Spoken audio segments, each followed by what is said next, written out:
might be the end. This might be where we wrap everything up. We slay Baal. We complete hell. And we wrap up this epic journey. And man, what an epic journey it has been.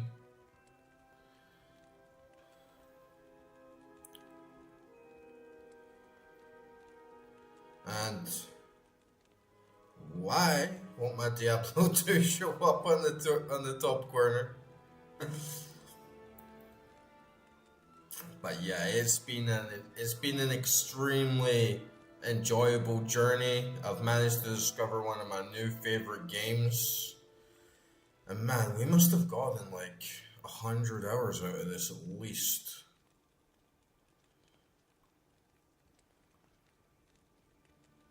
Here we go.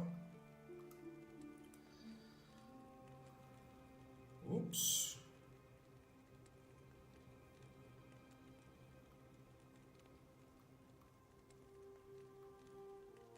Let me get this thing on.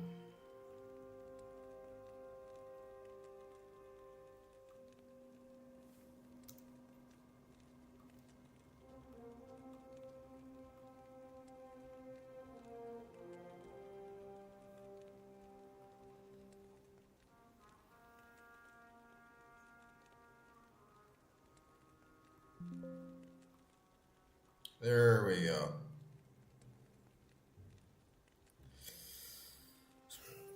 Just a little bit of maintenance while I've been streaming other games. Remember, 100% let me know about the sound levels. But yeah, this one might be the end. And I'm hoping it is. I'm hoping that we can just lock in, get to Baal and crush him. But I know it's not going to be that easy. I know we've got a little bit of friction coming our way. I've pretty much completed half of Act 5. We need to do Crystalline Passage, and then Neolfolk, and then just straight on into Baal. But last time, on Nightmare, it was hard, man. It was hard. Like, we were getting thrashed around a lot. But I've also learned a lot since then. I've had a few level ups. And we're doing pretty good gear-wise. I discovered this unique, or like set tiara, but it doesn't do much good. And overall, the current build, we're running in with Spirit and Ancient Pledge. I definitely would have liked to have an Enigma or something, right? But there's actually one thing that I was wanting to try. And that was just to kind of double down on my don't get hit strategy. And if we can just be crazy and throw resistances to the wind, then we might actually be able to get like another serious boost if I put the spirit shield on.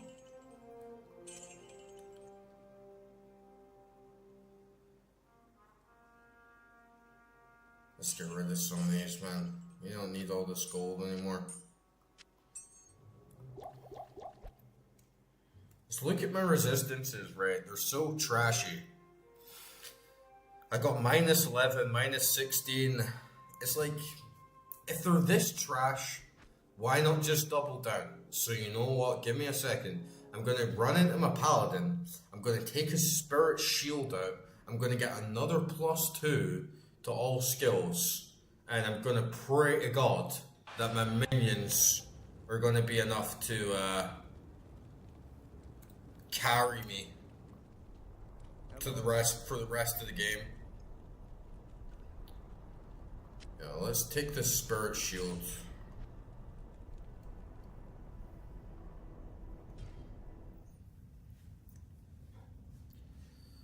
Because on the one hand, the resistances are so important, especially when we come up to Baal.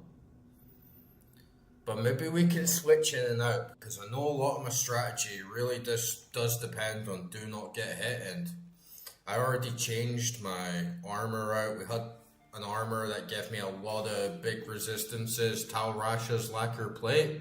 I switched that out to +1 all skills.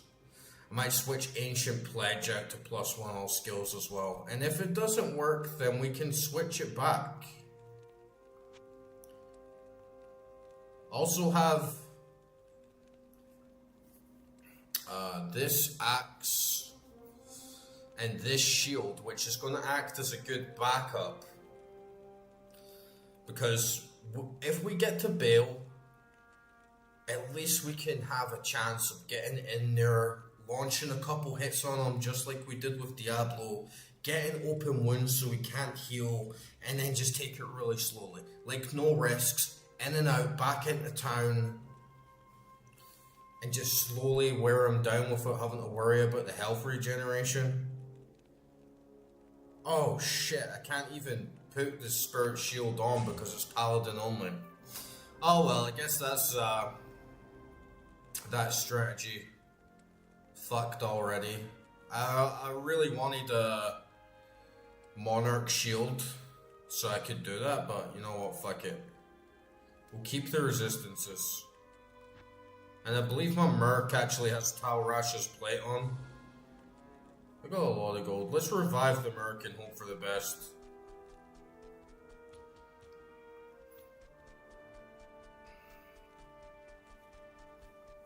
Afternoon. Yeah, I got my Merc with Tal Rasha's plate, so he's got decent resistances. He needs it more than me. Meh helm, but still got that insight. The only thing is when he dies so fast, it just makes him pointless because you have to keep coming back. Yeah. I'll go like half mana. I'll put some of these juves on the side. And we'll see how we do.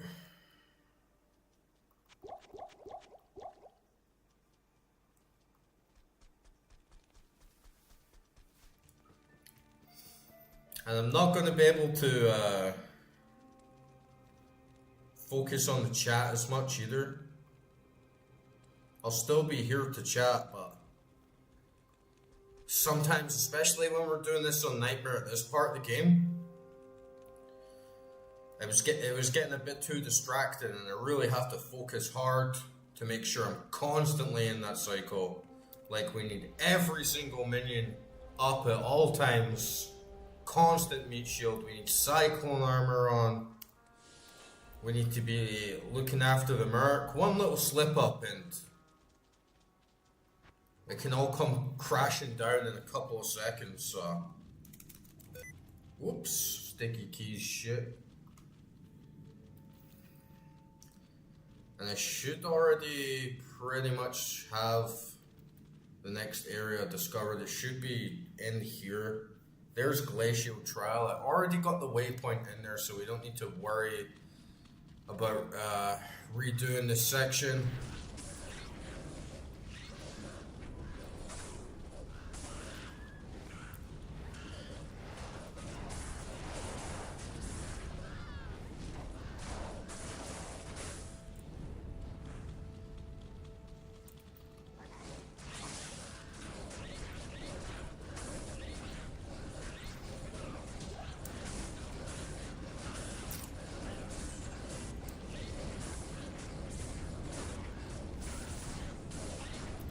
I want to get this done tonight. One last push. One last push. There's been a lot of trials and tribulations throughout this game. And now I'm just looking for one last big haul. Finally get through hell. And then on to another game for a while. We're going to do Diablo 1 stream just to see what it's like. It's not going to last anywhere near as long.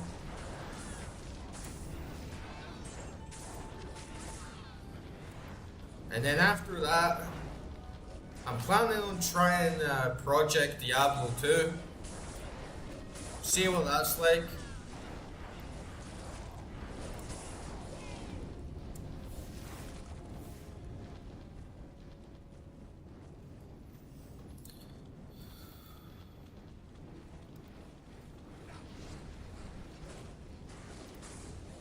See him already. Oh, see the fucking merc, man. This is what I mean.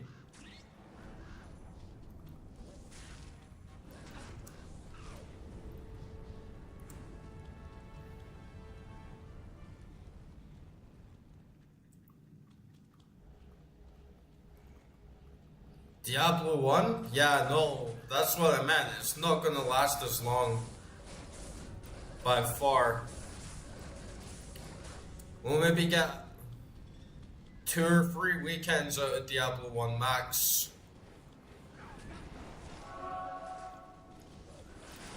And then try something else again. I'm kind of enjoying at least having ARPG vibes at the weekend, so if we don't come back to Diablo 2 or don't stream Project Diablo 2,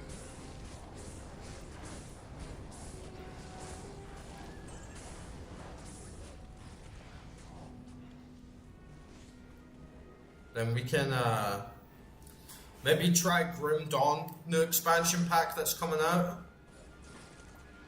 You think Diablo 1 is going to last the same? Yeah, I heard it was hard. But I don't think it's as grindy, right?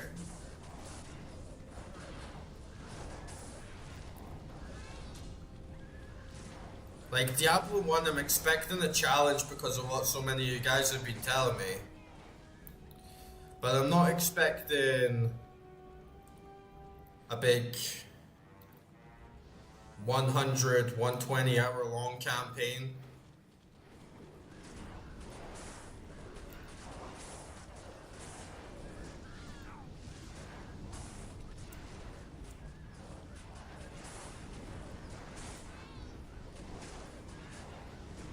I'm sure I'm going to be in for some surprises though. Honestly, I really don't know what to expect from it.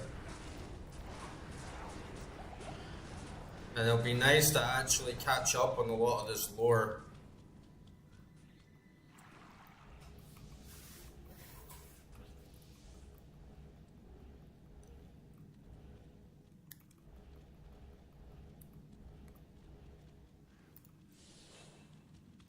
I really have no idea what to expect with Diablo 1.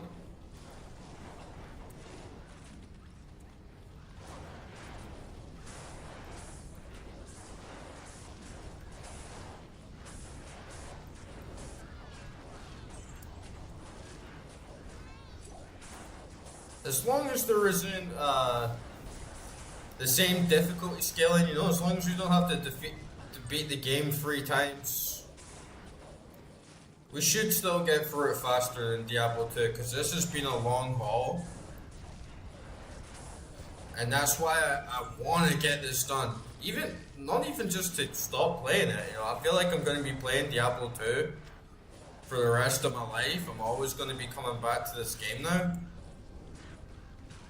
But just when you've been playing this big, long, meaty RPG, and then you can finally say, like, I did it, you know, I've done it, we're good. We slayed the fucking demon.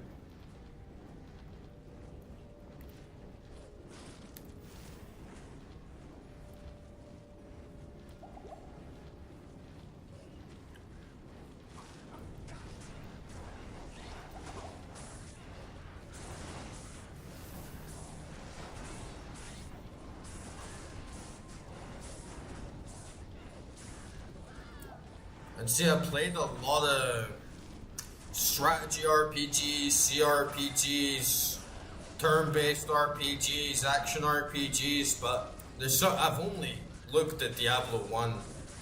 Very, very minor. Only slightly, but there's something about it that looks very different. And so I think I'm gonna have some surprises for sure, but I want to keep it blind and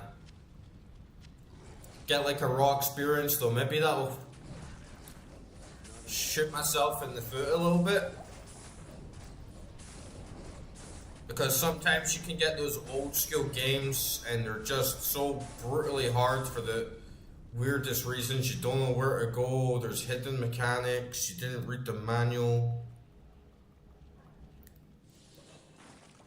And they're built to last. Sometimes by just being obtuse and ridiculously difficult for no reason in some areas. So we'll see how we do. I'm really looking forward to it though, and if we get a good job done tonight, then we can start it tomorrow. But I feel like even if I haven't got where I want to be tonight, in like 6 hours, because I'm going to be so close to the end anyway, it could be a really long haul session. It could be here for a while. Because I won't feel like I want to go to bed when it's just sitting right in my face. It's like, oh, we're so close, we only need to do it a little bit more. And then same with starting tomorrow. It's like, oh, what we're going to do, we're going to play for like 2 hours on Sunday stream and then switch to another game. Rather just get as much as we can done. Rather just like push on, get bail done.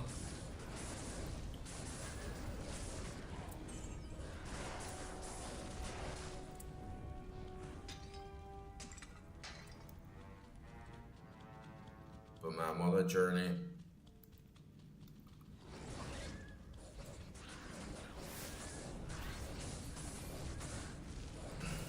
Maybe it's like this for a lot of you guys that have played this, and you have the same sort of vibe where Diablo kind of defines a moment of your life, but it's like when I first played Baldur's Gate and I got really stuck into that game for a long time, that it basically defines an era of my life. Like I remember, oh yeah, when I first discovered Diablo, Baldur's Gate, and then I was doing X, Y, and Z in my life, and I was this years old, and this was the whole vibe, this was the setup, and now these are my Diablo 2 days. When I come back and think of Diablo 2, I'm always going to think of these nights on stream, and being in Georgia, and on my laptop, and it's a whole vibe.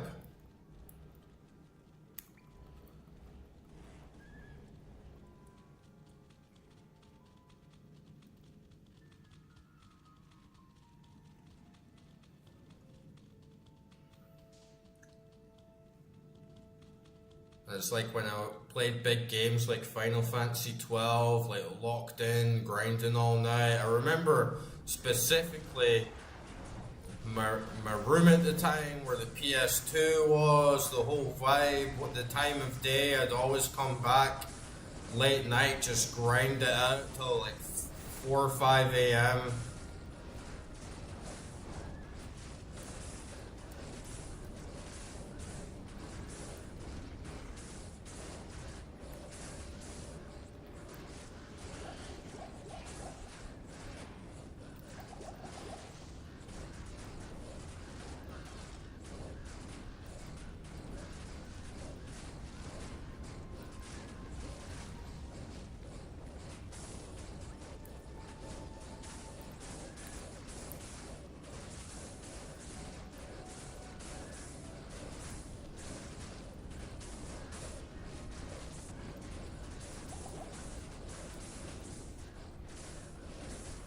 You got the cure insight on your bard. So what? Now your merc can heal himself. I need to get that, man. Cause my merc, I love him. He's so useful, but then he just falls apart. And of course, you can just drag potions on him. But honestly, it feels like when he gets stuck in a really bad situation, he's dead in like 2 seconds. You don't have time to even react. Oh, we got a unique shield here. 100% enhanced defense, 40 defense, 10 strength, plus 33 all resistances. That's pretty good. Still doesn't really beat Ancient Pledge though.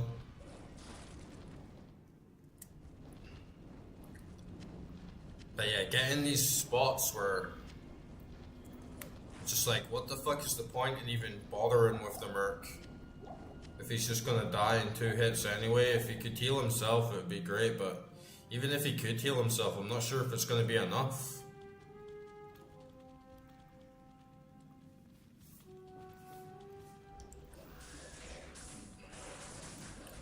And you could definitely have a better helm, but apart from that, there's nothing else I can really give him.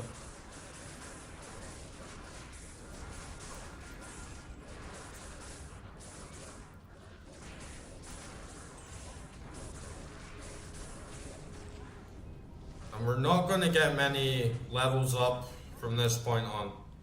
You know, I could pretty much get to Bale and have 0 extra levels because XP is just coming in so slow now. But I'm level 84, so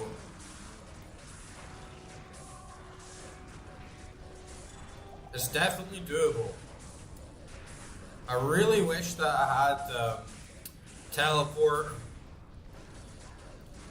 because that would come in so handy for Bale.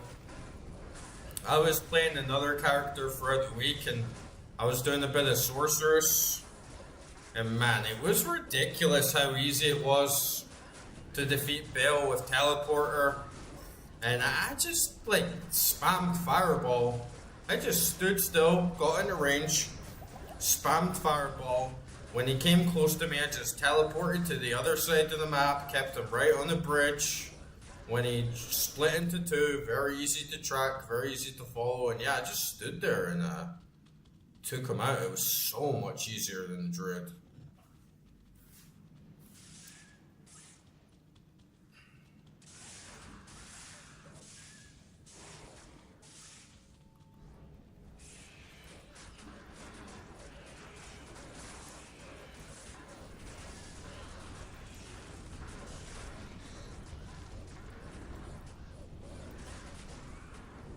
We're doing alright here though. Yeah, Treachery Plate, I'm not sure if I have the runes for it.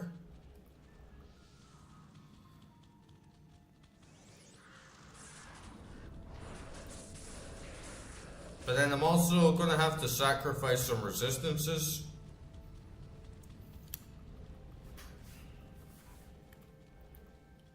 Might be worth it though. I have way too many runes, honestly. I hate being clogged up with so many runes. I feel they're one of the best items in the game. Like, oh yeah, runes. Look at all the stuff I can make, and then most of them just sit in my inventory for ages. And so many doubles, because really I want a Monarch Shield, so I can have a 4-socket shield. Oh, bless me. I want a Monarch Shield so I can have 4 sockets on my Druid. And I want Enigma. There's a couple other things I could have, which are all pretty high level anyway, for my Druid, but I'd really like Enigma, because like I was saying, if I had that for Bale, and pretty much all the other bosses, it would solve my squishiness problem so much. Because I can always just teleport to the other side of the map, and I'm never cornered in or too squashed.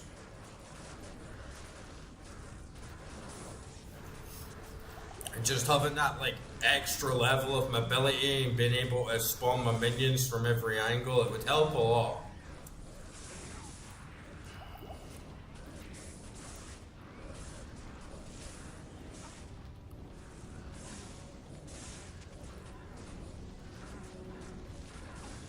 Oh.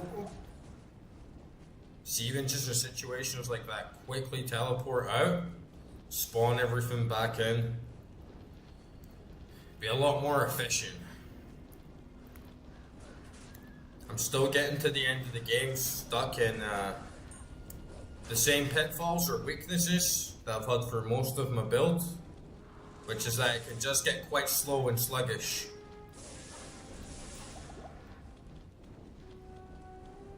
When you get to those big fights, it can get really just a battle of attrition, basically. But if you are patient, you can slow down, and it is pretty safe.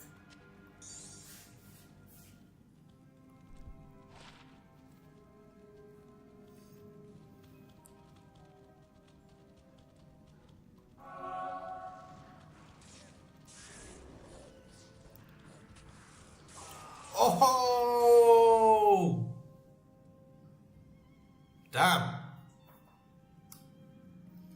I just got obliterated there.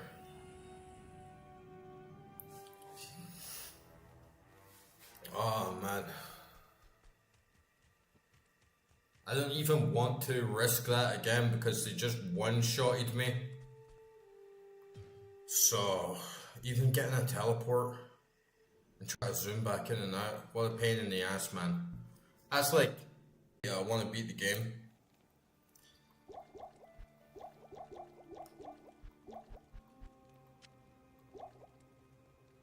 But then right away, it's like you gotta do all of that again. It's gonna be a climb. It's gonna be filthy stash. Like, I can't be dying. I gotta be on the ball. I gotta be really aware. Cause even if we just have 2-3 moments like that throughout the stream, then we're not going to reach Diablo. And we're not going to reach Bale, which is going to suck. So I need to lock in. I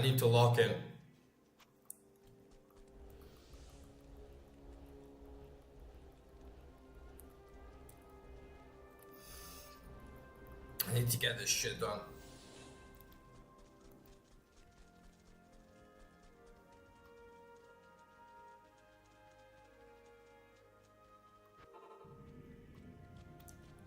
And all that XP gone as well. Alright, come on, let's get this done.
Because on the flip side, even though I really like this game,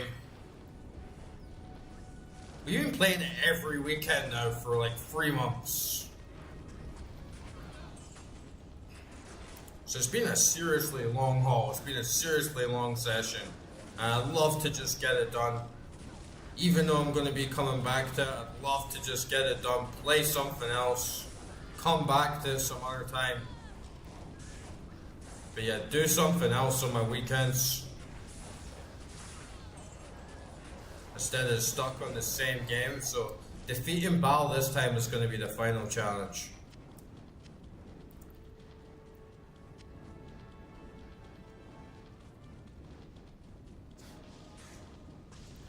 And we stuck through it.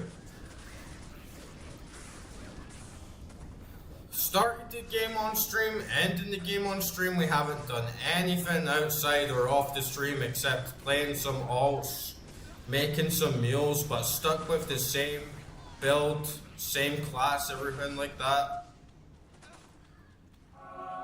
It sucks that the shrines don't affect your merc.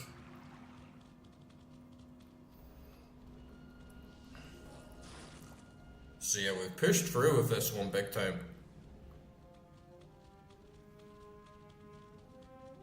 No guides. Straight up blind playthrough. No grinding. We just did this straight up like it's 2001 or something.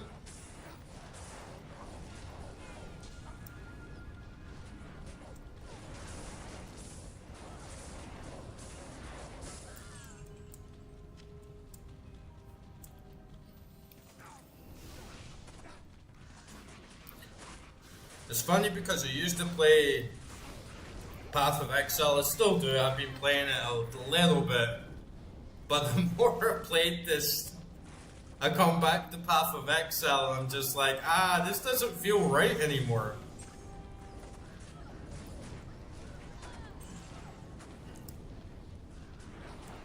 Diablo 2 is taking over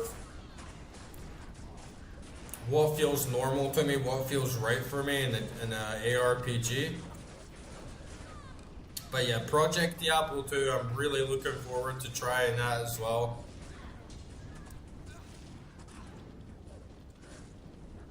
Man, I really need to ban that word.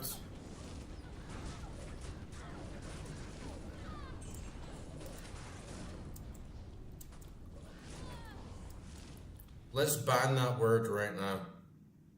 Let's ban AI viewers. Let's ban Streamboo.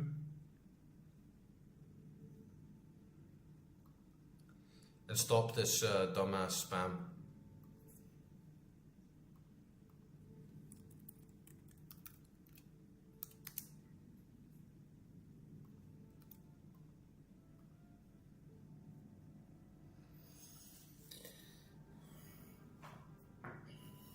Because I'm sick of Twitch viewers being like 90% scammers and spammers. It's fucking ridiculous.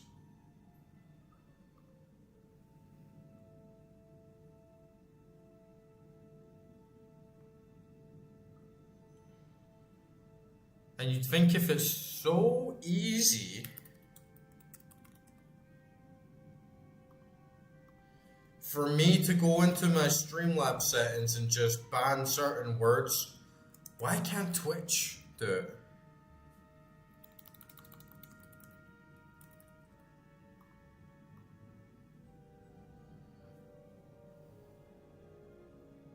Like, why can't Twitch just stop scam and spam on their platform? YouTube does it fine. And then it's like on my Resident Evil 4 streams, I had the same spam in the row of people like 3 minutes into the stream in a weird fucking font like, hey, I really like your stream. Let's connect on Discord and play together sometime. Add me. Blah, blah, blah. People coming into your stream on Twitch asking you random weird questions, and they try and add you on Discord, start DMing you throughout your stream. It's the same on Kick, but way more on Twitch, trying to sell you fucking Twitch banners, and it's like they need to sort that platform out, man.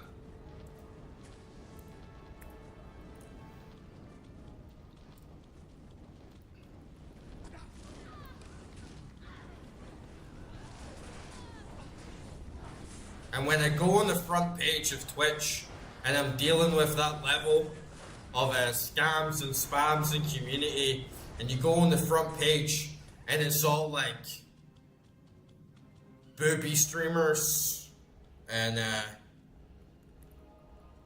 just low-grade content, it makes the platform, it makes the brand look like trash. It makes Twitch literally look like a really cheap, scammy, spammy, weird fucking thing. And then Kick, right? Kick is supposed to be the competitor. Kick's supposed to be almost like the more edgy, like unsafe one. I never have that problem on front page of Kick, and the scams and spams on Kick are way less. On YouTube, it's pretty much non-existent. But yeah, Twitch just, it feels like a cheap piece of shit, honestly. And then when I'm watching it as well, I tried watching a couple streams on Twitch. The ads, man. It was like fucking 15 minutes of ads.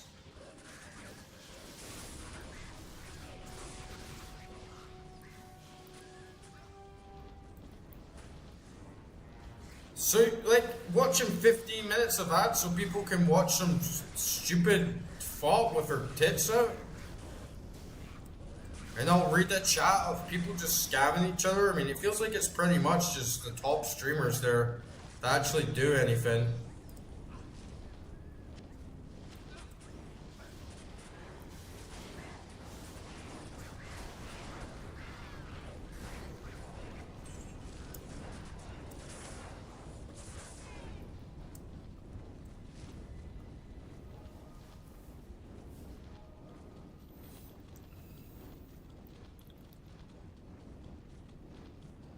Okay.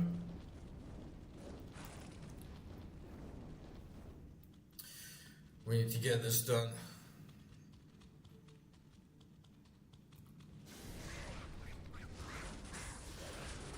Thoughts be gone.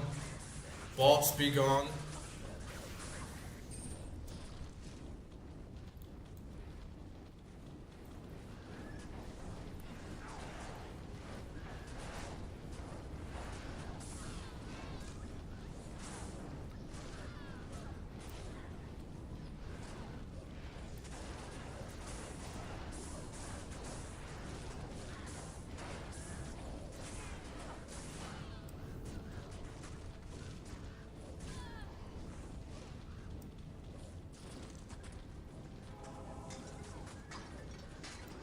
But yeah, I don't know about you guys, but a lot of stuff online these days, I'm getting burned out of YouTube. Not making videos and streaming, but just using it. Because I feel like every single video I watch these days, everyone's just trying to sell me stuff. Everything's sponsors, everything's just the same repetitive format of having a hook, baiting engagement, trying to get people to watch as long as possible, misrepresenting facts and key information to suit a specific narrative, having zero sourcing, mostly everything just being either propaganda or kind of low grade. Even when you find something entertaining, you look more into it and you see that the situation is way more nuanced, and then you read the comment sections and it's all just a bunch of low grade trash, like nobody thinking, no real discussions going on, just people posting the same memes or the same jokes all the time. And I gotta get myself a couple of good books to read. I listen to a lot of audiobooks. Oh man, we're gonna die right here again. But yeah, I gotta start reading more. Because a lot of YouTube is just kind of fucking boring as hell.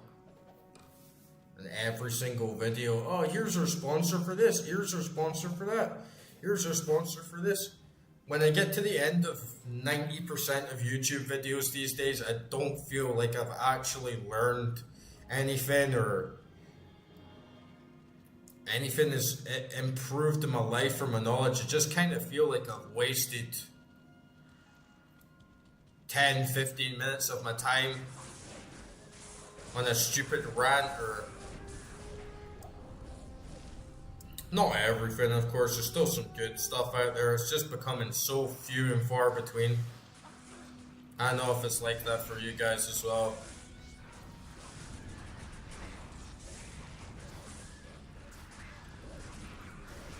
So I remember YouTube back in the past, and even though you could say the content wasn't as high quality in terms of production value, it felt more organic and it felt more real when you could actually view real people doing the stuff they wanted, and it felt more like social media, if that makes sense. As I think of all the weirdos out there, all the conspiracy theories, all the it was like a stream of consciousness. You know, it felt like the people were in control. You could post whatever you wanted on there, and everything had a fair chance of getting seen or going viral. But these days, it's all the algorithm. Like, the algorithm dominates all the content. If you not got the right title, the right thumbnail, and that's another thing. Scrolling through YouTube just looks like shit now because everyone is on the same ball game, right? And pretty much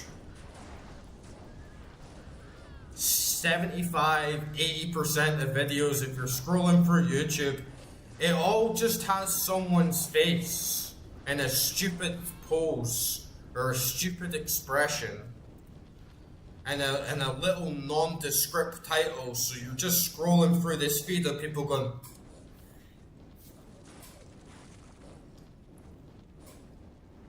and then a title like, not what you think, not what you believe, I couldn't believe this.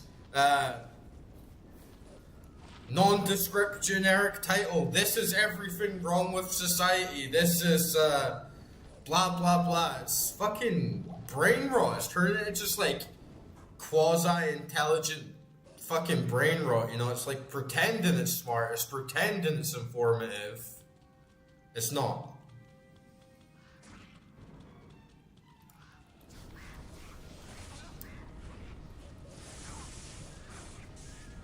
And then you get into this whole, there was a really good channel that I was watching, and they had some really good pieces. It was an early made channel, but I thought the way they had done their videos and the investigations that they had done were really insightful, and they'd done such a good job of it. And then you realize that even though some of his videos on the startup had over 1 million, the next videos he posted were just the top 10 of this, the top 10 of that, like way lower grade, way lower quality. And you could tell that what has happened is he managed to build up a decent following. He managed to get a fair amount of views and get his channel monetized, and then his 1 million, 2 million videos peaked. And now he just has to make more content, not do a better job, not go above and beyond, because the system doesn't reward that, right? The system just wants more. Make something that keeps people hooked on videos. Make something that makes people want to keep watching so they can get spoon-fed more ads. And if that's not working well enough, then throw in some sponsorships, and then you're watching even more ads in a small video. Oh, man, I just miss when I could go onto YouTube and scroll and find some really crazy shit, or find something that was interesting or genuinely funny, not forced funny, finding new memes, finding new crazy people, finding people doing off the wall shit, and now you can't even, now you get blocked if you swear, if you talk about certain topics.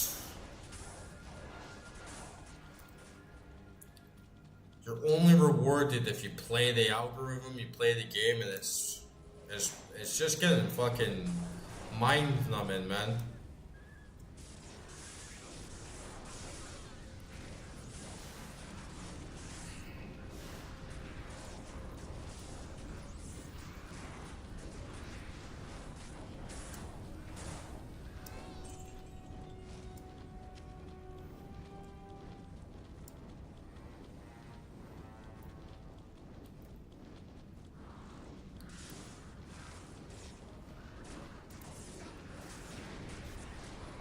Oh fuck. Oh no no no no no not again, not again. We can't be doing this again and again. No no no no no no no. Get them bitches.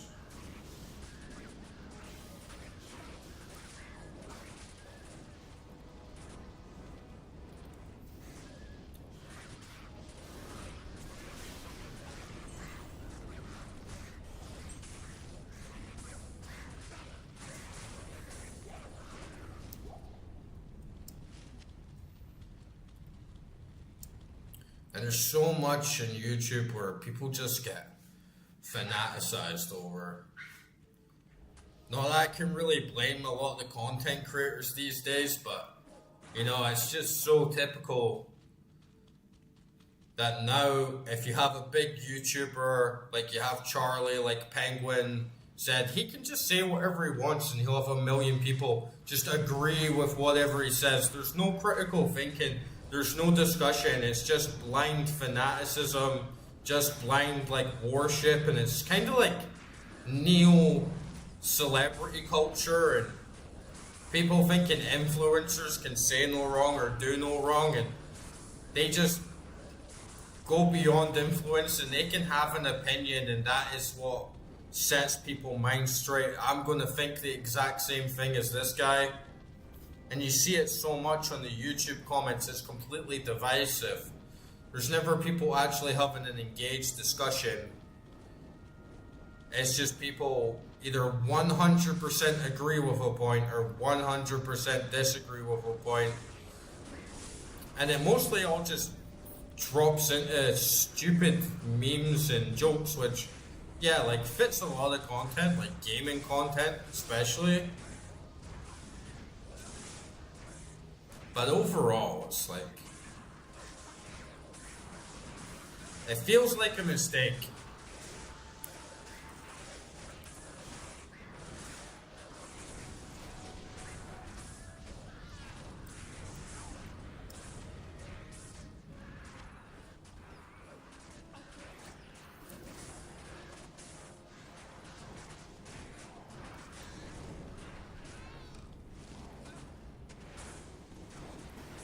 Man, this is getting fucking hairy.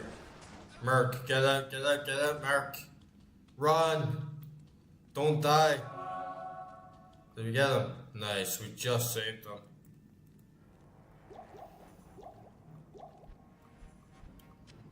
Oh, way too mana potions. As soon as I don't have the Merc, I feel like picking up mana potions constantly so I can keep myself going, but then as soon as I get them back, I realize I don't need them, which is why I have them in the first place.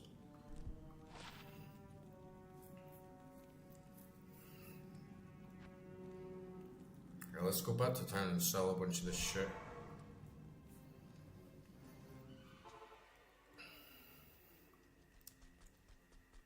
How may I be of help?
How the fuck am I even supposed to get in there?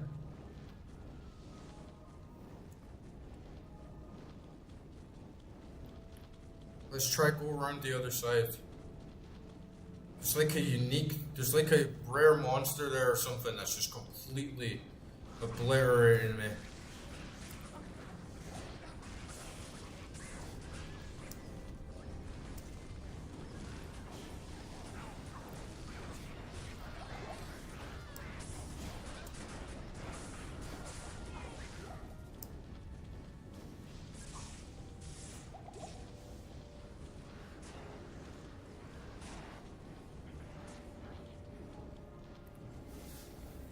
That was risky, just running in here.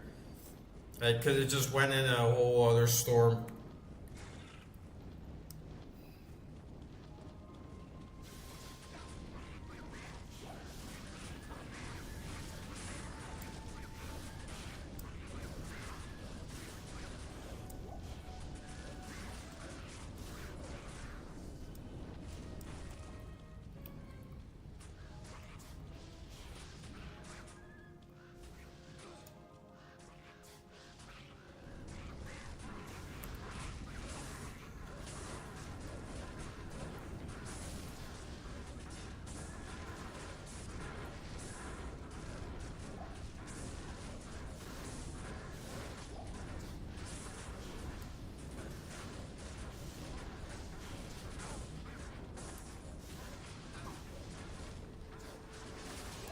Ooh.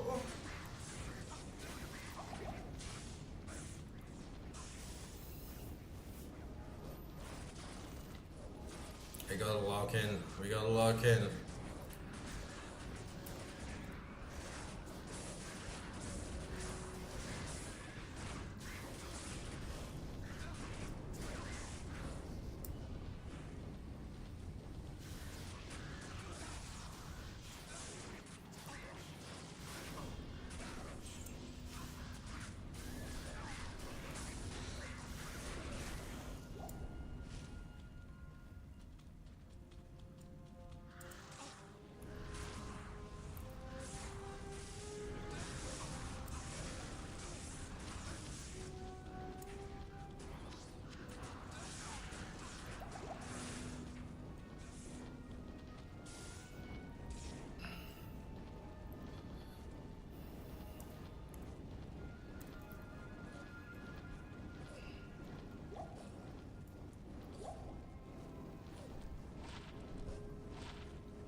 We should get some okay gold for them. At least I got enough money to bring the Merc back. Okay, we found her. And I also need to get OBS out and start recording this a little bit, because after you free her from the prison and you give her that potion, she makes a fucking awesome sound effect.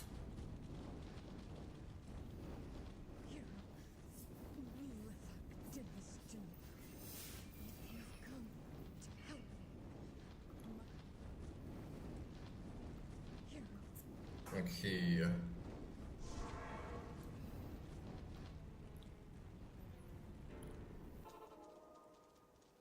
Yes, he makes a really good one.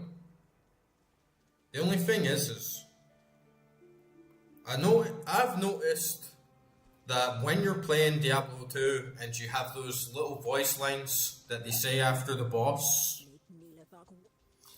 they will only say that your first time each difficulty, and then they will never say it again until you do the next difficulty. So getting those lines of dialogue has been tough, even though it seems like quite a minor thing. And it's the same with these moments, getting those little sound effects in.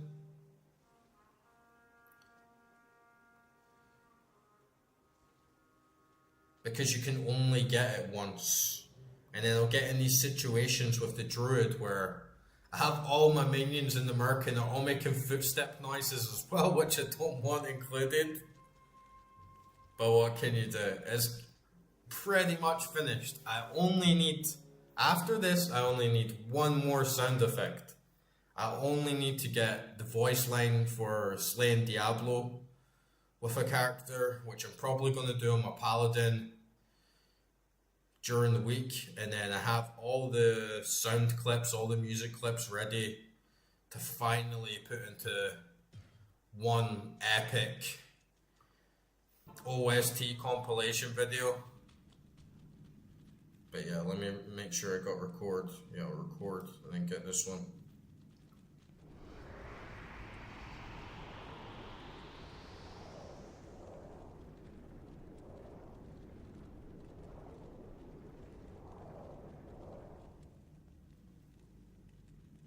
Such a lovely little sound.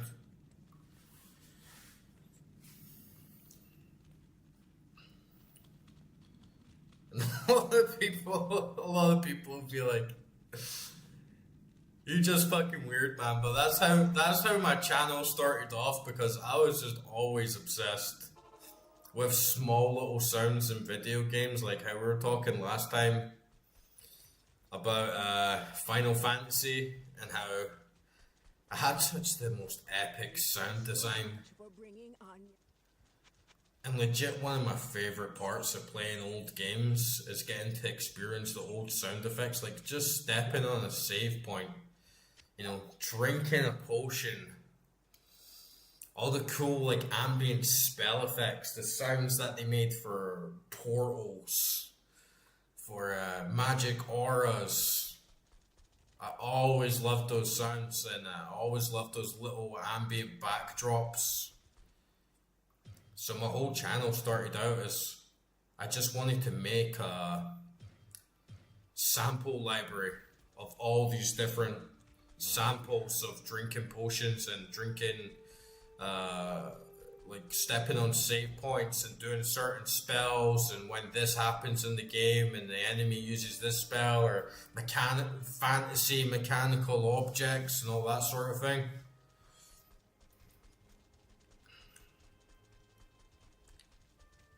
You have proven yourself a true hero to me and my people. And when I listen to it, like the soundtrack video is more for me, because I love the soundtrack in this game, plus many other games which I intend to do as well. And for me, the best way to listen to them is when you have all the other sound effects that are in the game from the real areas. You know, you have the fountain sounds, you have the rain sounds, you have the wind sounds, and then if you can have in between stepping on a save point, going through the UI, like equipping some gear, transitioning between songs, that for me just ignites all the nostalgia. And it's pretty much like, for me,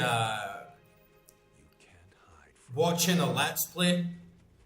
You know, instead of watching a full game walkthrough, I can just put something like that on, and it's like I'm experiencing the whole game, because I remember everything through sound.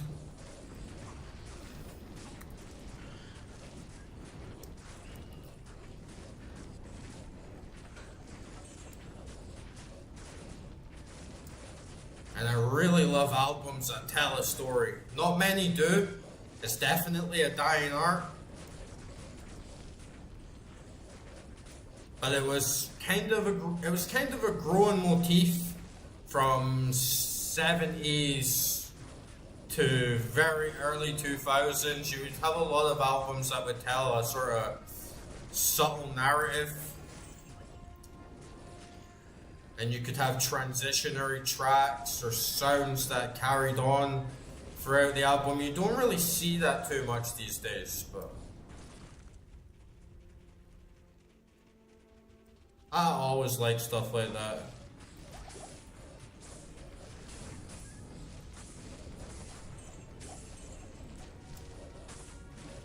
And the videos actually do take a long time to do. Like, I'm planning on doing one for Final Fantasy X, for instance. Really, really great soundtrack. Lots of great sound effects. But it actually does take a very long time to make those videos, because instead of just ripping all the sound files out of the game and slapping them all together in a playlist, you gotta find the the sweet spot, right? You gotta find that sweet area where you can hear all the sound effects at the same time, or the right balance of sound effects, the most iconic ones. You have to go there to that point in the game. You have to organically record it. So something like you have to click, make sure you're recording the track at the exact times it starts and ends. If not, then you're editing it. You got to chop it up and make sure you got all the right lengths in the loop, and you're making it the right pacing throughout. And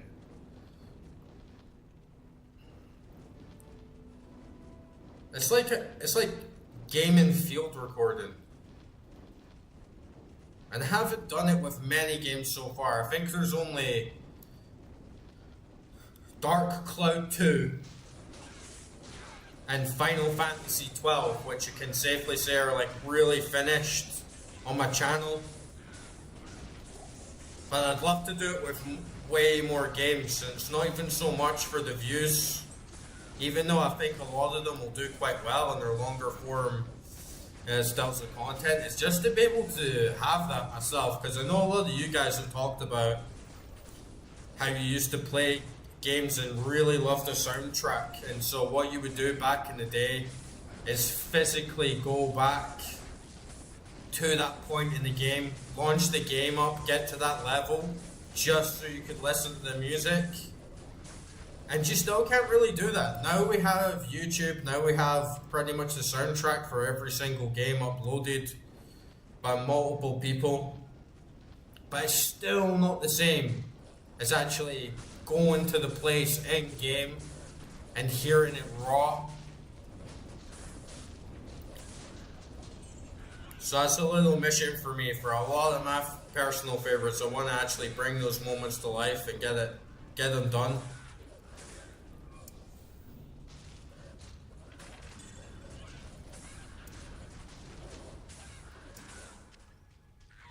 Final Fantasy 12 will be a good one. Diablo 2 will be a good one. This is taking me so fucking long. Because I already really like the soundtrack, already really wanted to do a video like this before it even fully absorbed it all in, right? Save the merc. So I didn't realize all the little motifs and all the little extra bits and pieces I could put in when I was first playing, but yeah, it's gonna be done 100% this week.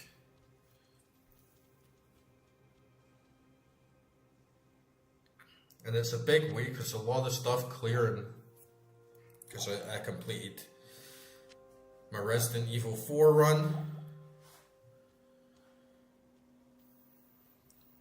We're gonna complete Diablo 2, we're gonna finally get that soundtrack video released. Bunch of stuff happening. Oh, nice. Click Scroll of Resistance. Oh, that's actually just wait, will that give me my resistance boost? Yeah, nice. That's actually really good. I'm chill being on 0 resistance. But if we need to, we can get Tal Rasha's plate. Get me up to like plus 40 on everything, so that'll be really good. I wish we got that Monarch Shield. One of the things I don't like about OG Diablo 2, that I'm hoping that'll be better in Project Diablo 2, is how like hard it is to get the really nice gear. When you're playing a new character first time in normal, everything flows quite nicely. You're constantly finding new gear. You're constantly finding new things to pick up. Then the more you play it, you get to this point of the game, you have some really good uniques. You have some rune words that we got in Nightmare. It's not like they were high level rune words. But then it's like, oh, I'd like an Enigma, and it's like, okay, just grind for 200 hours to get this one rune so you can get this one item. And I'm not really switching my items out. Sometimes we'll get a good unique. Like, we got Ravenlore, very good pick. But it doesn't feel like you're doing too much when you get to the end of the game on Hell. You're just slowly grinding for that one piece of armor. Which I think other ARPGs do a better job of.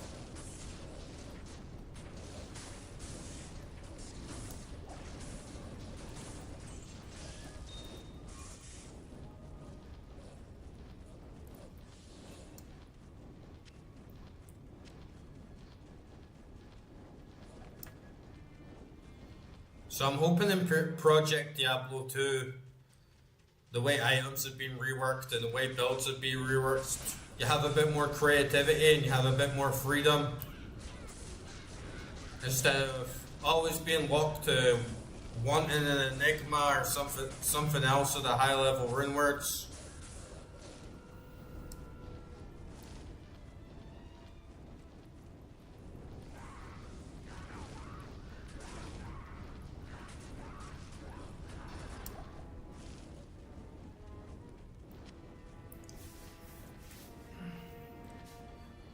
Same with jewels.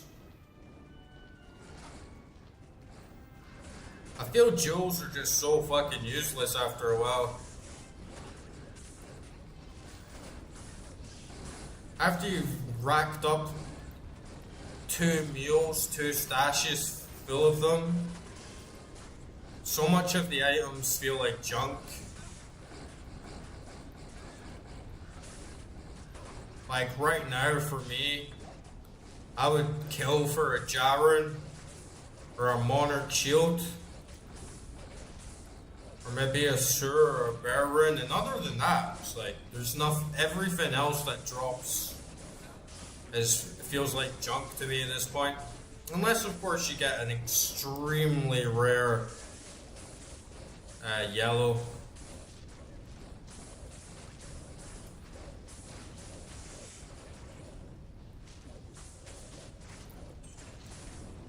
Like I had that rare pelt drop, and it would have been perfect if it wasn't focused on the shapeshifting abilities, which is a bit of a shame, because the chances of me getting another one are so slim now. You know, you already had one that had +2 to a bunch of skills, and they weren't the skills that I used. Finding another one that has like +3 or +2 to all elemental skills, that's going to take a while.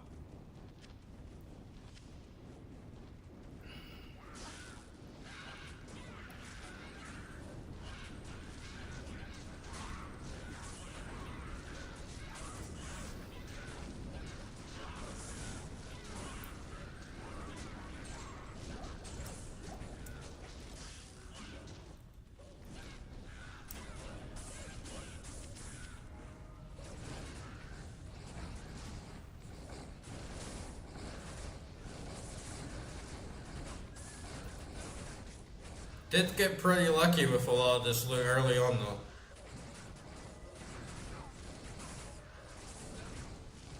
Oh, stupid Merc. Oh well, at least we got a good run out of him.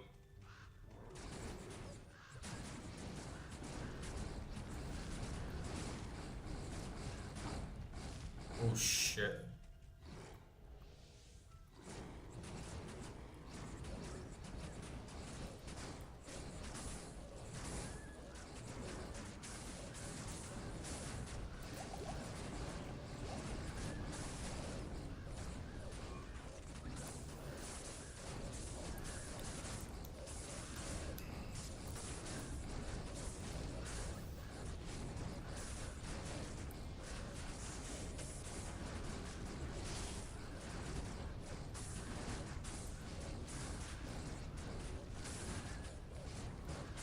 I suppose though, like if you're actually at the end of the game at a point like this, you know, you're at the end of Hell. You have only really optional stuff like the Uber Tristams and stuff. If you really want to push on, it makes sense that you're in a really good position of gear and there's not too much shots to get, so I really can't complain too much.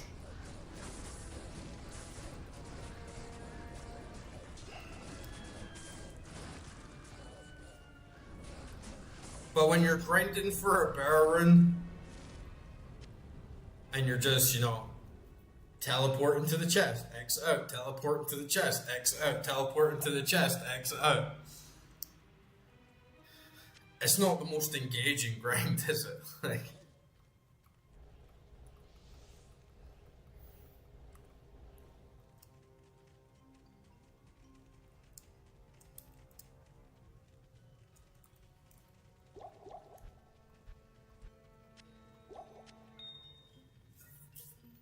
we should go back and get the Merc.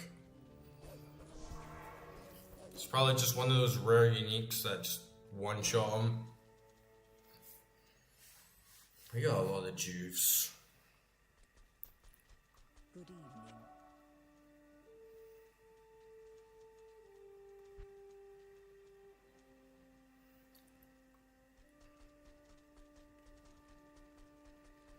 What is it? I'm looking forward to see if we can fuck the Ancients up as usual. Cause we wrecked them on normal Nightmare, like they got annihilated. But maybe hell, they're actually gonna put up a fight.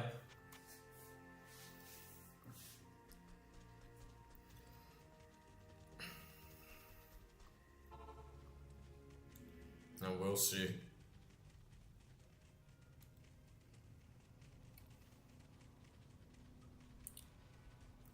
I just repaired all my equipment, right?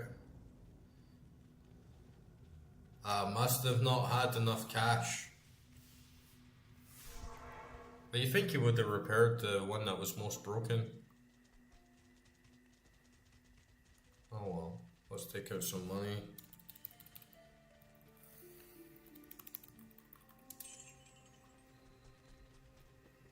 Evening.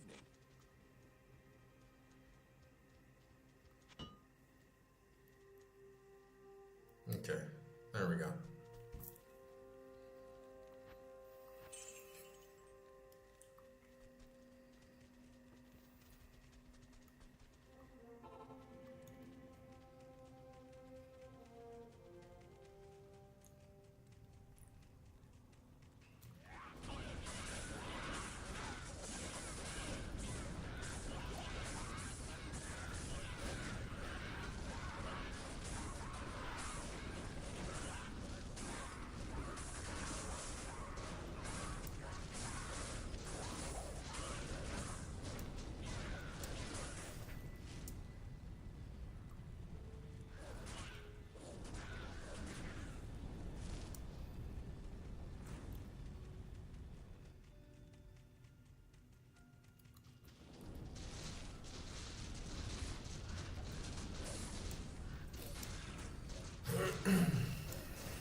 Played on P3 all of hell, so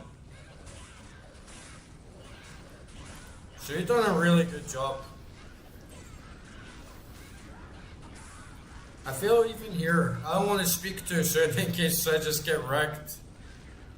But yeah, even here, it's a pretty good show. We're holding our own. And we're pushing through quite hard.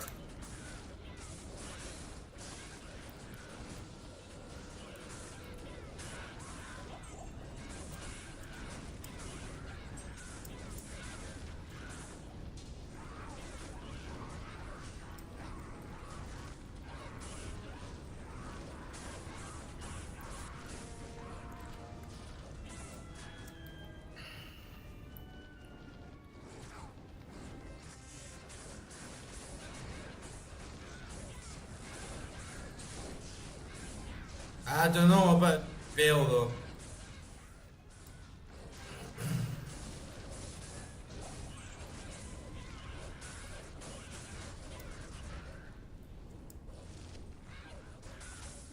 even on Nightmare last time, just doing his Guardians, that was tough.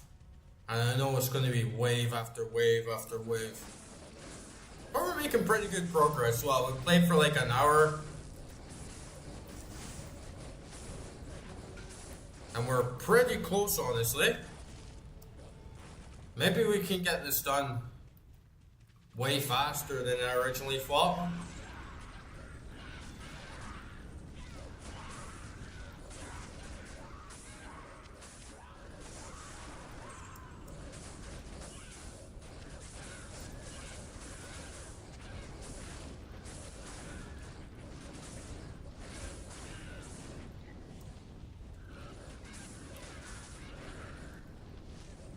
It's in here, they're getting scrubbed up.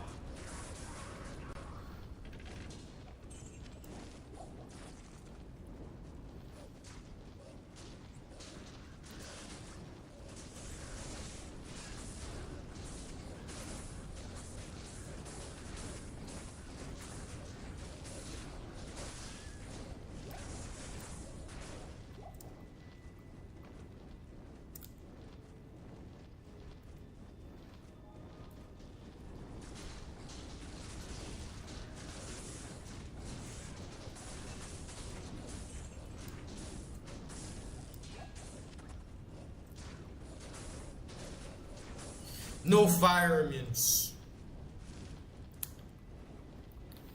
That's what it is.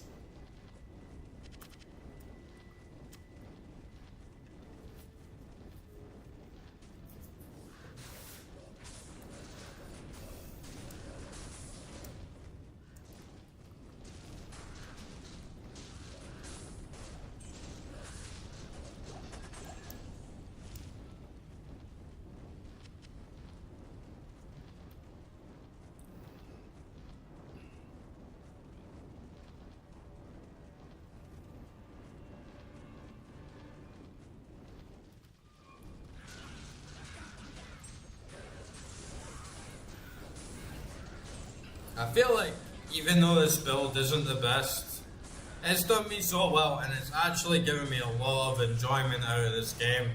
Which might have just been kind of boring otherwise for me anyway, like the way I like to play games.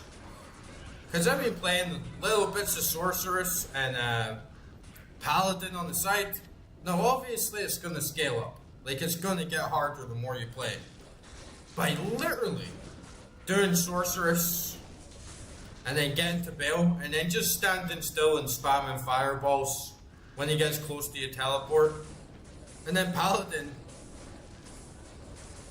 just walk up to them and hit them.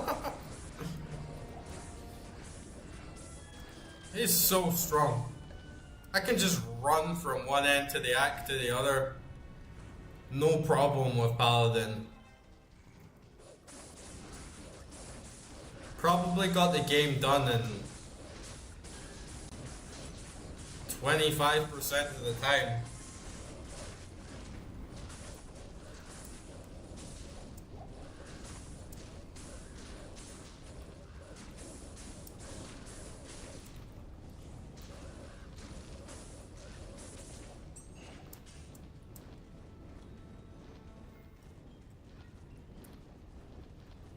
I'm really interested to see how this Grim Dawn expansion pack is looking at the end of the month. I slept on that game a bit, but now I feel like it's the perfect time to get back into it. Because apparently it's going to be massive. So I'll definitely be giving that one a try.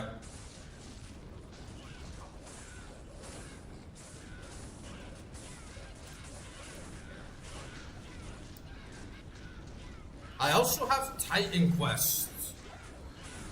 I never even realized that I had it, but I was flicking through my Steam library and realized that I had Titan Quest that I probably got on a Steam sale years ago, really cheap, and then never played it.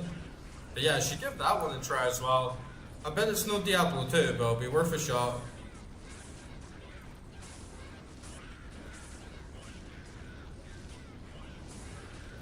And I think Grim Dawn is actually made by the developers of Titan Quest. Some of them, anyway.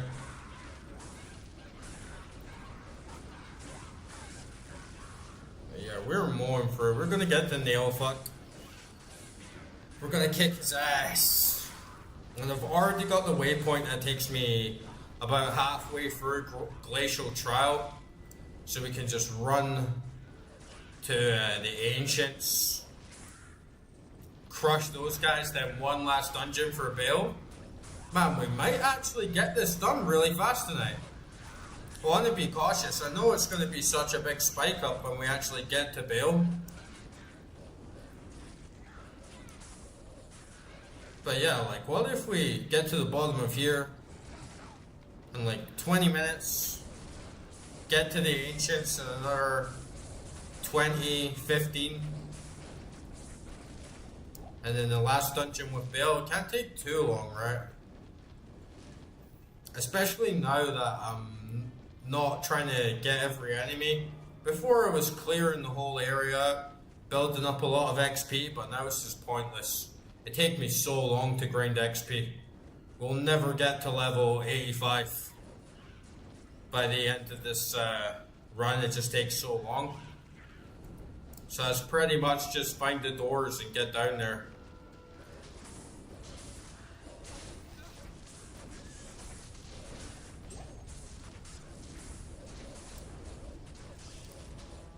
If you die on Bale though, it's brutal because you have to do all the Guardians again.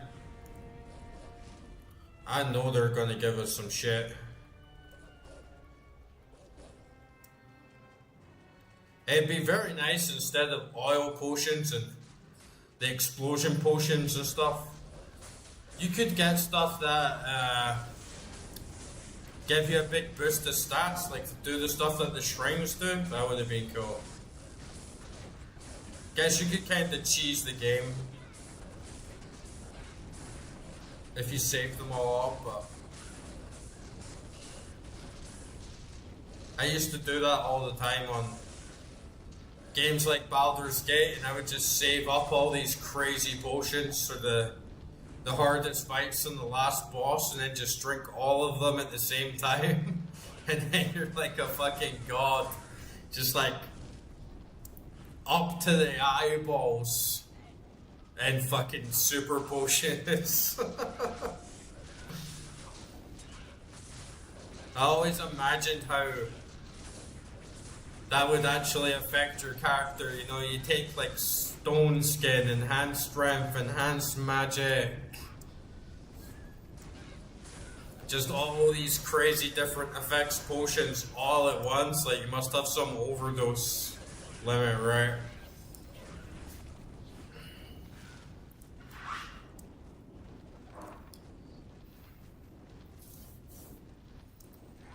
This room's taking ages to find.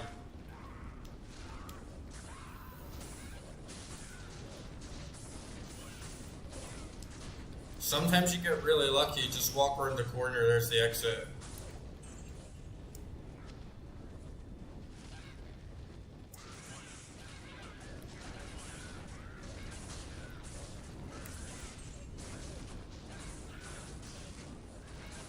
And we're so comfy here, it's making me lazy.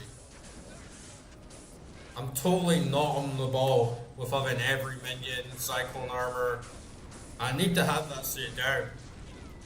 It's gonna come in handy soon.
absolutely chock-a-block with potions.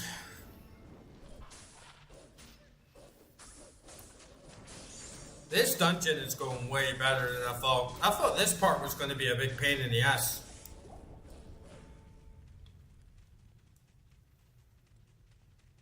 Sucks finding the first door, but hopefully the second door we can find pretty fast. There we go, here we are.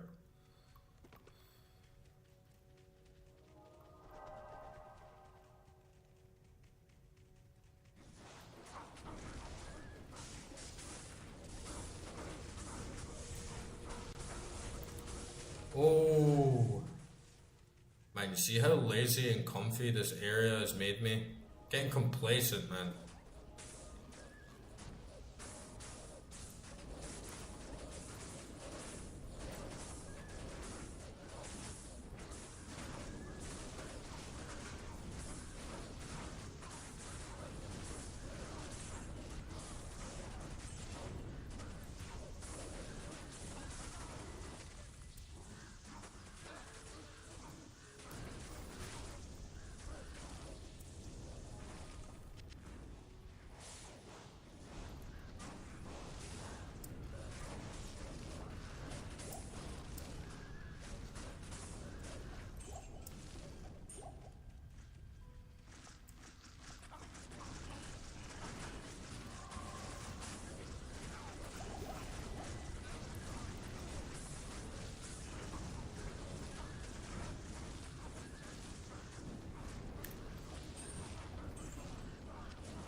And the Merc is actually surviving.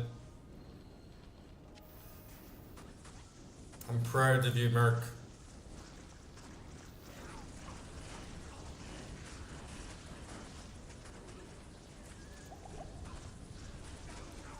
Ooh, fuck. Big poison damage down here. Oof, fuck that.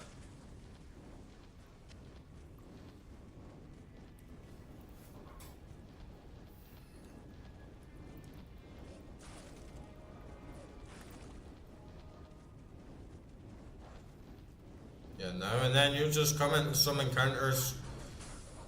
You walk around the corner and there's some enemy for some reason that's just absolutely obliterating you. And then you get uniques like this, they're done, they're dead very, very fast, very, very easy.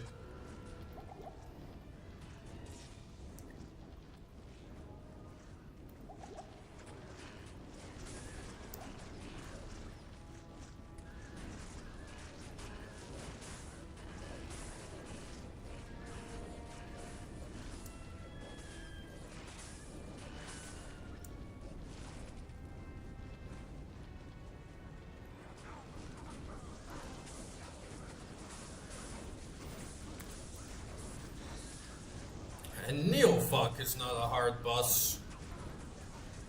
We should deal with him relatively easily.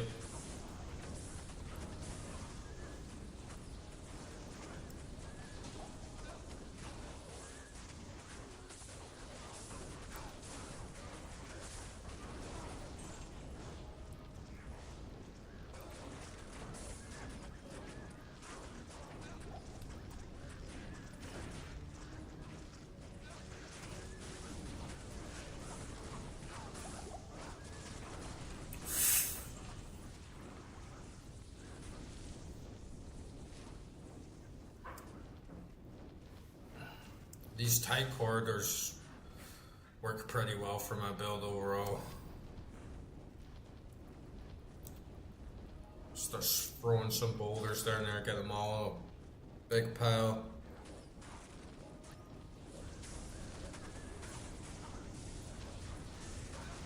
Look at this piece of shit, man.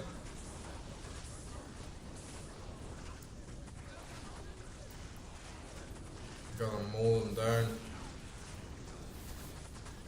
Keep that cyclone armor on.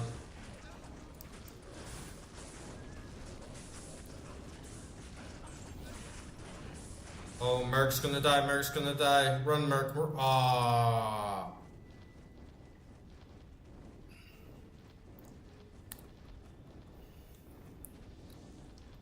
He's doing alright though. He's done a lot worse for sure.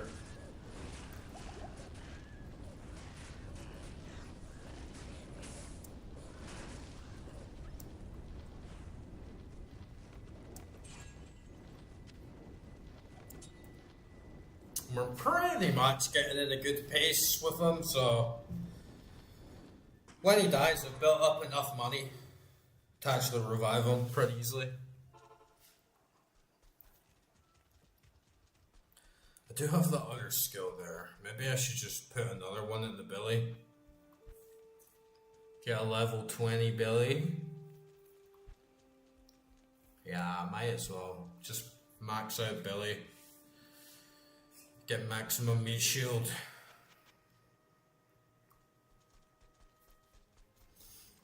What are your needs?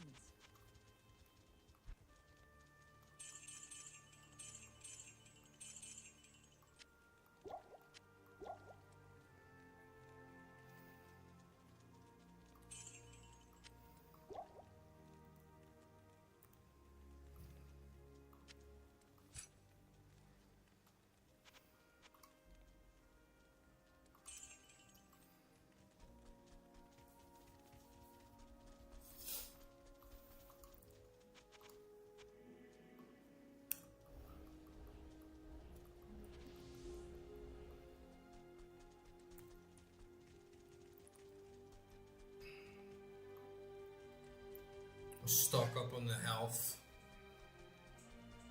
Good afternoon. Because even with prayer, they're still rattling through me, but it's not really that bad. As long as we're still getting that mana regeneration from insight.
Where the hell is this exit? I definitely want to try a hardcore character as well. That could be something we could try if we ever come back to this game on stream.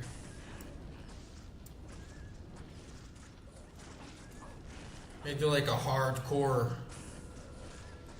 assassin or something like that. Ooh.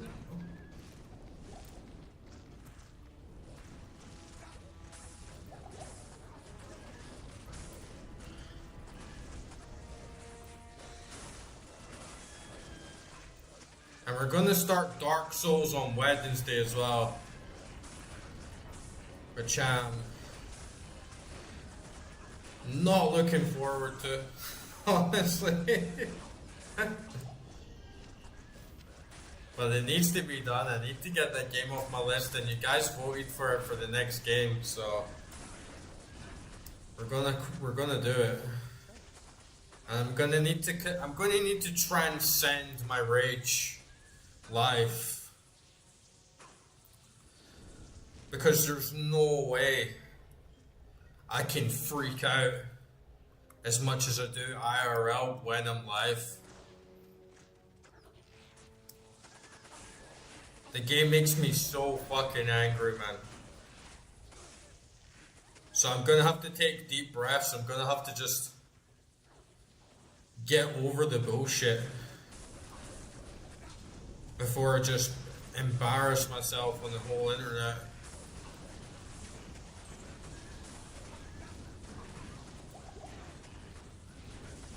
And I'm gonna have to swallow my pride a lot as well. Because there might just be some times where it's just 30th, 40th try on a boss. And I die is some bullshit either way. I'm gonna have some dumb moments.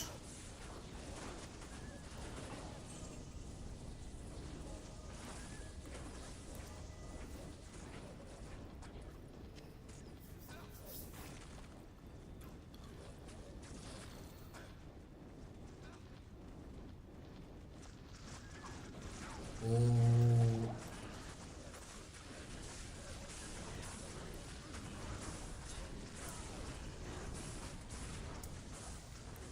And then Thursday is going to be JRPG day. And Tuesday, I think we'll either be playing Shenmue or we'll be playing Sega Mega Drive games.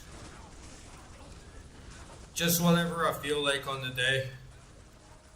Oh, that Merc's gone down. But I decided that I'm working way too much. Because I can't be working 14-hour days again every fucking day, so I'm taking Fridays off. No work on Friday. And then I'm going to be finishing work earlier. Monday through Thursday. Get back to playing some games.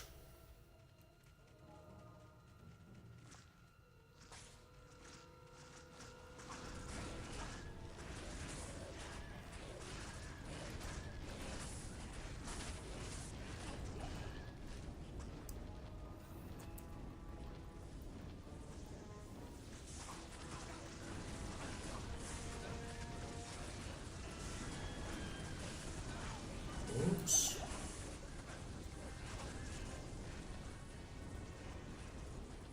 See, I realized that the work that I'd done last week, even though there were some significant losses, there was a lot of fucking devastating moments, I realized I just need to really tone it down.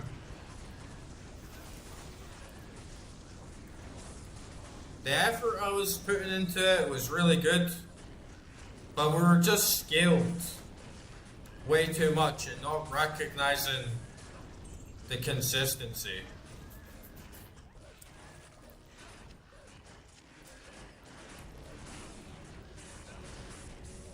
Even consistently making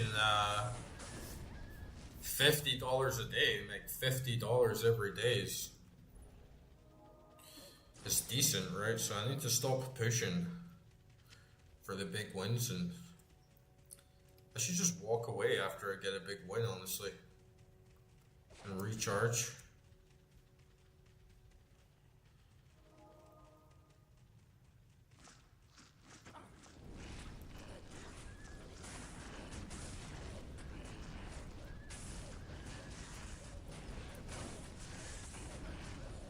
But I've really fucking, I've really stranded myself. And like, honestly, like the situation I've got myself into right now is just like, yeah, you've really got like zero other choice other than to just like lock in. And I'm going through like my caveman era, almost. It's just work, games, eat. That's fucking it. There's no other choice here. which is good in a way because it means I actually have to. It means I actually have to focus, and it's not quite all or nothing.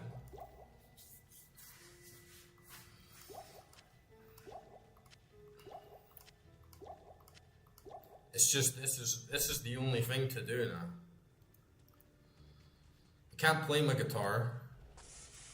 I can't really make music because my equipment is just not there. I don't have my microphones, I don't have my recorders. I basically don't have everything in my life that I used to do and used to go through life with. I've just got games and I've just got work. I don't have my books. Or like starting from scratch, and it means also I can't get distracted. Thanks. And I just really, really want to fucking lock in.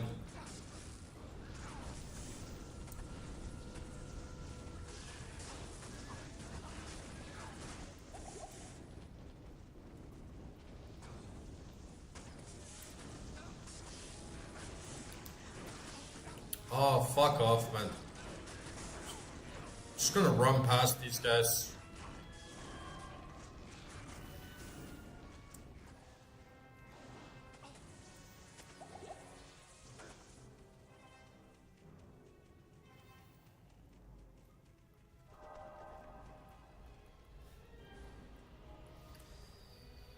We go full circle here.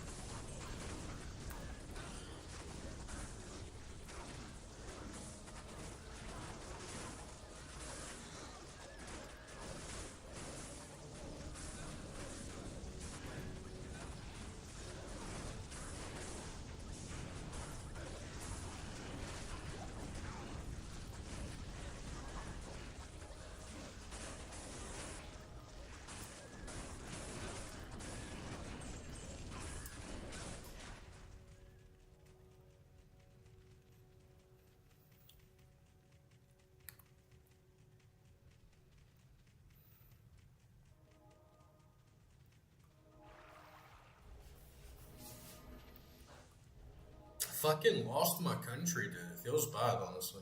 Feels bad a little bit.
I guess that's just the way it goes sometimes, though.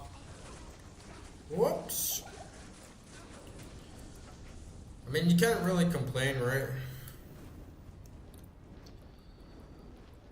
I often watch documentaries and stuff or learn about World War II just because it really puts into perspective how lucky you are. Even just with food on the table.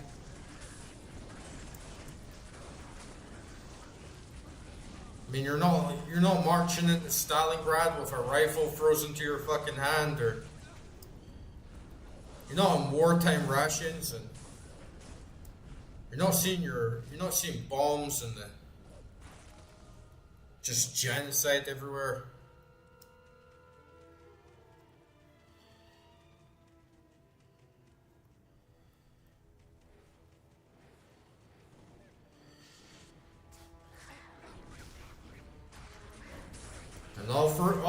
history, people had to move around. You were lucky if you could stay in the same place. Chances are, if you did stay in the same place, you fucking saw a lot of shit anyway. It wasn't you, it was your family, your other ancestors.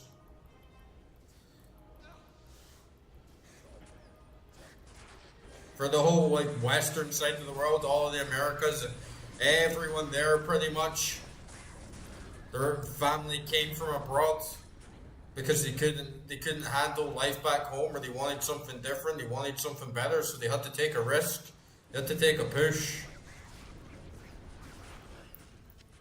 Thanks. Life is the same. Life is still the same.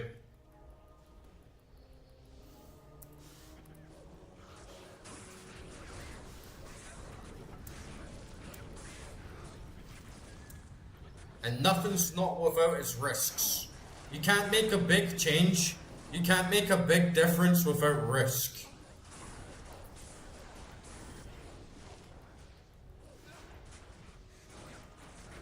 Oops. So right now I'm taking the effects of some risk. Thanks. But I'm gonna fucking do it.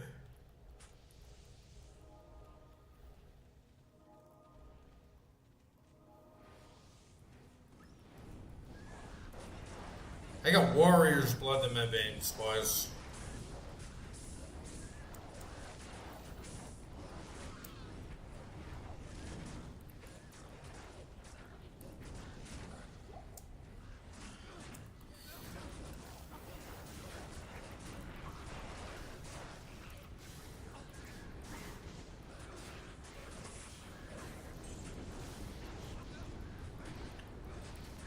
Oh, fucking Merc. Thanks. Let's heal up. Let's get some shit.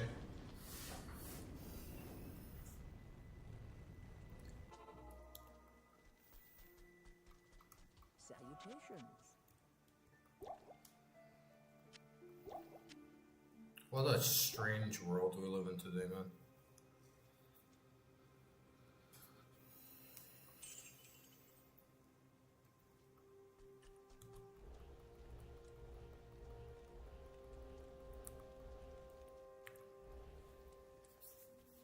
You know, if I could go back to any era, I'd go back to like 19th century, man. Or that like age of like raw exploration.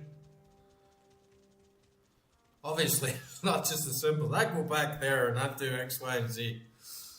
Still have to land in the right place at the right time, but man, for me, if I could go back anywhere, I'd sail a fucking ship. Straight off the Atlantic, straight off the Pacific, discovering all these new countries, discovering all these new islands and shit. Like fucking Star Trek, man. Like boldly going where no man has gone before.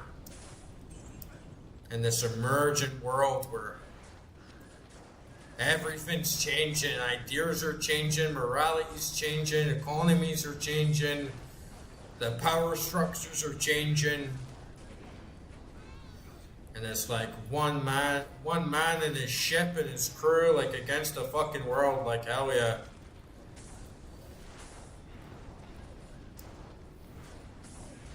Alright, I'd love to be like Red Dead 2 era. Even though, of course, like 19th century, right, there was a lot of fucking shit, there was a lot of fucking suffering. But just that idea of being one man, a fucking gun and a horse, and like you go out there and you fucking get it, man. Like whether you're gonna become a fucking tycoon or you're gonna rob a bank or whatever it is, it's just you. There's no fucking rules, there's not all this endless fucking paperwork, there's not all this fucking bullshit, there's not all this fucking social media shit. It's like, nah. Just a man in his path.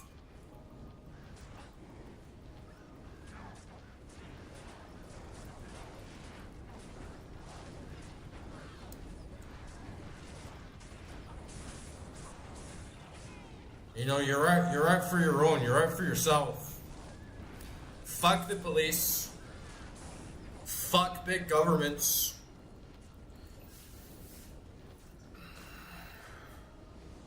You have like freedom. Freedom to fail, no doubt. Freedom to fail, freedom to succeed. Instead of just being stuck in the fucking middle ground between raw nature and the oligarchs and the fucking banks.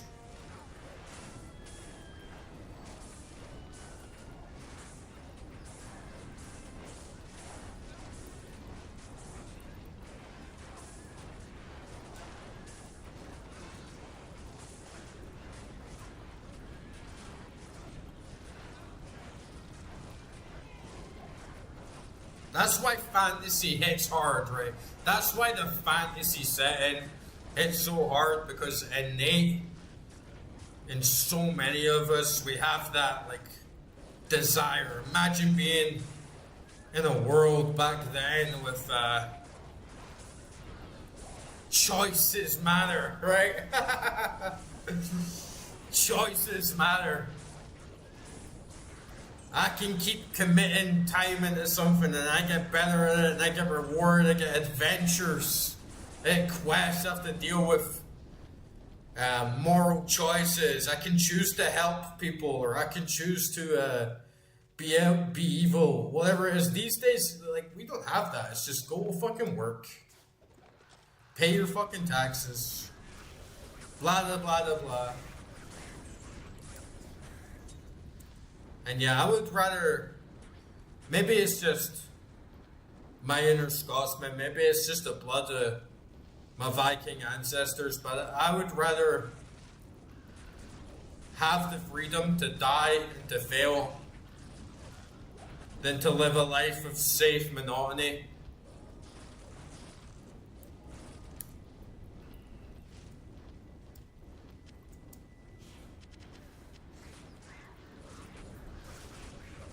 Because we have to push ourselves. If it's not physically in the gym, then it's like spiritually, mentally, emotionally. Like, you need to evolve your soul. You're not going to evolve your soul just being a Jack and Jill up the fucking hill. And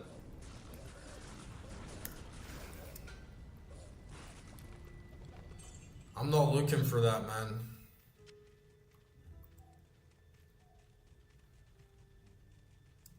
I want a raw life.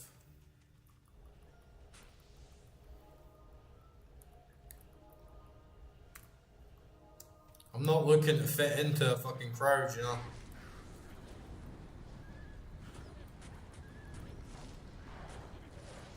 I'm not looking to just fall into the fucking game and play by the fucking rules, right?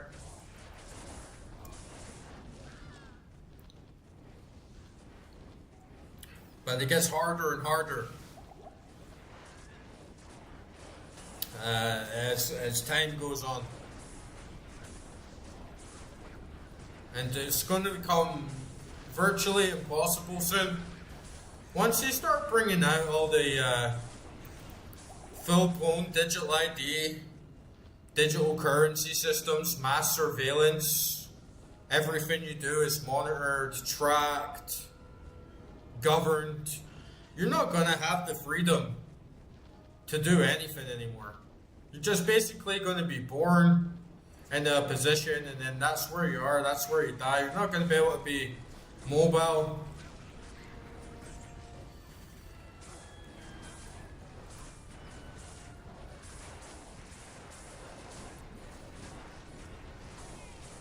But man, if I'm like reborn again in another physical body, like a conscious one, you know, hopefully I'll be reborn in another conscious entity, like maybe like an orca or like some sort of whale or just a conscious being. Hopefully not like a bug or like a chicken or something and regress down the wheel, down the cycle. But if I do, I hope I'm born on another planet, man, because the Earth is getting kind of shit right now. It could be a lot worse somewhere else for sure. You really put your imagination to it. There's other planets out there in the galaxy that are even worse off than ours. But there's a lot of planets out there that are doing a lot better than us.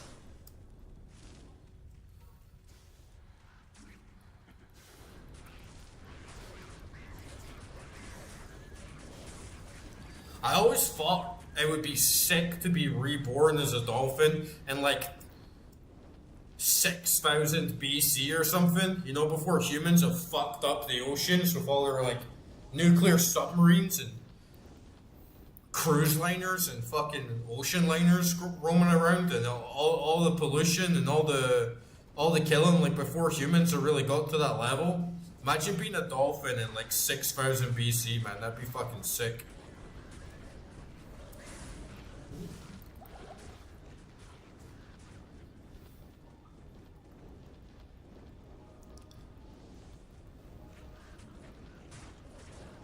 But I'm kind of like in a weird spot right now. I think it's good overall. I think my soul and my imagination are reaching into new realms because I'm so completely fucking alone, right? Because I'm surrounded by people that don't even speak the same language as me, and it's really rammed. Oh, it's really rammed fucking home.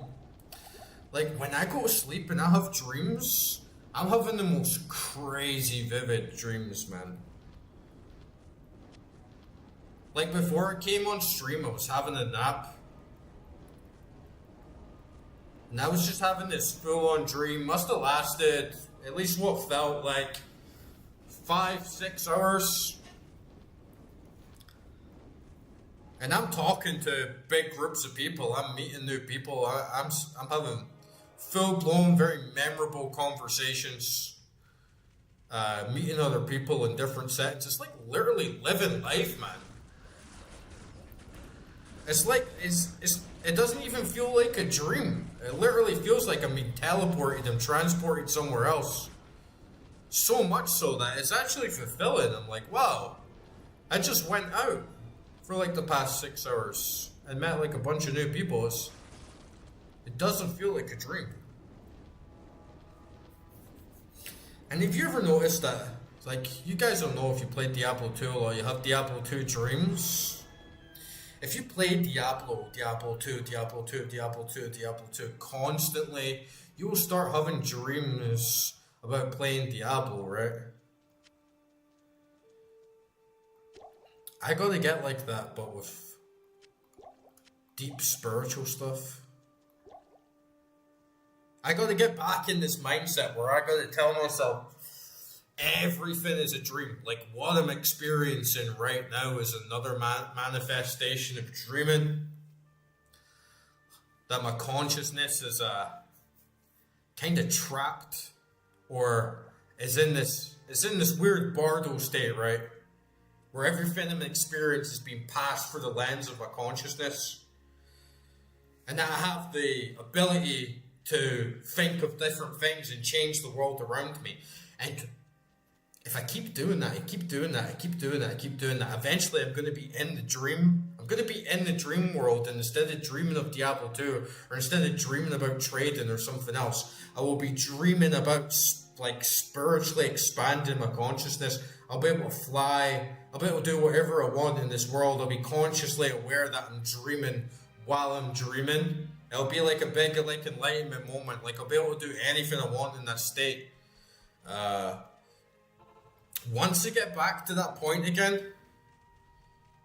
even though it's like, you know, technically, John, you're kind of just going crazy, and you aren't actually talking to other people. You're just talking to fragmented splits of your consciousness that you're conjuring up in your extremely complicated layered imagination, which is true to a certain degree. It's true, but if I can fragment my consciousness, or I can fragment my sense of being into other entities, I can talk to very deep inner aspects of myself that ultimately go beyond myself. right? That tap into the collective unconscious or the collective psyche. I can start talking to my inner guides, if you will, and I start speaking to my inner spiritual masters. I can start confronting my inner demons. I can go like truly deep within myself, and then on the flip side, we're all kind of like God, just experiencing itself split up individually, right? Because God is kind of like the Alpha and the Omega. God is kind of the collection of all things and all beings into one ominous, omnipotent whole. So even when you come out of that state and you realize that ultimately everyone else in the world is related to you in that way, that's consciousness expanding as well. And that lets you see the world in a different light. That's where I gotta be. Man, the Alpha just got fucking annihilated. Is that him dead? Is that him completely done? He just got wrecked, man.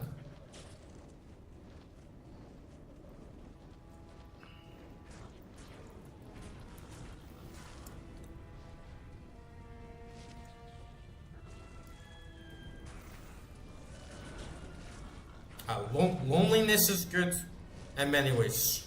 Once you get past the big hump of it, and I'm talking about true loneliness, I'm talking about true isolation, right? Talking to people on screens doesn't count. When you go outside and you hardly see anyone at all, and there's no rampant temptation. It's not like living in the city where every single day you see other people to compare yourself with. You have the lust ignited from all the women walking around. You have the anger ignited from all the imbeciles and everything like that. Now, when you just go truly within and you start to feel those like bags forming under the fucking eyes, and you start to feel like your this part of your head just kind of like explode and expand, like you're just sort of slowly transitioning into the dream state, and this like it does something to your brain, man. And then that's why when I go to sleep now every single night, man, sometimes I have like 7, 8 dreams, each one more vivid than the last. Getting into all sorts of shit. And then when I wake up, I feel like I've done and experienced a lot more than I would in waking life for the most part. I feel like I've uncovered and experienced more than what I normally would in waking life.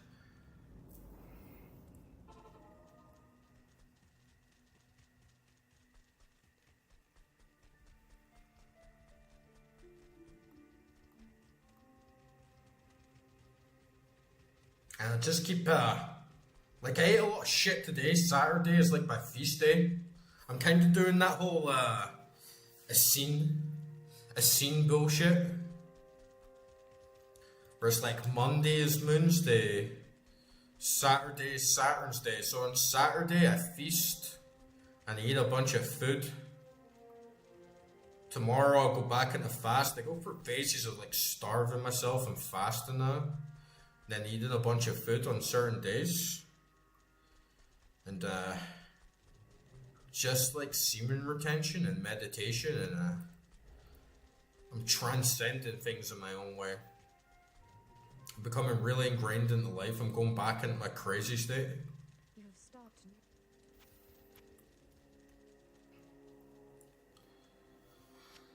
And this is actually the freedom of you have to take advantage of no family, no girl, no friends.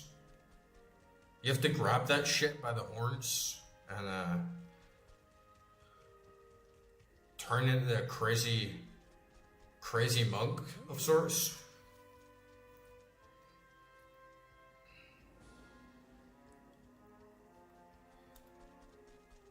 Okay, are we ready to do this?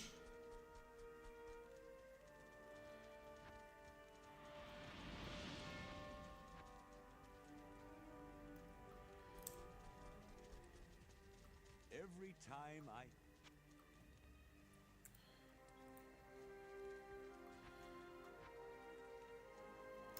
What is it? You know, when I was a kid, right? Sure, like 11, 12, 13, 14, 15. I used to be really scared of this, of silence, of nothing going on. Because I used to feel this presence watching over me. Whenever there was just complete quiet and there was nothing, like nothing on the TV or nobody else around, like nobody in the house, cat's not there. I used to feel this black, really eerie presence watching me, like a gaze, like piercing through me. Like within the void, there was some entity that was focusing on me and was directing energy at me, and I didn't like it. It made me feel extremely uncomfortable. And I used to call this black being the silence. It's like the silence is watching me, the silence wants me. And I used to just really not like it. So I used to always put a TV on in the background, or I'd play a game, or try and do something to distract myself and to fill up the void. And then when my girlfriend died, it hit me. It hit me hard. Like I'd been homeless. I was always on the move. I was always doing something. I was always distracted by something. And then when I found out my girlfriend died, I just broke down. Like I went like catatonic, you know.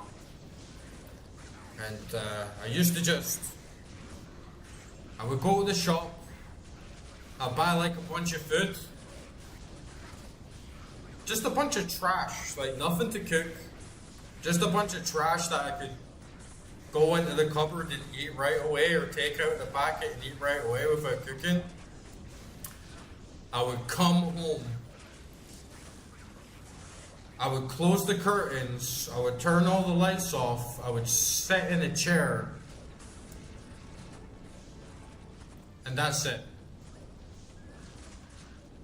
That's all I would do. I would just sit in the chair for hours and hours and hours and hours and hours and hours and hours, and then I'd go to sleep.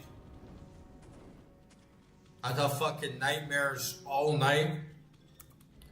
I'd get like 4 hours sleep max, then I'd get up and sit in my chair, and then I'd just sit in the chair in the dark, not doing anything, for like nearly a year.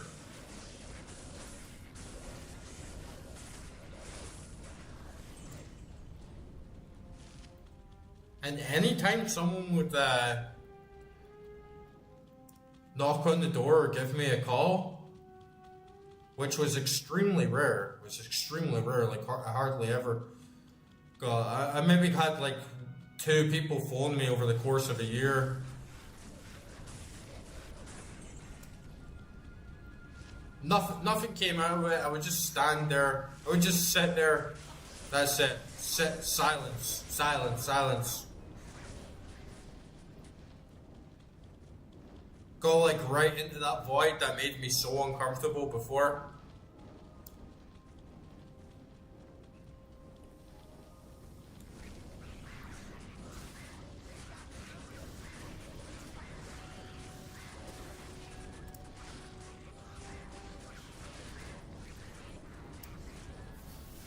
And I would just bask in it, man. I would just bask in the silence. I would just bask in the emptiness. Like it became my favorite thing, is to simply just sit in silence and do nothing.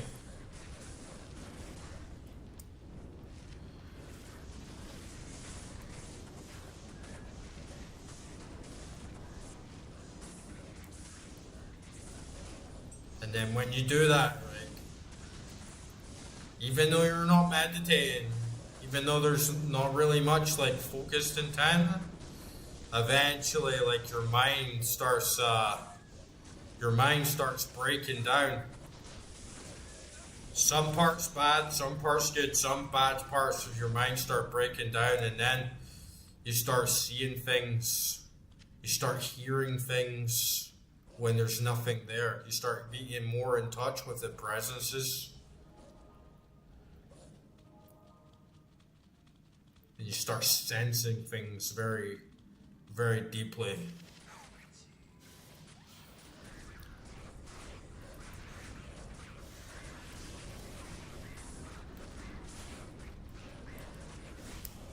And then the opposite thing happened to me because I started going fucking crazy about noise instead. And it used to be that the silence made me very uncomfortable. But then even just slight noises that would push me out of my catatonic state would make me really angry.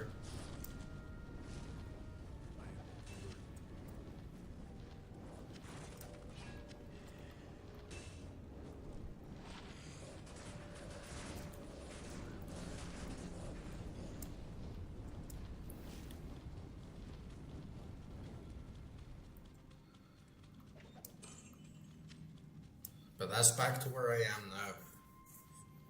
At least in the physical world. I don't want to talk to anyone. I don't want to go out. I don't want to do anything. It's not as extreme. I just want to sit. I just want silence. I just want work. And I just want to start talking to myself again. I just want to start sensing the presences, sensing the spirits, hearing the voices.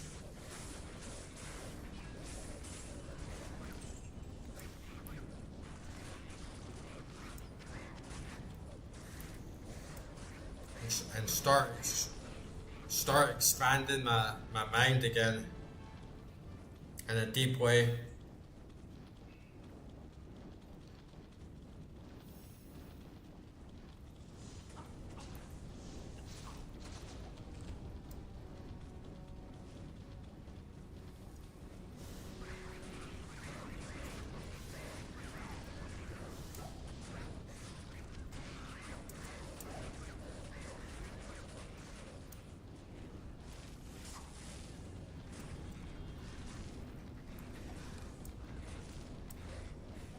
I think everything's an illusion.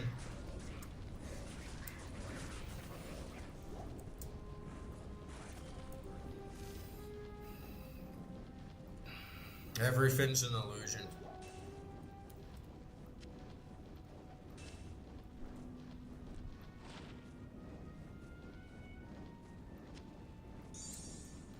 Life is just a dream.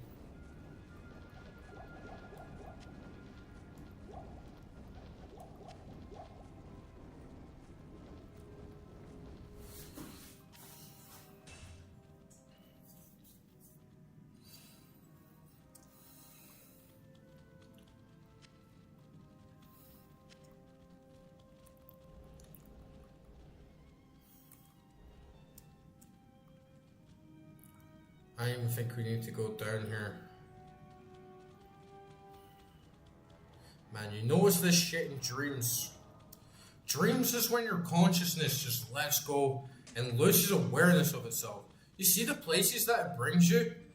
It's like you might think, oh, if life's just a dream, why are you sitting playing Diablo 2 all night? It's like, it's not me, right? It's like my consciousness has brought me to this point.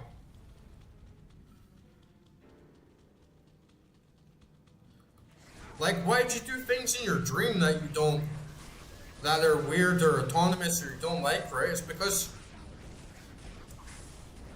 of karma. It's because of your spirit, because of your vibes, because of where you're at.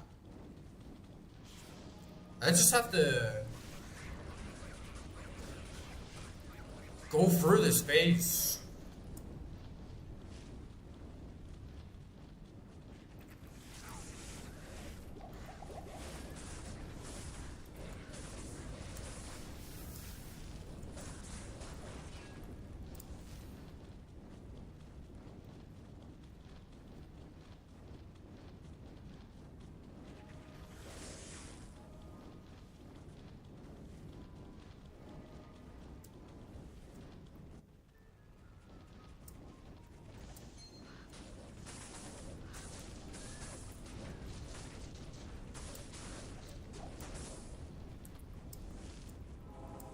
Even like my sense of self is an illusion, right?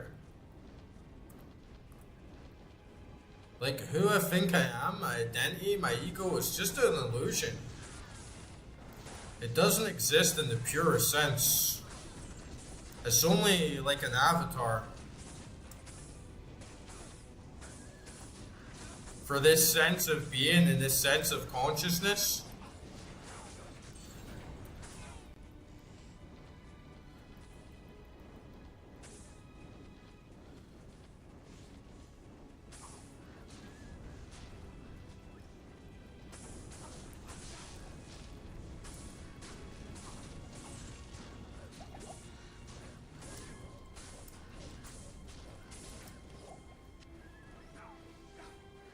Like the only thing that's real is, I wouldn't say the only thing because there's wider cosmological forces in play, but really the only thing that's real is the experience itself. Like a dream is not less real than reality when you're experiencing it. You have no awareness. It's only through enhanced awareness you can even sort of conceptualize something greater than yourself.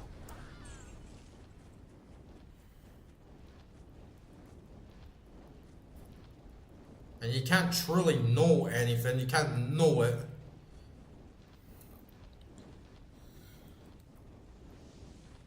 without experience. If you don't have experience, then you don't really know anything at all. You might be told things and you might believe them to be true, but it's not the same as actually knowing from the depths of your soul and your consciousness that this is definitively how things are because I've lived through it.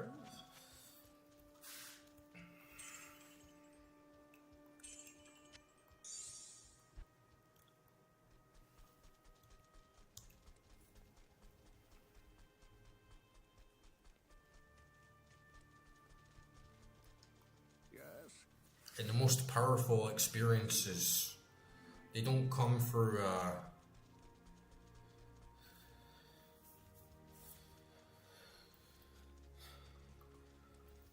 the world set up for us, you know.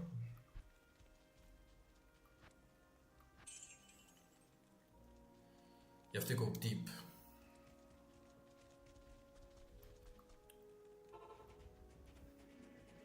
Because there's so much beyond the surface of our souls, of our consciousness that's just waiting to be discovered, waiting to be unlocked. Oh my god. Fucking Diablo demons just crashed my game. Fucking bastards.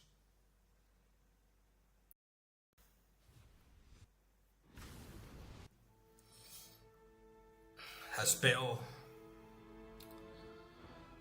playing his damn demonic tricks on us?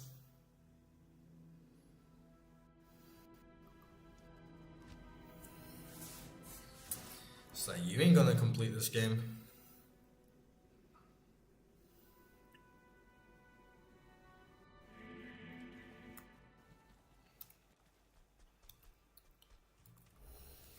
Oh man, that is bollocks though. Like, have to do that whole section again. Have to do Glacial Trial again just because of fucking game trash. Thanks Blizzard. At least we know the way to go. It's not too far. But yeah, that is a pain in the ass. Especially when we're so close. We're definitely gonna do this tonight. We're definitely gonna do it.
But yeah, it's gonna fucking happen soon, guys.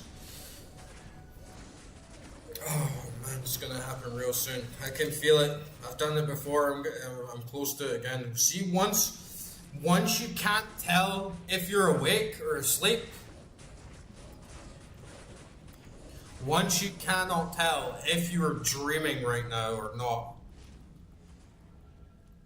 Fucking crazy shit starts to happen, guys.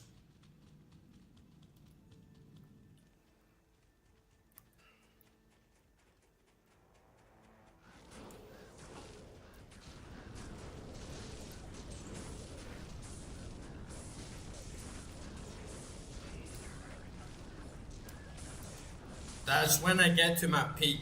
That's when I get to my mental fucking peak. Is when I can't tell if I'm even awake right now or not.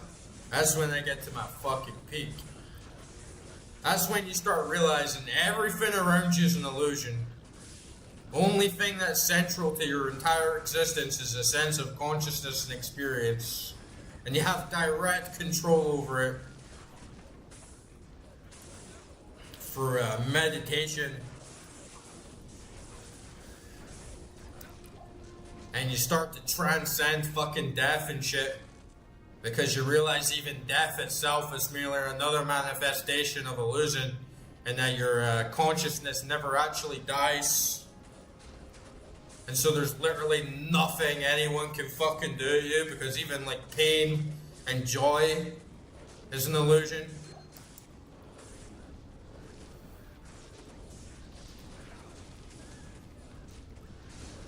And that's when you start getting into some bold shit. That's when you start getting into some bold fucking shit. That's when you start doing shit nobody even thinks of, nobody even fucking tries. That's when you start having this aura about you when you're outside and people are like, what the fuck is up with this guy? They're like, huh? There's something different about this guy. It's like, yeah. Because he's awake, he's thinking out the box, he's awake because he knows he's asleep. Right? That's where I need to get fucking back to. And it's not permanent, right? It's not permanent. You don't live in the clouds forever. It's a part of alchemy. I'm going up into the stratosphere. I'm going to reclaim that shit. I'm going to bring it back down to earth. I'm going to integrate it.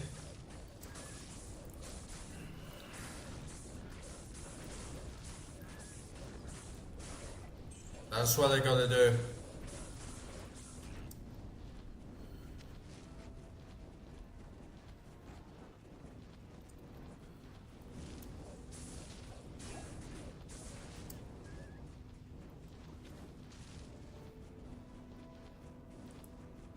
That's what I gotta do.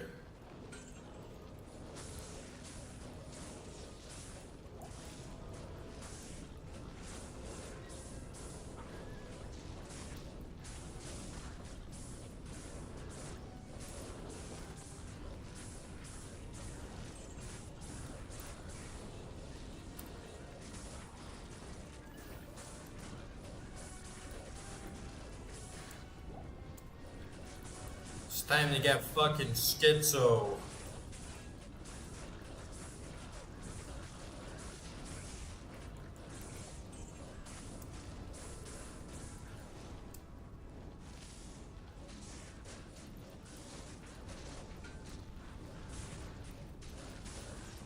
Fucking never take meds, boys.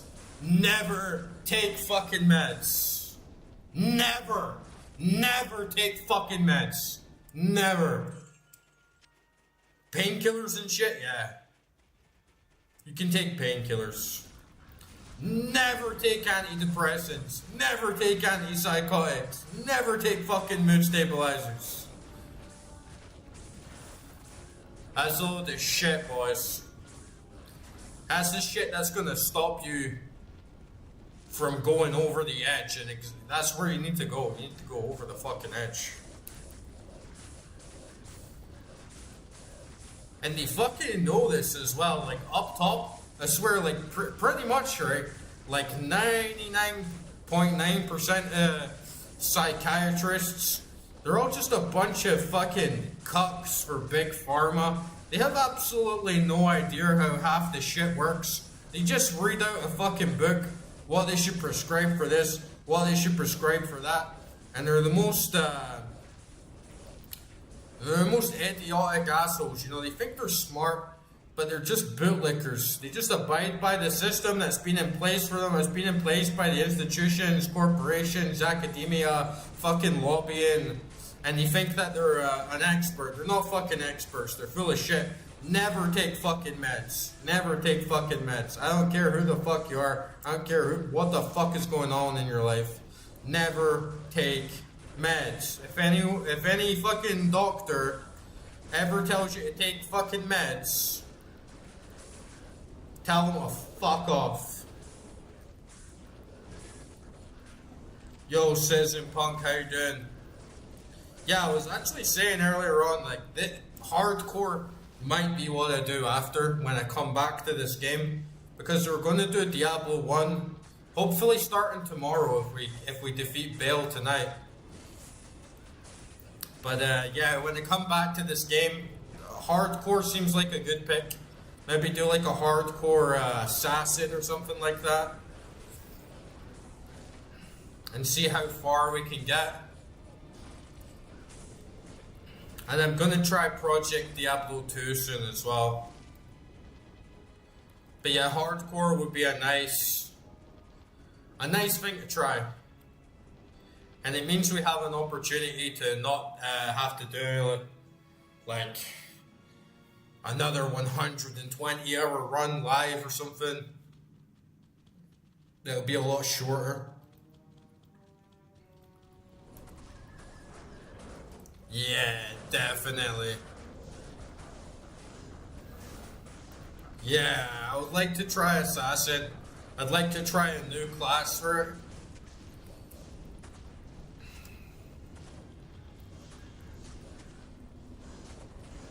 And you definitely want to play it way more safe. I already feel the spiciness a little bit coming into this part of the game. I died earlier. It was a pain in the ass. It wasn't too bad. But you know, when you have to die on hell and you have to do the whole section again, even that can feel... It raises the odds. It raises the tension. Like when I was playing Diablo and he got me in the bone prison, and I'm like, oh man, I'm gonna have to do all this again. I'm gonna have to unlock all the seals again, do Diablo again, and made it way more fucking tense. Like way more fucking tense. Hello, Mary Waity. Are you here to sell me something? What is it today, random Twitch viewer? Would you like to sell me a banner, AI views? Are you enjoying the stream and like to add me on Discord? Well, what's it going to be? Or perhaps you're a real person. Are you one of the 1% of real persons on Twitch?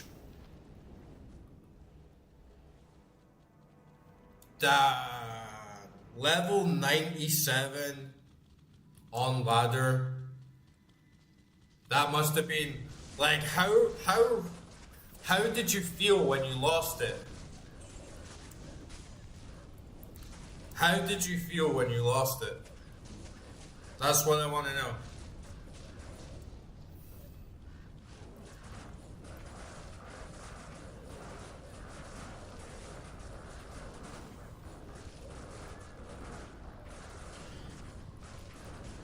Because even if I came back in to Diablo 2 and my saves got corrupted or something, and I just logged back in and it's like, oh, your druid's gone, I'd be fucking raging, man. I'd be like, no way. And I'd just like lose motivation to play the game again. I guess when you're on hardcore to begin with, you know what you're getting into, but yeah.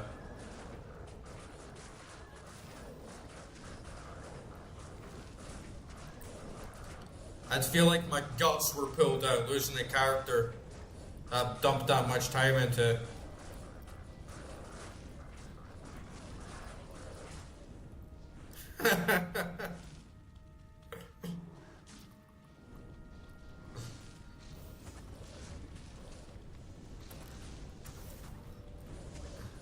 Yeah, I would get pretty fucking mad.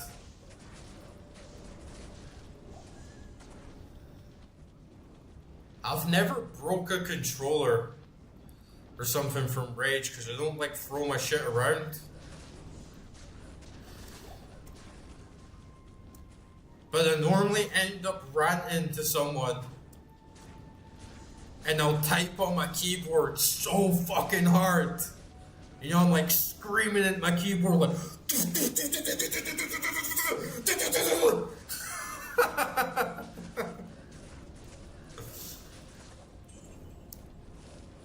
yeah, I bet it's scary. I bet it's intense. Fucking right, that's the thing, is that the more you do, like the further you get into it, the higher the emotional investment.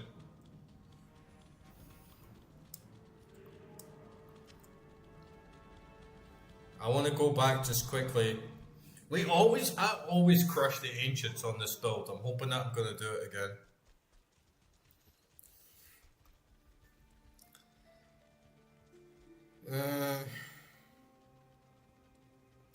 Yeah, fuck it. We'll have a look around just for this waypoint, just in case.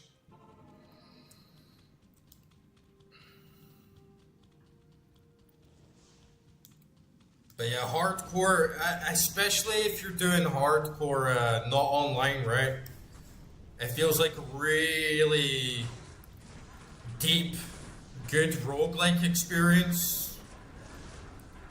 But maybe Diablo 2, there's some aspects that would just make it a little bit too RNG luck based. Because sometimes you could just get unlucky and you don't get claws, you don't get the right armor that you need. Okay, man. Pump it fucking up. Put in that extra rep every set just for me. Like when you get to 10 or 12 or whatever, just fucking pump it up to 13. Just pump it up to 13, man. And don't forget to scream.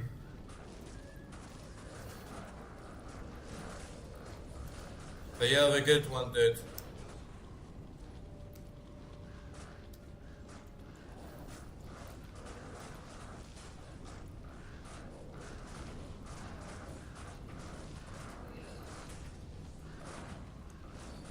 But yeah, hardcore would be really, really fun offline. If you got a good run. But that's the thing as well, is if it's a lot of time commitment, it's a lot of time invested, and maybe you just get a shit run. Maybe you've been playing the game like 60 hours and then you realize, oh, this run is shit. Nice one, dude. I'm gonna start playing this game online as well, so like join the Discord if you got it. I'm gonna start playing the game online soon and get like a party on the go. But yeah, man, fucking scream. I'll get 13 reps in. Give no quarter. You gotta level the fuck up, you gotta strength max. But yeah, I think I'll try it. If I do a hardcore run, I probably will do an assassin.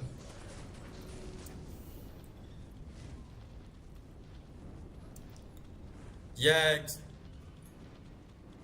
lots of people have been telling me that, and that's exactly what I'm gonna do. Neosi. Yeah, a lot of people have been telling me, like, oh, check out Project Diablo 2. Some people have said, oh, I don't like Project Diablo 2, I think it changes the game too much. And I just prefer playing vanilla, but honestly, everything I look into about Project Diablo 2, I'm like, yeah, that looks legit. That looks like it solves a lot of the issues that the game has, even though it's it's a masterpiece of its age. No doubt about it, but it's got a lot of rough parts around its edges. And there's so many parts in Diablo, Project Diablo 2, I'm like, yeah, I really want to try that.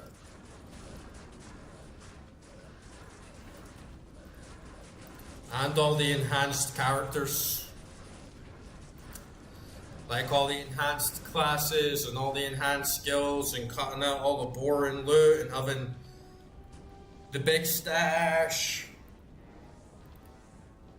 I'm pretty much, as soon as I finish this, like maybe even tomorrow, I'm gonna install Project Diablo 2, and it's not even gonna be my stream game. It's just gonna be one of my main games that I play during the week in my own time. Because I do love Diablo 2 a lot, but I don't know if I want to grind for Uber Tristram, and I don't know if I want to just sit and grind for a bear rune for like hundreds of hours, and then grind for a monarch shield for 100 hours. And I think I'd rather just get stuck into PD2, where the grind is actually more fun and more engaging, and not just resetting the same map over and over and over and over again. I feel like if I'm going to commit to it, then I'll get more fun out and entertainment out of grinding Project Diablo 2 than I will the OG.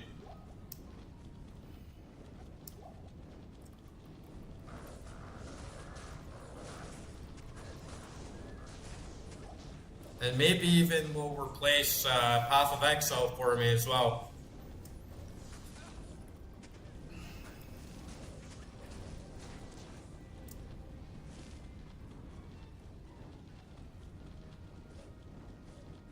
Yeah, lots of good quality of lives.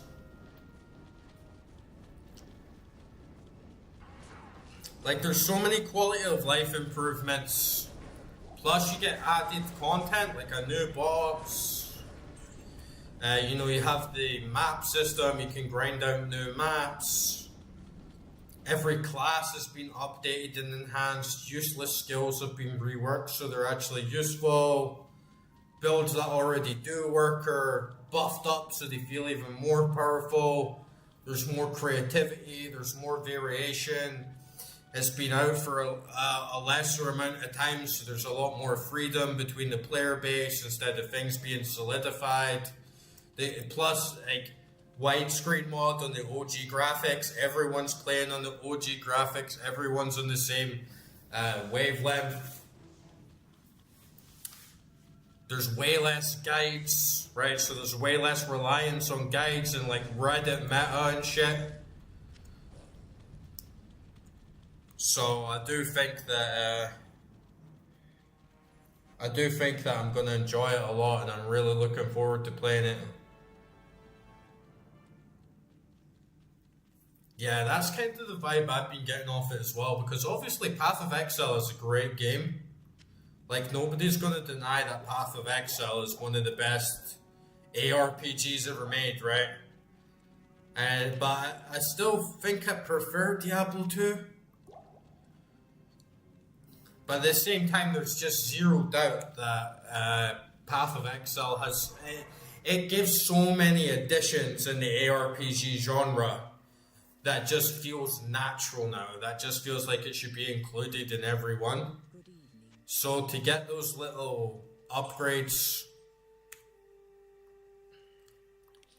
and quality of life improvements and get some of the modernization without taking away too much of what makes Diablo 2 Diablo 2 sounds great.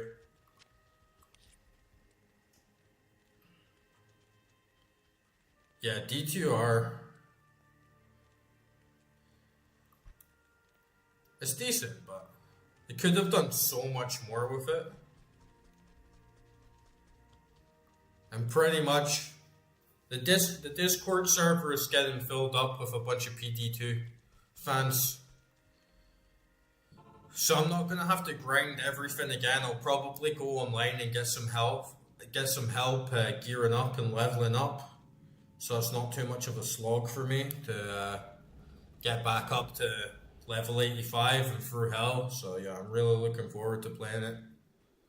Alright, we've got the Ancients. At last, the summit of Mount Ariat. We are the I normally fuck these guys.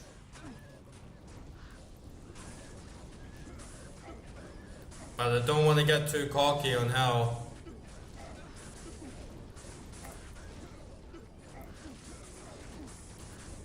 Just keep my summons up. Merc's doing alright.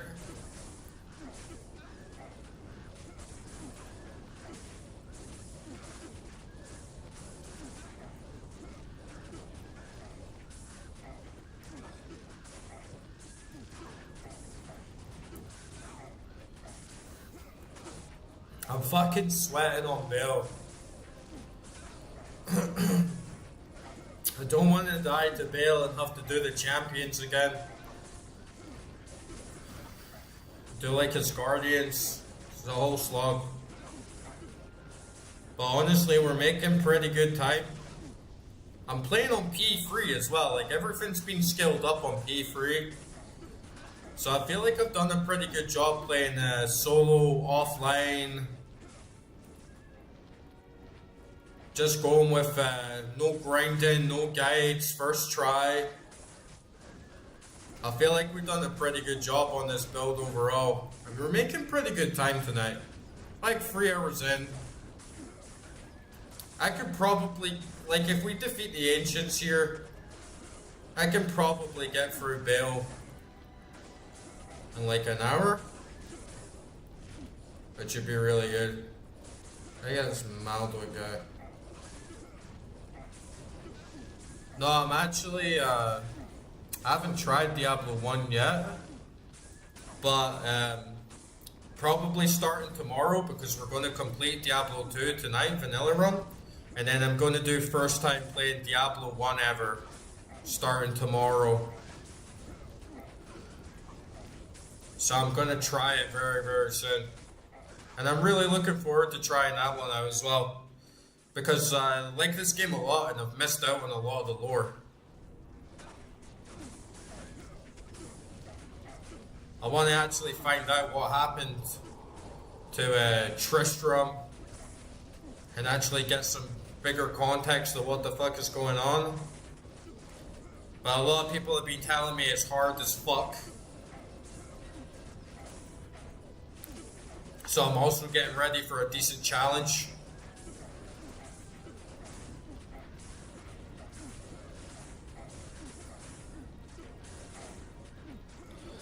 Yeah, thanks for that shout. Like, I've been thinking because it's such an old game, there probably is some minor things like that, but I'll need to do a little bit of looking into it because also I'm kind of like a purist and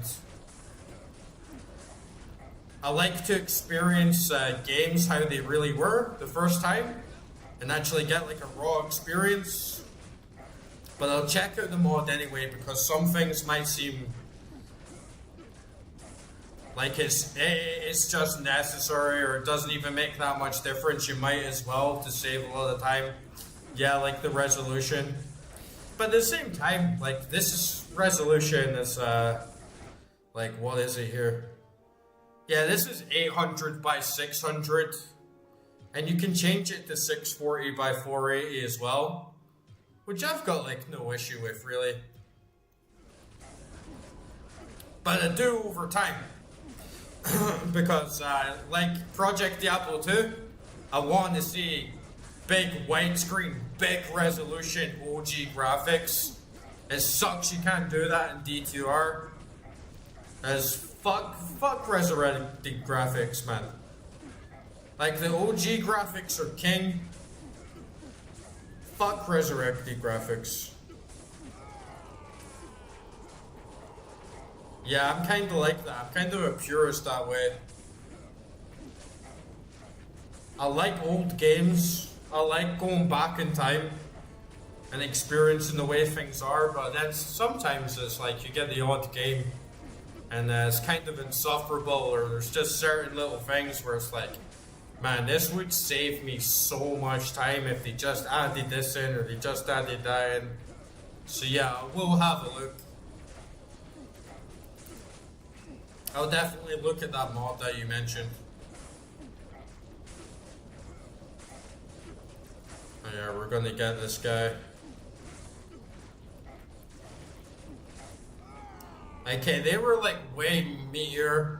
They took longer, but they weren't hard.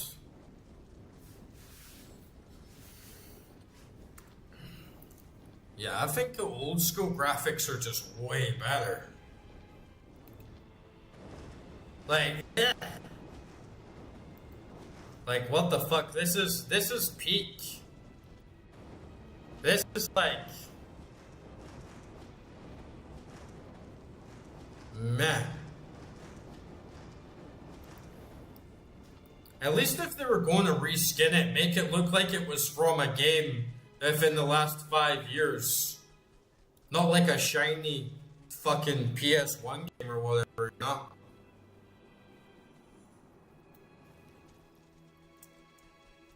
But definitely widescreen, high resolution graphics of the OG is another big aspect of PD2 I'm looking forward to.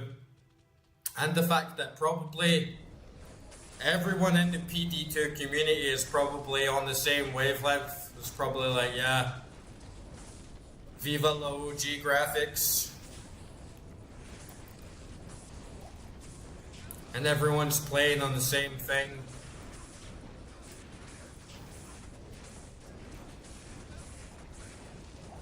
The true way.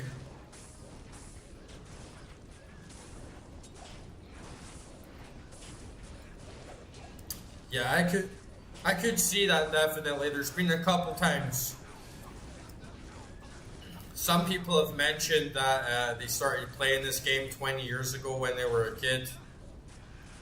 And I could imagine if I played this when I was a kid, like a young boy, it definitely would feel a bit unnerving, at the very least a lot of the times.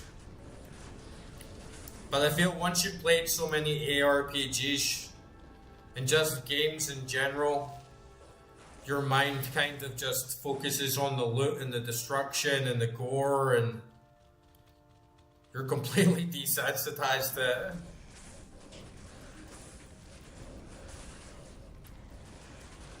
There's a friend I have, and she might be watching now, I'm not sure, she might be watching later on, but she has a YouTube channel, and she was doing a video on Diablo 2, and she was talking about the atmosphere and how it feels so scary and feels so dark and mysterious. And you see her character as she's playing the game, and she's walking like very slowly and saying like, oh, you don't know what's going to be behind each door and what's going to pop out of you next. And I just found that perspective so refreshing, because for me, I'm just running through the game like, oh, maggots, fuck you spiders, fuck you demons, oh, there's a tortured corpse and blood all over the walls in a big spooky dungeon, and I'm just like, yeah, it's we're gaming, right? Like we've done this a million times before. But just to watch someone for a little bit play it, like actually genuinely reluctant to open a door and feeling scared walking through the areas, I thought that was so cute.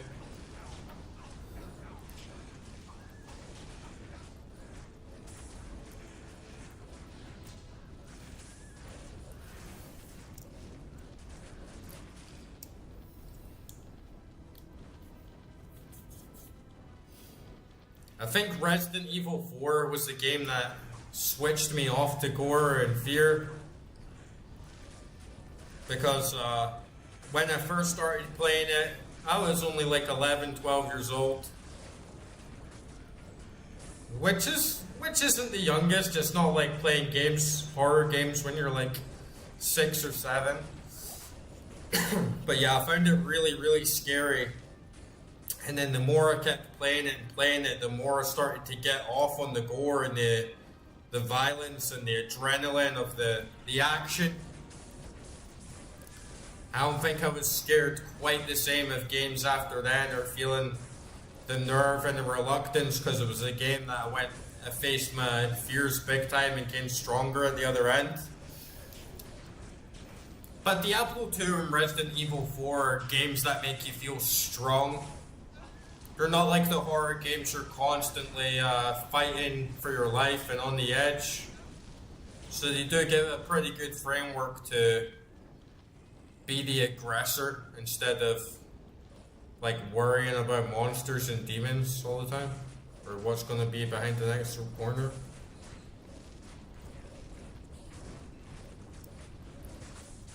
Yeah, I've watched a couple clips of it.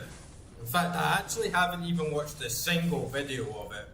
I haven't watched a single video. I've only seen screenshots of Diablo 1, and I'm going to go into it completely blind, which might come with its quirks, just because it's such an old game at a transitionary time where people didn't even know what the fuck a PC RPG should look like.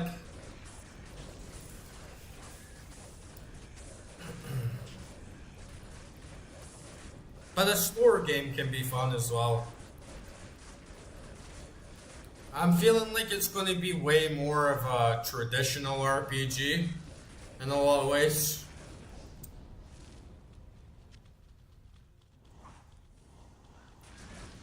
But yeah, I'll just have to see what it brings. It's definitely going to be a slower playthrough and run overall, because I'm going to be having a closer eye on the story and keeping up with the lore. So I'm going to be watching closely and reading everything and actually absorbing the world. Once you get into Nightmare on Diablo 2, you're ready to go, you know, you're just blitzing for everything. Fucking hell. These lightning attack monsters fuck me up hard.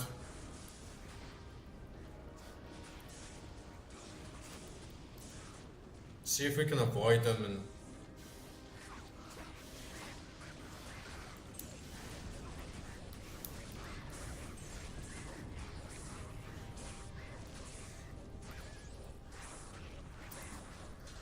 but yeah, it'll be very, very interesting to finally get to see the lore and the story and the background to Diablo 2. And I feel there's a lot of stuff I'm going through and I'm like, I don't know who this guy is, I don't know why I should care, I don't know the relevance of this.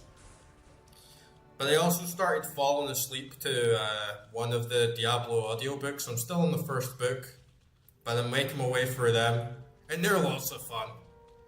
They give you a lot more padding to the world, even if it's not necessarily canon to the games. They give a lot of flavor and padding to the world. And Diablo 2 could have done with some more lore. Like, they could have had some more lore books littered around the place that you could find, or maybe some lore for some of the items. Just to give a bit of context, because I feel that the game and the story are two very separate entities for the most part. Holy shit.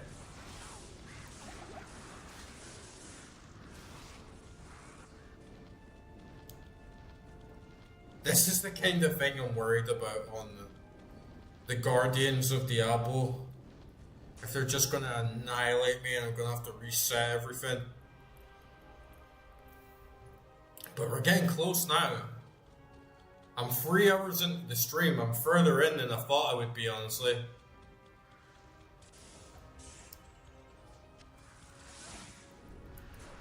Just a little bit further to go. Definitely 100% want to get the waypoint. Which should be on this level, I think.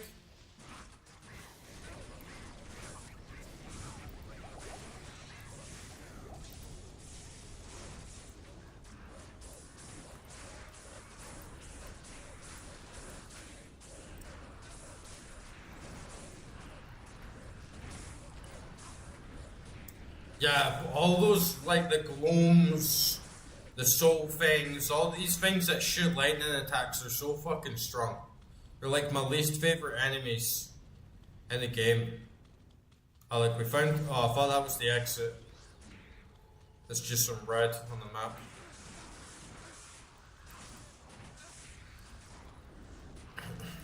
It's my one death earlier on. I just walk around the corner, there's like 10 of them, they all launch a lightning attack at me at the same time. Just walk around the corner dead in a second before he can even react to what the fuck is going on. At least the Merc's surviving though, he's got pretty good resistance. I've got Tal Rash's plate on him. So the Merc has max resistances, which is really good. Except for poison. But mine are shit. I've got like not even like 0. I could always take Talrash's plate off, but my strategy right now is pretty much just don't get hit. And it's working out quite well. Because I have a lot of armors that give me +1 skills at the expense of resistances. And I'd rather just take the bonus to all my skills and all my summons. And then just hide behind all my minions and summons. It works out pretty well.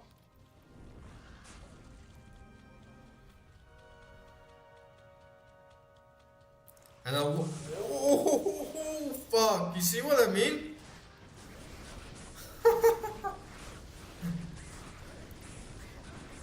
Like they're fucking nasty.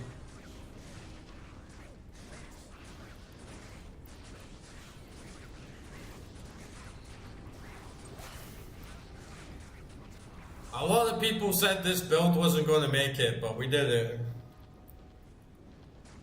I'm so glad that they didn't listen to people when I was in normal and people were coming in and the backseaters have lessened and lessened and lessened and lessened the further I've got into the game. But when I first started this run, there was so many people coming in like, you can't do this, you can't do that, you need to restart your whole build. Why are you playing Druid? Druid can't complete the game. Like, you need to use this build and you need to look up this guide, and it just kept going, and now we're here. We're nearly completed the game. I don't think I can do Uber Tristram with this build though. I think that would just be too hard. I think you definitely need a Fury. Oh, I think you definitely need Werewolf.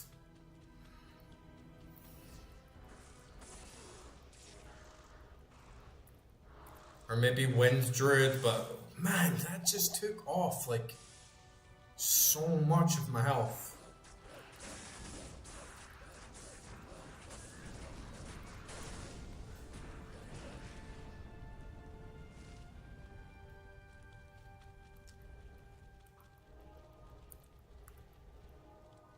Yeah, it was just going from this is impossible to making it.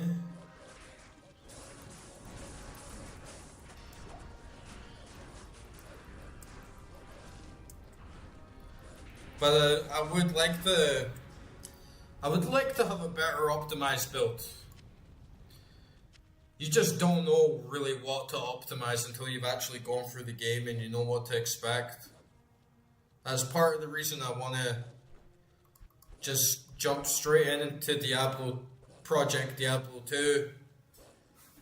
It's because I can't be bothered optimizing for OG.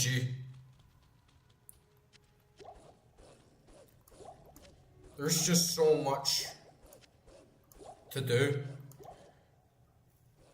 in terms of grinding for a bear rune, trying to get Enigma, trying to get a Monarch Shield. Just like, I'm just going to be doing like hell cows for hours and hours and hours and hours and hours and on end. You know, I'm just going to be doing Lord Karast runs for the next fucking 2 weeks, just trying to get one drop. It's not the most exciting.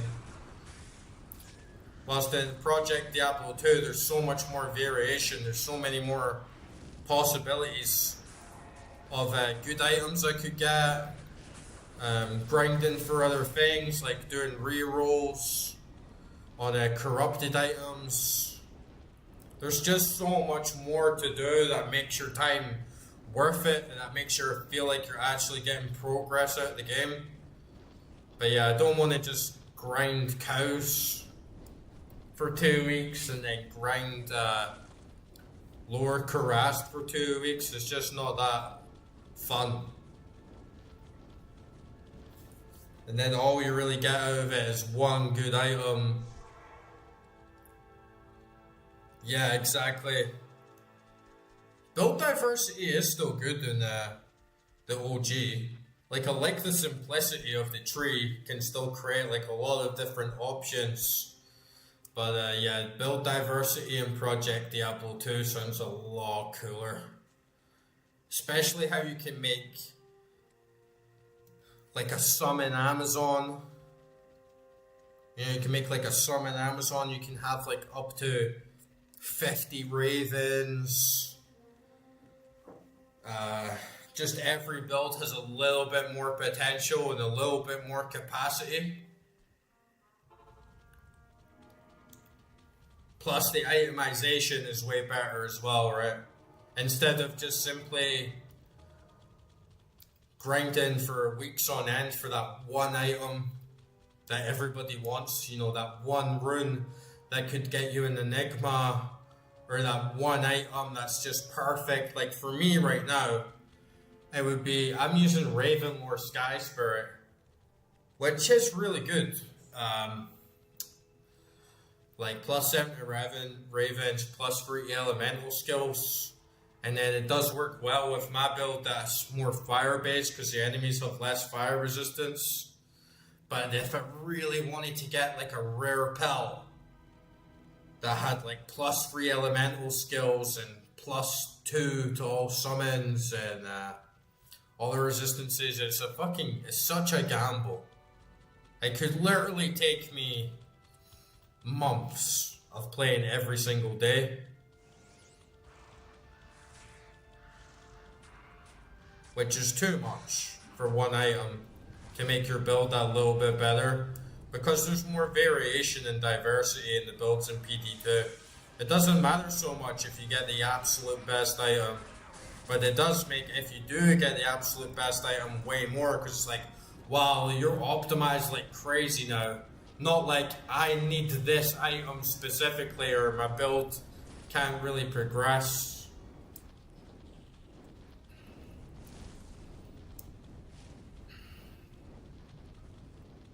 So I'm really looking forward to getting stuck in.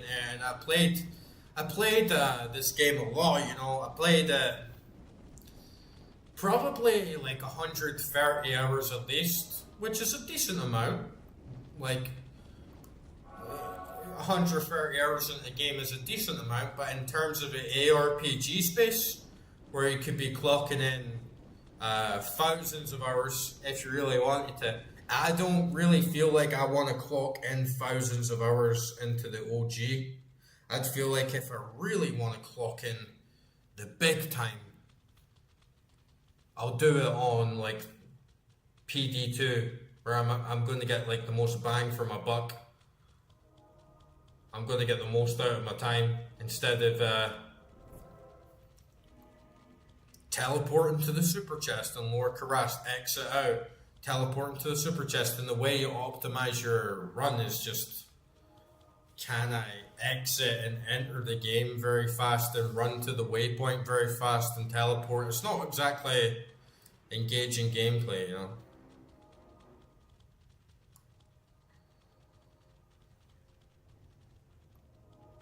Yeah, I don't really have much context on how that went. But if the rare drop was that low, it kind of forces you to trade. And I'm looking forward to that as well, because like I said, I'm quite a purist when it comes to games. Especially old games, you know, I like to really experience them, and I feel if I had Diablo 2 in 2001, 2003, I probably wouldn't really be able to play online that much because my internet connection wasn't that good, or it wasn't too big on online games, or even smart enough to like make a fucking account for half this shit. So I played it offline all the way, and I don't want to have my experience ruined. Especially when you're on stream, or you play like a new MMO, a new game, and you know you get a veteran player who's just overly friendly, and they're like, "Oh, I've been playing this game for 100,000 hours. Would you like to have 10 million gold, and I'll give you the best gear in the game?" And then you're just like, "Oh, thanks, man. Now I have zero reason to play this game because the whole point of the game is to earn it and get good gear." So I didn't want anything like that to happen with the trading, but I am looking forward to getting into the trading now. Like, I could take a little boost up in Project Diablo 2 just because I've actually put in so many hours into this. I feel like I could take some items or a little bit of gold just to help me up a little bit while I get into the game. Oh, it completely ruins your experience. Completely ruins your experience. It's the worst thing in an MMO. It puts me off an MMO.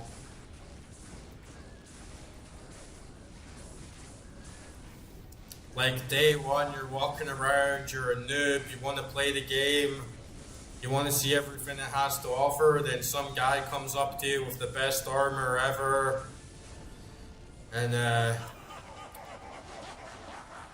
just like tries to trade with you, and then gives you all the money that you could ever dream of, and all of the best items and gear, and starts dumping everything on you like you could do this, you could do that, this is how you do this is how you do that, and it's just like, that's the game over for me, pretty much.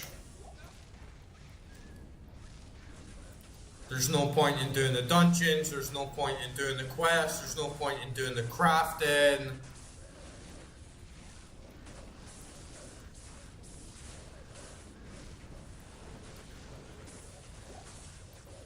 Sometimes like all MMOs are kind of like this right now because we're in such a bad space. I won't go as far to say that there isn't any good MMOs right now, but there's like a handful. But the problem with them is they've been out for so long that the amount of people walking around the game that are maxed out, it creates this huge power imbalance for a new player where you can't really experience the game anymore because everyone else is already maxed out and got everything, so you can't really find your little niche in the community, or you don't have that same sense of competitiveness, or you can't really connect with people in the same way. Like, we're all the same level and we're all in this guild. Why don't we do quests together? Why don't we do dungeons together? You know, dungeons are dead.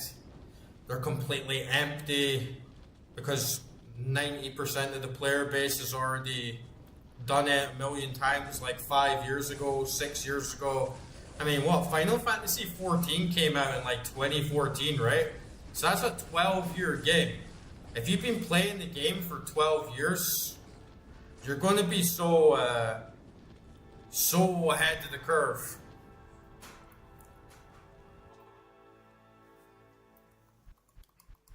And same with like WoW, pretty much every MMO right now. And then every new MMO that comes out just turns into trash because it just turns into pay-to-win bullshit. It's like a cursed genre right now, which is a shame because I used to really love them. I used to love playing old school RuneScape. Still do. Still got a lot to offer. But yeah, I mean, that's even older. That's like, I've been playing that game for like 20 years. It'd be nice to have another MMO. I used to play EVE Online, really liked that game. And then the company went bankrupt, can't even remember the developer's name. And then it all went pay to win, got owned by the Koreans. I feel like MMOs are just too much of an investment for developers these days. It kind of needs to be littered with microtransactions and shit to be sustainable.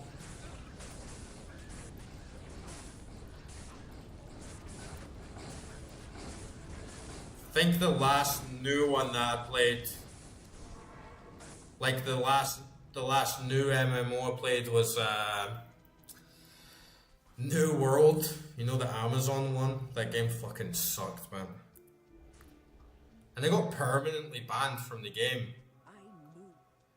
I got permanently banned from New World because a bunch of people in a guild just decided to collectively report me. And it doesn't matter if you've done anything good, if you've done anything bad. The player base figured out that the moderation system in New World was completely automated. So if someone gets enough reports, the game just automatically kicks them and bans them. And I was so raging, man.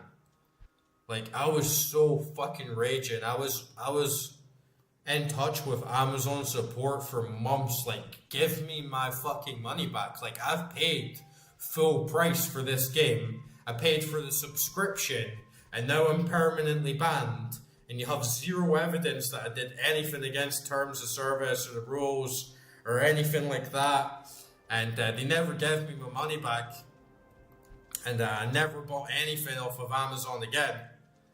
I was just like, fuck this company. Like, no way. Like, they just robbed me.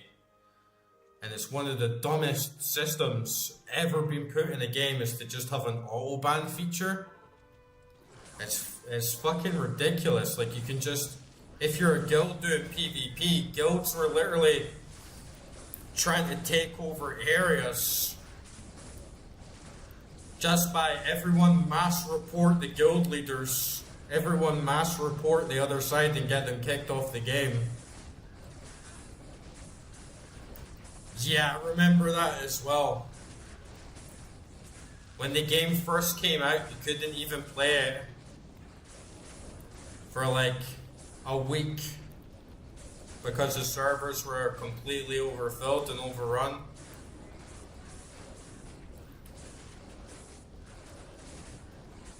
But it was a pretty shit game anyway. It had a lot of potential, but it was just in the completely wrong hands every step of the way. And now it's dead. It deserves to be dead. There was no way that game was going to survive. How can a game survive where you can ban your player base just by mass reporting?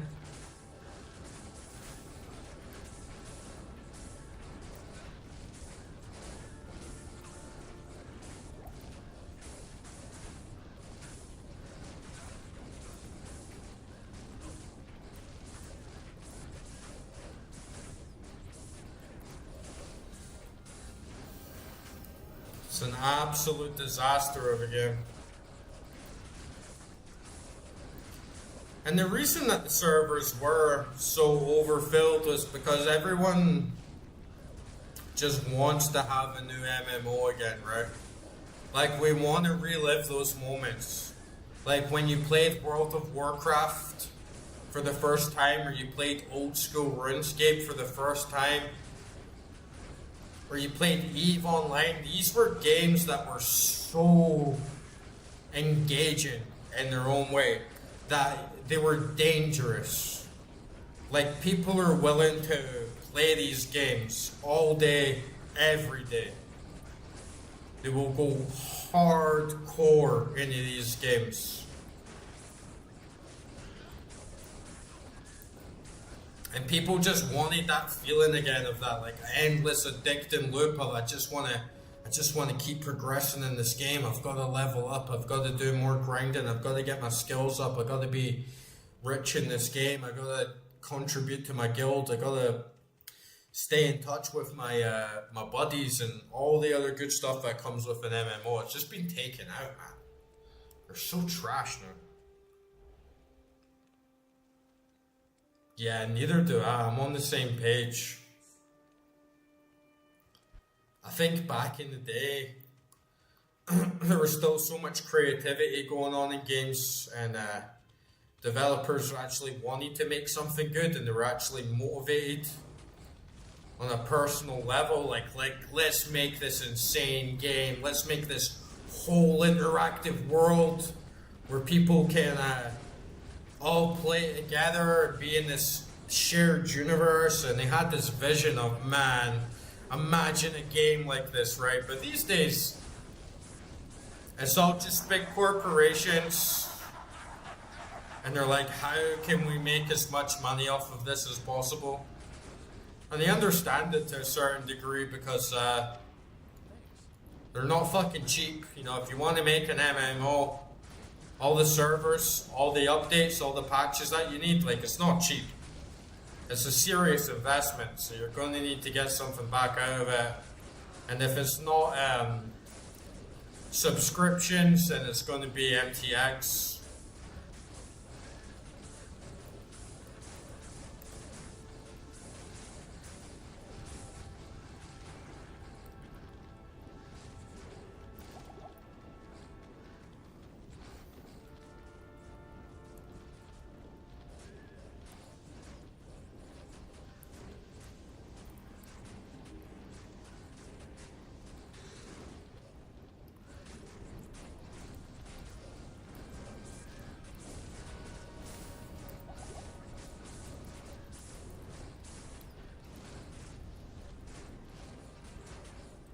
Exactly, yeah. Like, for me, the best MMO is still old school RuneScape. And for so many other hardcore WoW fans, like, they'd still rather play WoW Classic than the new ones. And WoW Classic is about to die hard, right? Because WoW pretty much already died. When he brought out like Mists of Pandara, that was kind of like the end of the peak. So now they've just gone full cycle. We'll bring out WoW Classic again, and then we'll slowly re-release all the expansions. Now you've re-released all the expansions, and now it's in the same state that it was before it fell off. So it's just doomed to fail, right? It's just like doomed to fall off again.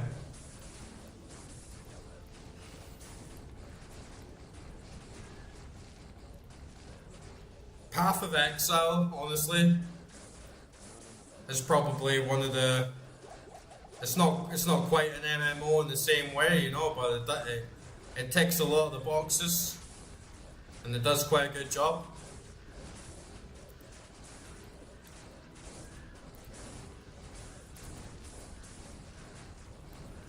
And every time someone says that they're going to bring out a new MMO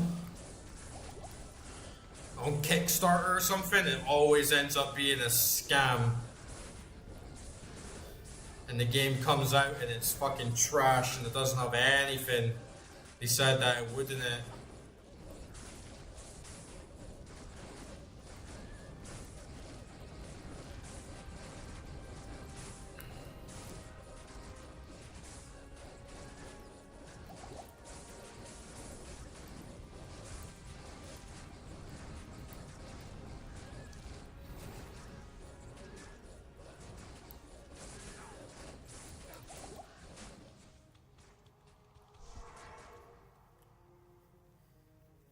Yeah, exactly. Ashes of Creation. Big fails.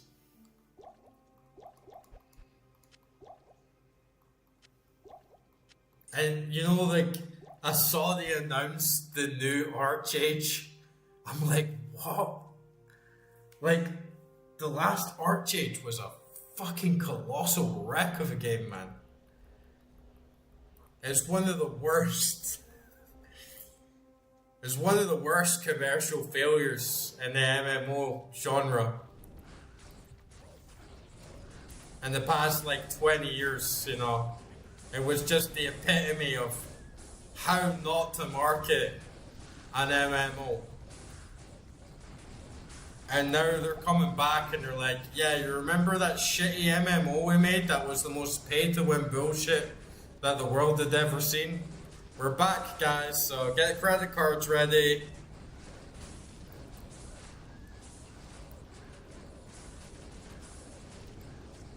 Yeah, Korean MMOs just prey on the lifelessness aspect of it.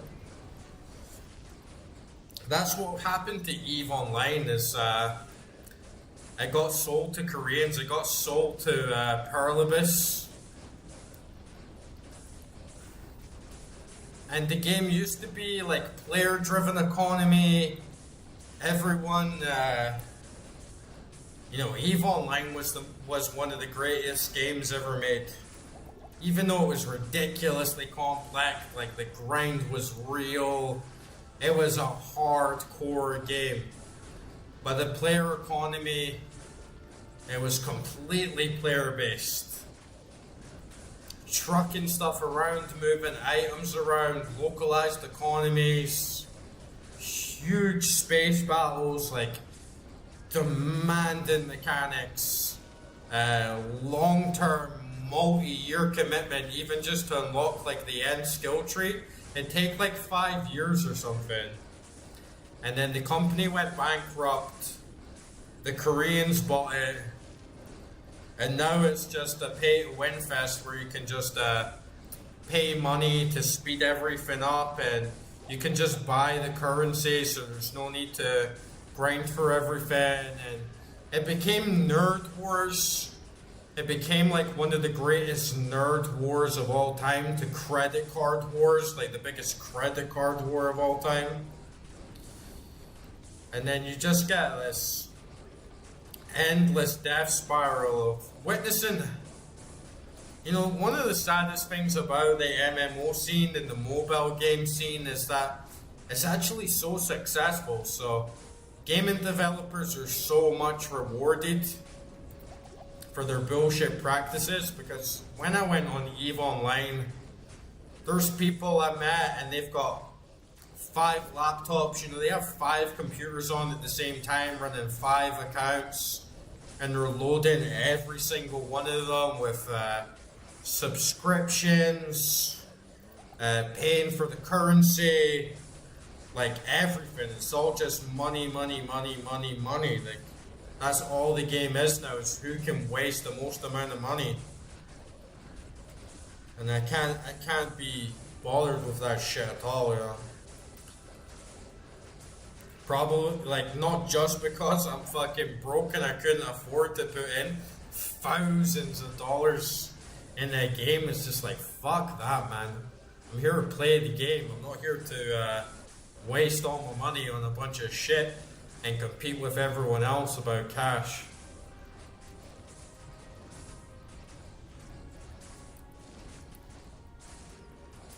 This monster here is soaking up more HP than fucking Beowulf, man.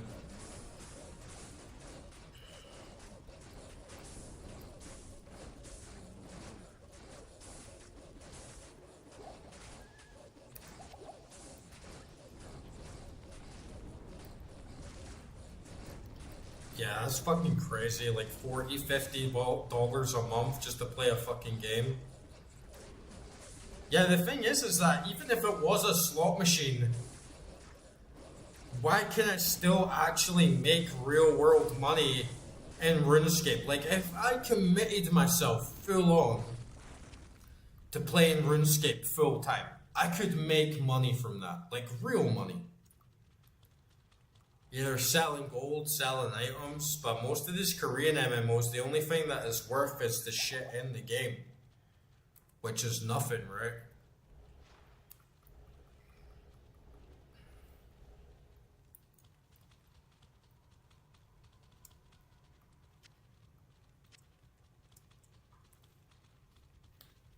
And I have no idea how people can waste so much time on those Korean MMOs, like BDO and stuff. The communities end up being really fucking toxic as well, because it's just a bunch of no-lifes with too much money, spending every waking moment and every penny of their spare time into their, like, waifu avatar. There's no social aspect in MMOs anymore, right? I feel the grinding for items takes away too much of the fun. It's the same with EVE. You used to like have to cooperate. You used to have spies and different guilds. You used to actually have to communicate with other people and have different roles and form your own space in this like shared universe. But these days it's just, oh, let's get max level, let's do all the dungeons, let's get the best gear, like fuck everyone else, I don't really care.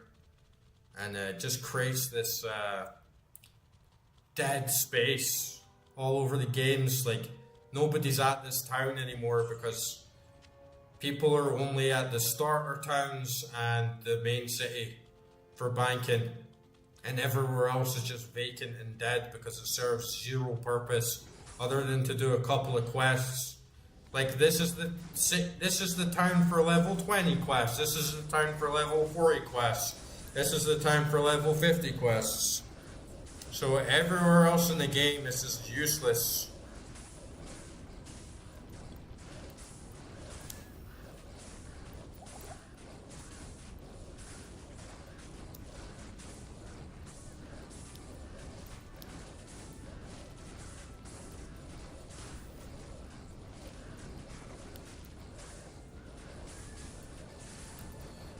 But I like playing MMOs to actually meet and connect with people. Not like actually make real world friends, but to have that social aspect, I feel it's one of the strongest advantages it has. Is there's actually real people on the other end of the screen. And there's so many unique ways you could go with that, right? There's so many unique ways you could play with social mechanics, like psychology, bringing people together, and then it ends up just kind of becoming like massive overworld where everyone co-ops dungeons and does like a little bit of trading with each other for stuff that doesn't even really matter.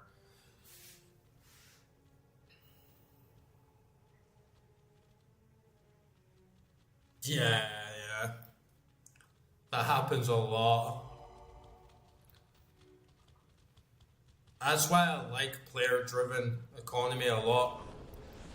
I like trading in games a lot. Like I loved trading in RuneScape.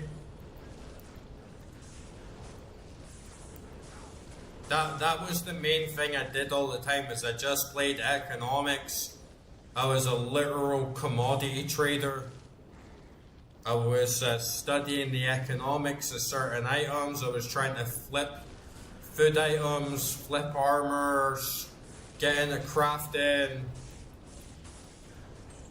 It was like I got a lot of enjoyment out of it. Not everyone will, but that's part of the fun of a good MMO is you can do what you want to do.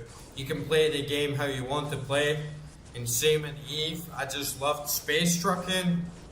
I didn't get directly involved with much of the big conflicts. I would just supply resources to different factions and expand my business and my corporation so that I could compete with others financially and economically and still have like a really good foothold in the world. And I just really like doing that. I just really like studying the economics and seeing, I can get a better price for this item, or maybe it can affect the economy on this side of the map, or maybe I can help out in this war or over the course of this war a little bit if I just sell these guys an item that's very hard for them to get by playing as a neutral party that's just not directly aligned with anyone, and then selling them it for a premium price, and just all this sort of really creative stuff that felt really organic and natural. There was nothing laid out in the game that said do this, do that. There was no dungeons, nothing. And then they just turn it into fucking Korean pay-to-win bullshit where you can just buy the currency. It's like, what the fuck is the point in playing the game? Like, why would I put in so much of my time into this game?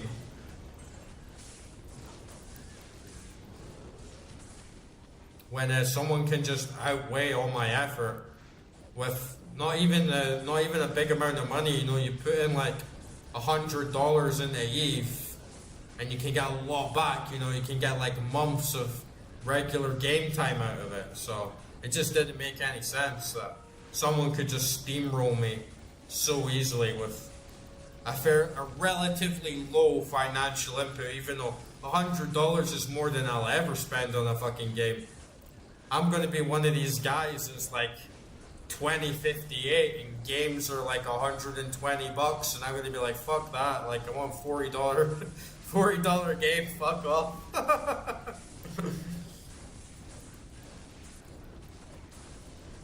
Yeah. I actually used to play this game called Tribal Wars. And think of it like, you know how you get all those mobile games like Clash of Clans, and it's all just pay to win bullshit. Like every single game is just littered with microtransactions, and you have to build up your little town and get down the timers and upgrade your villagers and your settlement, and then eventually conquer other people's settlements. I used to play this game called Tribal Wars, and it was one of those games before microtransactions and games existed, and it was fucking glorious. It was just a cheap little browser game.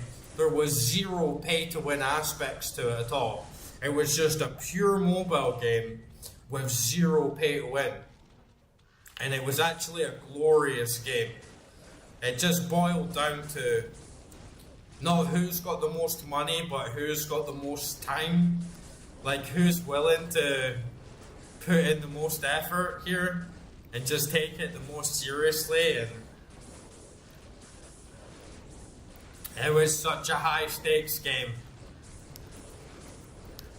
And I clocked in so much time. It was actually the perfect game to play while you were playing other things, kind of like an idle game. And then every 5-10 minutes you'd come back onto your Tribal Wars and you'd see how your village is doing and see how your attacks are doing. And those games actually have so much potential, but if you can simply pay money to a game, it is completely pointless. Like, there is zero point in playing it. And the sad thing is that people, like, they're so profitable. I think mobile games is the most profitable platform for gaming, which is insane when you think about it. But it's because the level of investment is so low. You can make a shitty mobile game for like 50 or 100k and then just clog it up with microtransactions and put like a bunch of ads on it and just suck as many people as you can into the game, and somehow, like, people must be a lot more wealthier than me, or just like dumb with their money, because people pay big money for this. People pay big money for this, and I've known people on welfare. I know people in the UK on benefits, and they put in like $30, $40 a month in a mobile game. It's fucking crazy.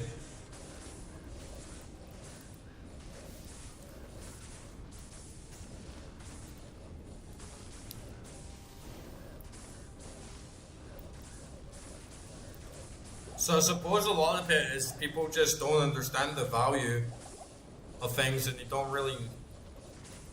they have very bad taste, because if you're spending every day on a mobile game, like a shitty mobile game that everyone can just outcompete you with money, and then you're falling for the trap of, if I just put in $40 into this game, then that can be a bit better.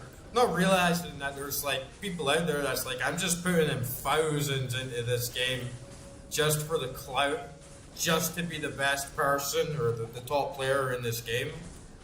It's fucking dumb.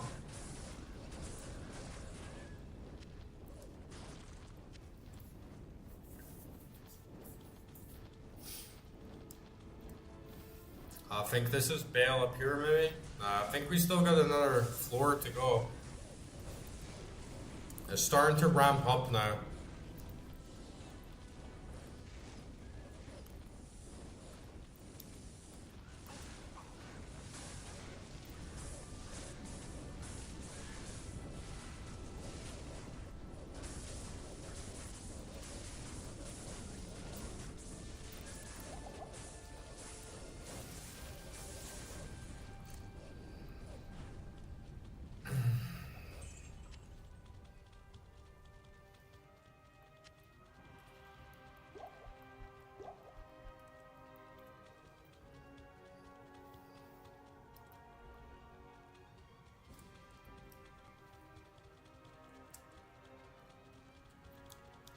Every big game just gets swallowed up by big corporations, and I have a really big problem with gaming.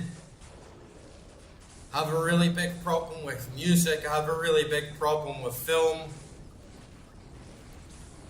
It's half and half battle, right? Like, so many people are aware of it. Like, yeah, fuck all these corporations. Like, fuck all these publishers. And I totally get it. But at the same time, it's not really their fault that it sells. If like the only reason they fucking do it is because people eat it the fuck up. And people are very content with sloppy, shitty trash. And I've seen it happen big time in the films now, right? Like, it happens so big now in games. You only have to go onto the Steam forums to see it. But there's like this political, spiritual divide that's pervaded people's minds of people complain about bad games. And then there's the camp that's like defend all bad practices in games. And that people who complain about games are from this camp, and people who adore all the games are from this camp.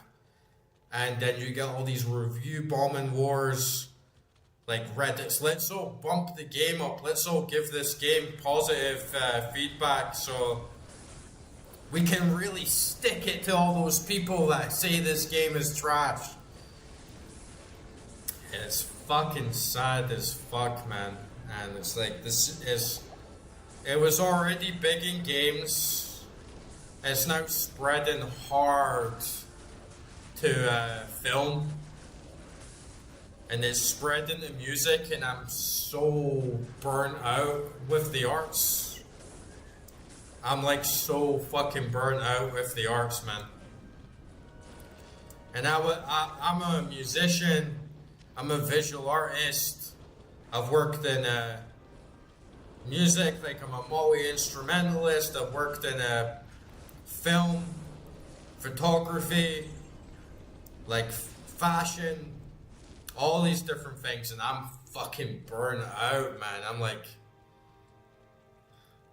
this whole game is rigged and just dumb as fuck, because I feel like most people these days, if you can spew out mobile game shit and cancer and trash, like, hey, look at this absolute piece of fucking shit game, do you want to pay me $15.99 for health packs, or how Grand Theft Auto 6 right now is world record holder already for most pre-ordered game in existence. It's just this idea of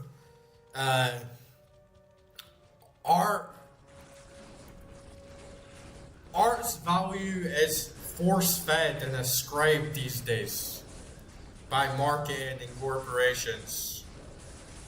It's like all that Andy Warhol bullshit. You know how like Andy Warhol just put a can of Campbell's soup on a picture and called it art, and then everybody starts associating it with art and talking about the higher meaning and symbolism between placing a can of soup on a canvas, about how it's such a mundane thing, like raised to a higher fucking aspect, like blah blah blah, all that pretentious dumb bullshit. It's like that, but all these marketing teams through like hype and mass like parasocial community just basically gaslight people that this bag of shit is actually good and enjoyable, To the point where GTA 6 is the best example, right? People have pre-ordered it en masse. Pretty much everyone that's already pre-ordered that game, even if the game is a buggy, dumpster fire piece of trash, I swear like 90% of that will defend that game to the grave. They'll be playing it all fucking night. Like, you can't win. It's the same with music. It's the same with film. They just pump this shit out. They basically gaslight you that it's good when it's not. And all these big popular games, all these big AAA films, top music stars, the biggest films, like the biggest games, they're all fucking trash, man.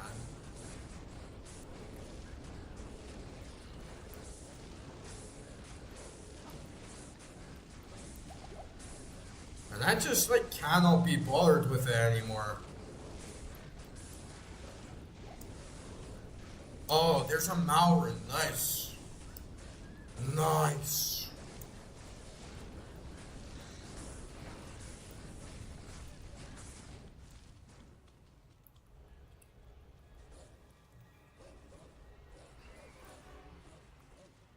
It's like all this stuff right now with the Odyssey. How like so many people were like really against the film from the get-go because of all the casting directions. And now there's this really brainlet argument going all around of, you know, people aren't smart. Like the majority of people don't appreciate good art. The majority of people don't like actually critique art or think about art in a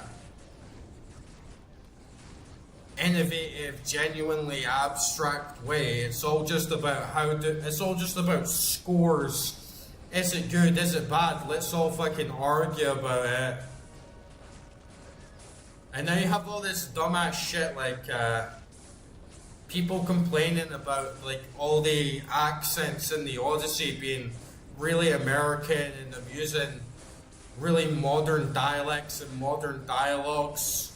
And it's a genuine criticism, it's a genuine complaint. Like, how does it feel authentic? How does it feel real? And how doesn't it break your immersion that we're in ancient Greece but everyone's just talking in a really thick, like, modern American accent? And then people come back with like, oh, so shouldn't they just film the entire thing in ancient Greek? Like, trying to be all snarky and sarcastic? Like, why don't they just film the whole thing in ancient Greek then? Since that's the only thing that's authentic. Like, what about Passion of the Christ, Mel Gibson? Like, that was a fucking good film. And they like went to the effort to film the entire thing in Aramaic. It was a dead language. Like, what is so perplexing about the idea that they could actually try to make the Odyssey in ancient Greek and try and make this experience where they bring it to life, just like people like Mel Gibson did with the Bible? They can't even conceptualize this shit. They couldn't even conceptualize it. To even think of the idea, should this be in ancient Greek, is a laughable, like, haha, why don't you just make it in ancient Greek? Since you want it to be so authentic. It's like, this is the mainstream audience. They don't think. They watch Marvel films, right? Like, they watch superhero films. They watch a bunch of fucking trash. Like, they watch whatever the fuck is put out in front of their fucking face on trailers. It's the same thing on music. People just watch whatever the fuck is spewed out by the Spotify algorithm, by the fucking radio, whatever the fuck they see on a billboard. It's like, everyone just pile on. This guy's clearly the greatest thing that ever happened because he sold this amount of records.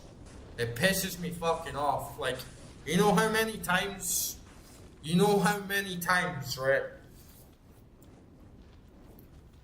I would tell people, oh, I'm a musician. I'm a music producer. And they're like, do you have Spotify? That was the first question 99% of people would ask me. Do you have Spotify? When I didn't have Spotify, immediate reaction was, you're not a musician. Musicians are on Spotify, end of story, not interested. Right? Then when you got Spotify, it was like, even other musicians would do this. They'd be like, you've only got 5 monthly listeners on Spotify. You're not a musician. Real musicians have way more views on their Spotify. Anyone who doesn't have X amount of views on their Spotify is not a musician or does not deserve to be taken seriously. Your music is not good because if it was, then you would be more popular on Spotify. And the implicit logic in that is fucking Taylor Swift is one of the greatest musicians in the history of fucking humankind because she has millions of views on Spotify. It's fucking nonsense, and it just goes to show nobody actually cares about listening, watching, playing the game. They just care about fitting in to this mass market collective fucking hype, and it pisses me off. It pisses me off so fucking much. You put your heart and fucking soul into a piece of fucking music, and you express yourself as deeply as you possibly can. You do something creative and new, and the first thing people ask, is it on Spotify? No, don't want to listen to it. Is it on Spotify? Yes. Oh, it doesn't have that many views. It's probably shit. Right? Like, it's fucking infuriating, man.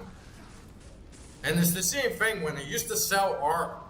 Like, I'm gonna be kind of rude here in the secret, and sorry to anyone who bought my art. In a way, even though I'll always appreciate you. But the reality is, when I was selling art, it was all about, I have a piece of paper with a fucking picture on it, and I can print as many of these as I want at a minimal cost. How do I convince someone that it's worth hundreds that they want to put on their wall? And just playing around with perceived value and trying to sell to people and trying to make people perceive it as being more than a fucking piece of paper to put on their wall. And that's basically what art is making people assume that it's more than it is. And that just burned me the fuck out, because you end up spending more time into trying to raise perceived value rather than just like creating stuff. And it's the same thing in games. Like, they try and raise the perceived value for marketing and hype, and it just saps all the creative spirit out of it because people won't buy it otherwise. People won't care about it otherwise. And that's just where it hit like a fucking wall with art so hard, was that nobody gives a fuck. If you make the best album of all time, nobody gives a shit. Like, it could just be sitting online and people could listen to it and they get like a couple thousand views. Could be sitting there gathering dust for ages while these absolute titans, these absolute giants that are pumping in multi-million-dollar budgets a month, and who have huge connections, who have the best managers, all the industry connections that fucking money can buy, and that's been passed down generationally in the cities where it's the biggest thing, and it has been for years. They are going to fucking swallow you up, man, on purpose. They're going to completely swallow you up. And film is the worst, right? Because film and gaming is the worst, but for film especially, because to make a film that's on par with these like big budget blockbusters, you need a lot of money. You need a lot of money. Like at least with gaming, there's the opportunity for some indie developer to come along, some one guy that like knows Python and manages to code his own game just for raw talent. But you can't make a film without a massive team. And you can't make a film without a lot of money, big cameras, big editing software, big suites, big actors, big names, big marketing budget, like fucking everything. So film is basically just paywalled off, and the only way that you're ever going to be able to make a film is getting funding from a big corporation, and the big corporations, like the big publishers, like the big film studios, they're only interested in catering to the lowest common denominator. They're only interested in making films that's going to turn a profit, and you won't turn a profit with good art. That's just the sad reality. Is chances are you won't turn a good profit with just really, really fucking good art. So it has to cater to the machine. It has to be something that can sell. It has to be politicized. It has to be part of the fucking agenda. It has to be part of the plan. Everybody needs to be able to take a big slice of it. And they have people, literally hundreds of thousands of people, willing to get on their knees and be fucked up the ass and dash a baby's head off a brick fucking wall just for the chance to get into some of these guys' offices and pitch their idea. That's how much of a toxic fucking industry it is. And if you're not in the clique, if you're not in the little social community that they've put together, you're nothing. That, like, the art industry is so toxic. You basically have zero chance of making it whatsoever, unless you're born into it, unless you're playing the game like nothing fucking else, plus you're in the right place at the right time, you got lots of money, you got lots of cash, like, it's rigged. It's completely rigged.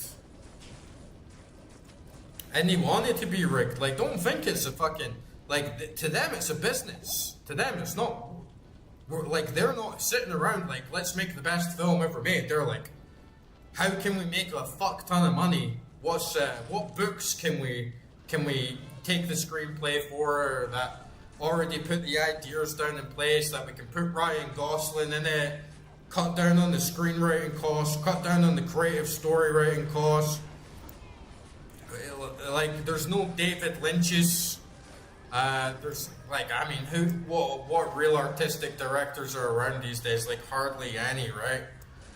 Like, it's a completely dying art. And then you realize it with music, like, I've had so many times with music, I'll put like an ambient album on, or I'll put like an interesting album on, something that's really good, or even like trip hop, or something just a little bit alt and like low key, and people won't necessarily be like, wow, I don't like this, but they'll be like, what is this? Because I've lived my entire life just listening to whatever was spoon fed to me and all the chart hits, and they're like, I don't even know how to describe this music. This is strange. I've never heard anything like it. And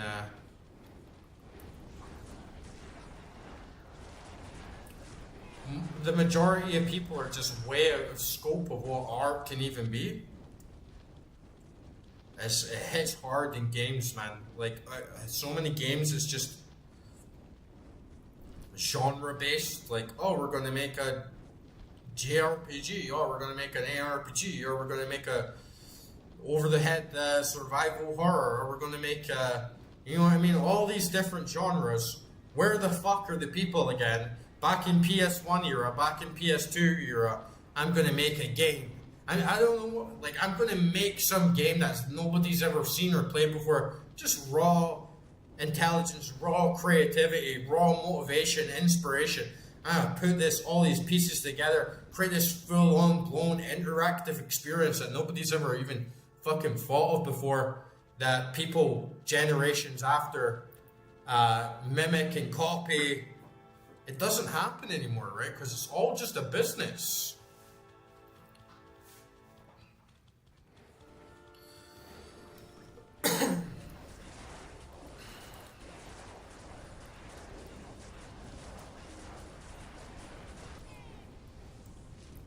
It's all just a fucking business.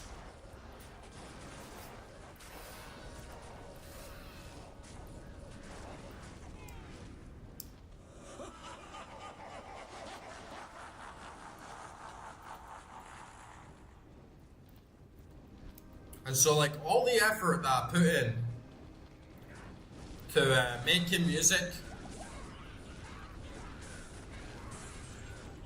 I'll never regret it because I'm a musician in my heart. I'll always love playing music. I'll always enjoy playing music. I think playing music is probably the greatest joy that I can possibly get in my life. But it feels like a waste of time to try and become a successful musician because everything's fucking rigged. Like, people give you so much shit. Like, oh, you're not on Spotify. You need to be on Spotify. All the good artists are on Spotify. Oh, look, there's 1 million views on Spotify. What? So he got 1 million views on Spotify and he didn't even get paid minimum wage for a fucking month? That's what people actually expect of you. And yeah, Neosi, I should get my Merc back, but I feel like he's just gonna die. Especially these later ones. You must have been listening to my rant there so long.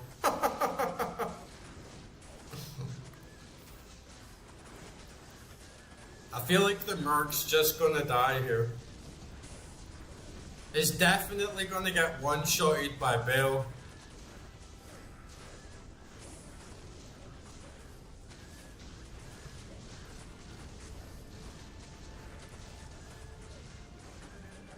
But we're fucking close now.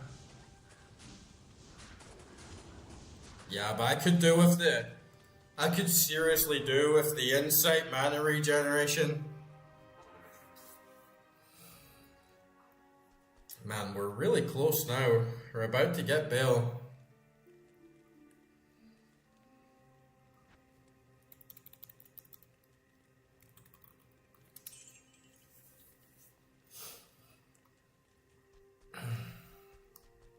And we're kind of queued right on time. This is about as long as I thought I would expect,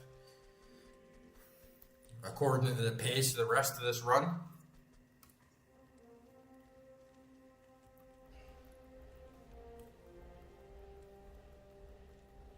I don't want to die. I don't want to die here. I don't want to die on Bale and have to reset everything, because it does take a considerable amount of time, but we're doing pretty well. We might even get a little level up just before we do Bale, which would be really fucking cool. Let me get a portal down here just for emergencies.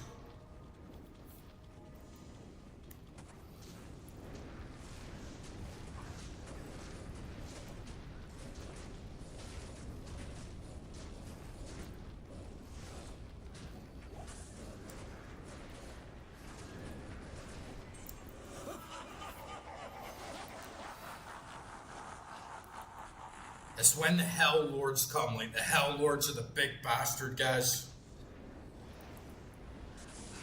Oh yeah, the fucking council members and Leicester. Yeah, see, like, the Merc is dead, man. The Merc is dead. They can't rely on him.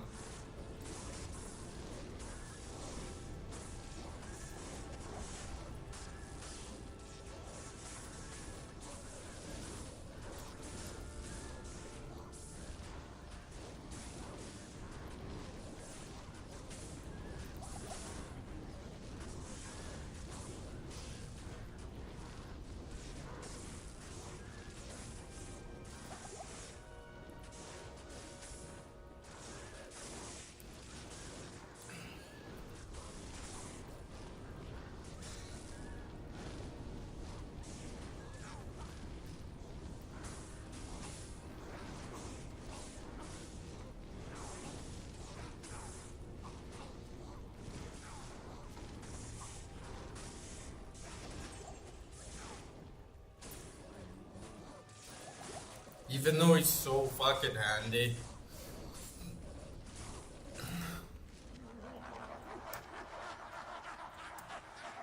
Fuck it, we'll try him one more time. We'll try with the Merc one more time. But if he just keeps dying, then yeah, fuck it.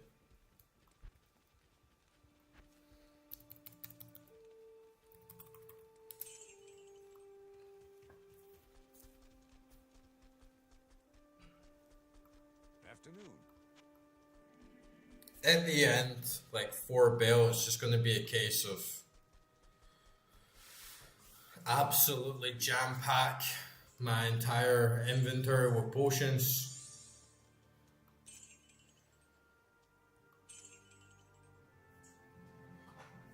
And then just unleash absolutely everything on him. What I'm really worried about is I've definitely got to get in there with him and just get a couple of hits on him, like face to face. So hopefully I can get my bear or something to tank him up front. And then just start popping him in the back because I have 60% chance of open wounds on this shield.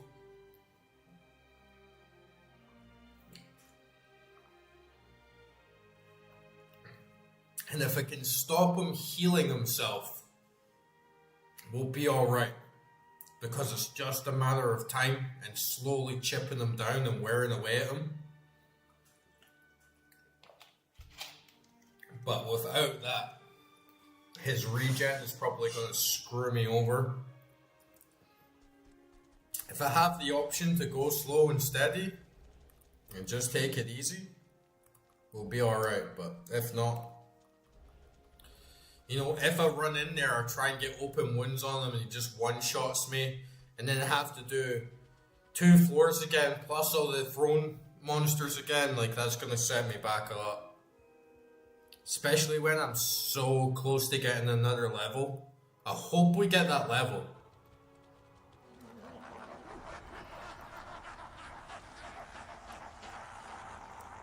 Honestly, if we don't get the level by the time we finish the throne, yeah, see, these guys are fucking insane. If we don't get the level up by the time we finish the throne, I'll probably go back and just do a little bit of grinding at Aria Plateau or something.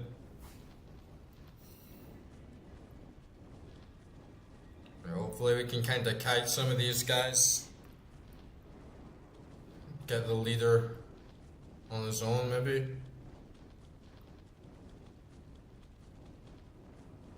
Hello?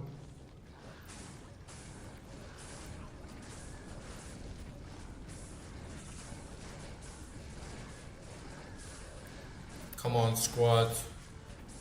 One more job. One more fight.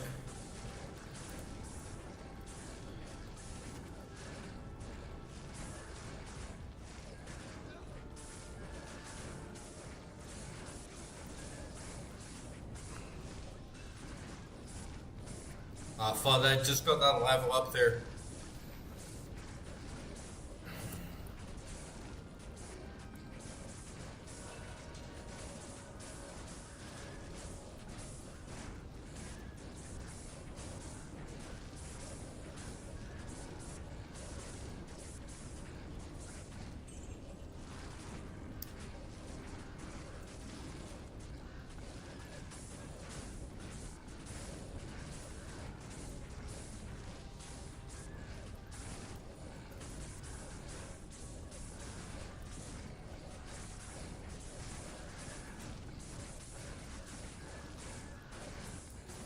I would be immune to fire as well, wouldn't I?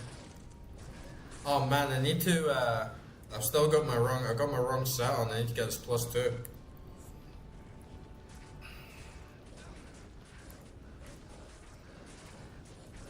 That went pretty well though. Those guys normally fuck me up, but we managed to, kite the leader away and get him kind of stuck on the ledge while the rest of them were Oh, nice, I got my level.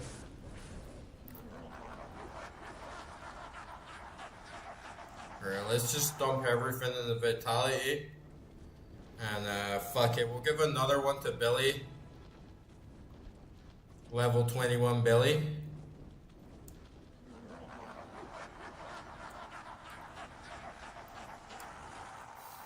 Big Billy the Bear, Big Billy the Bear.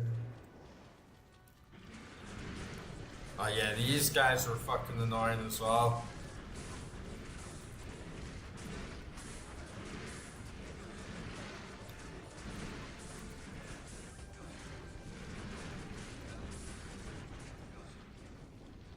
Don't die, Merc.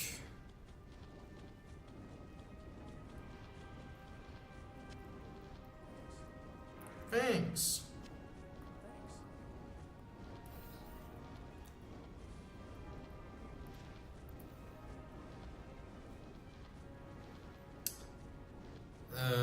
Who's missing? Oh, Billy. Can't fight this war without Billy. I hope that, like, Billy is going to tank Bale. It's unlikely, but we keep leveling him.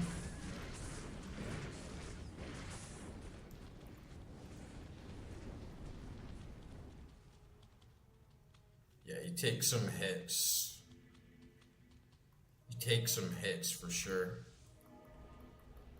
But if he can tank Bale even just for like a minute, it's gonna help a lot so I can get open wounds.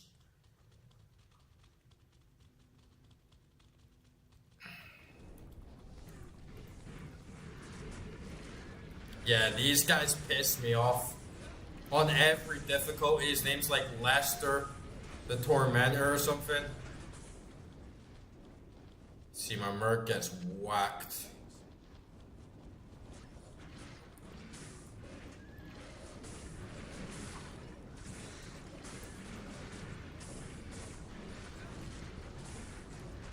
I wish I could just tell the Merc to sit on the side. Ah.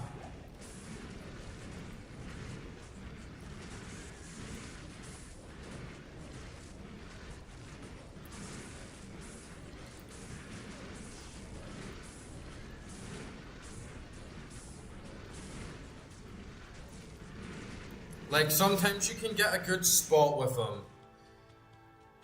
If you can get them sort of hooked on a wall and you manage to limit him so he's only fighting one enemy at a time because they're kind of sandwiched or they can't get around this little block, then it can work out, but Good afternoon. without being able to tell him where to go and who to attack, it just kind of fucks up.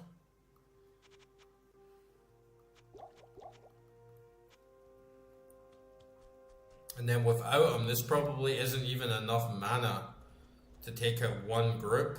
And then you have that big health regen, right? So I don't even want to be out here for too long. I've got to get back in there and fight as quickly as possible, or they're just going to regenerate all their health.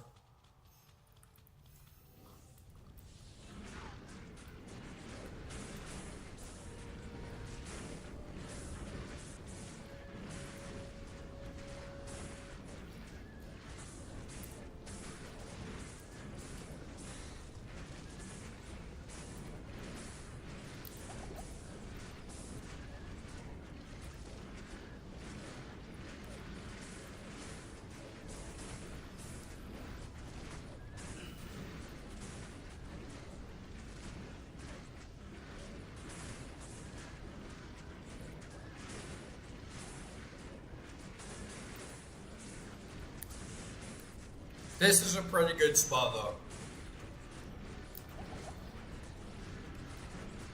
The Merc might have even been able to survive if they were funneled in like this.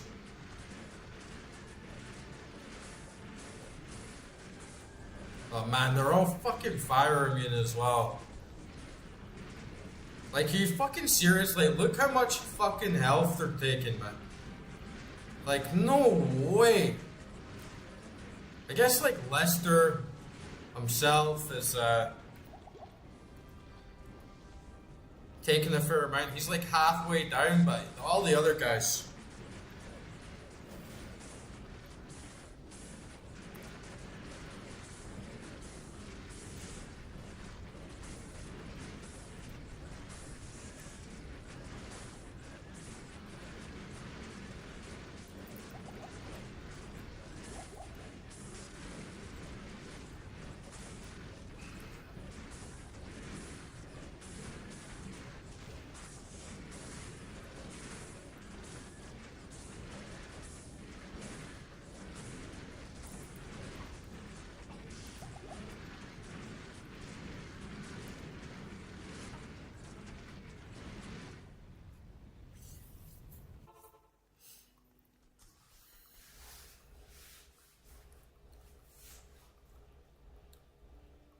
Salutations. Fuck it, just sell this amethyst so I can quickly buy more mana. Because I don't want to be out here too long. Then you come back and they're all regen.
Nearly got the main guy.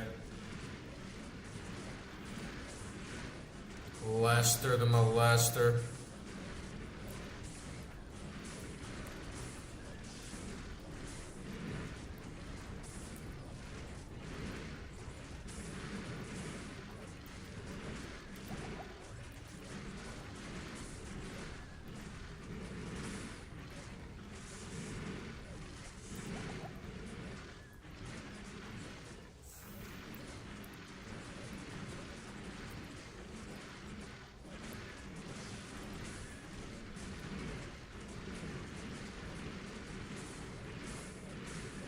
Come on, gang.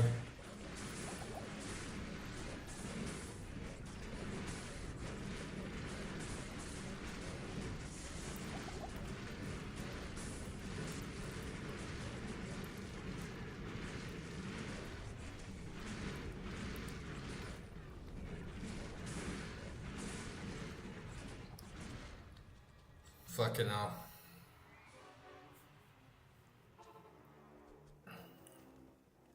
I hate those guys. I think they're like the last ones though. There's maybe one more group after them. Good afternoon. The main guy's nearly dead. But those other guys, like the amount of health they have is fucking crazy, man. It really does not help that we're all fire immune. Alright, come on. Let's finish them off.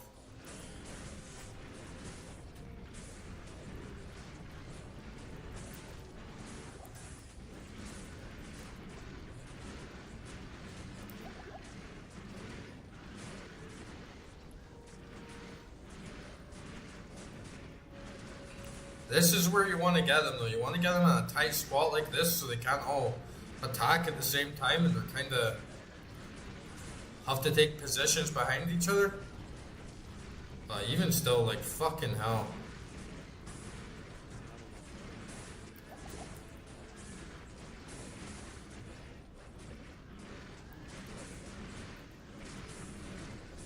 That's gonna take so long, man. Is the main guy dead?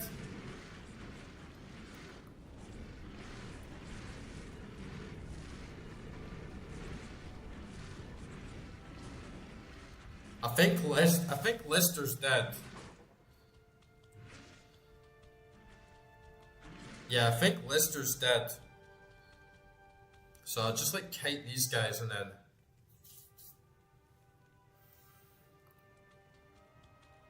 we can like run away.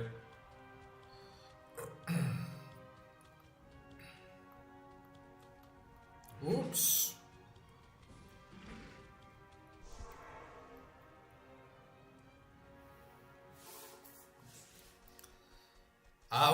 I think that you only have to kill the boss. I don't think you need to kill them all.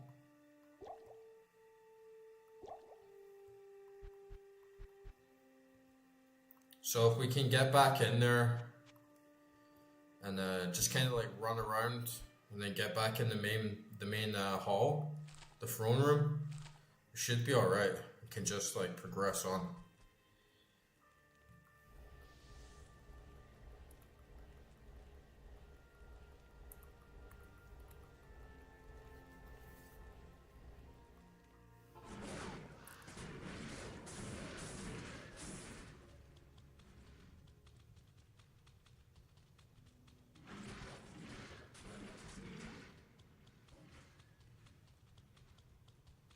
Oh no, there's still like fucking.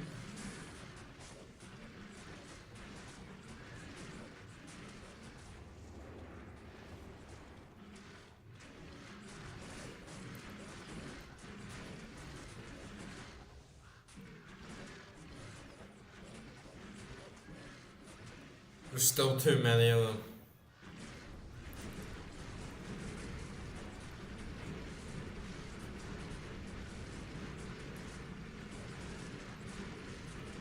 Maybe we can kill them off, but look at this. Look at the amount of health they have, man. It just takes far too long.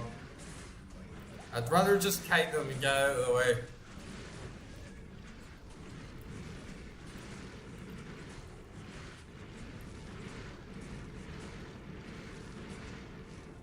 They let them kill Billy. Oh no no no no no.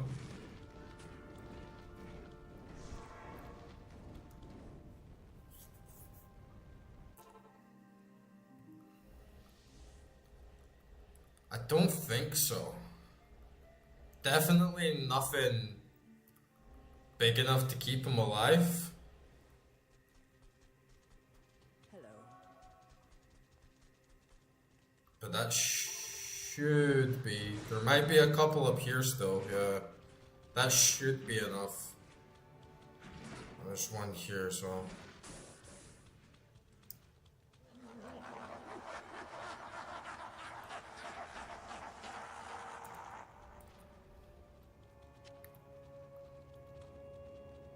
Yeah, that actually was the last one.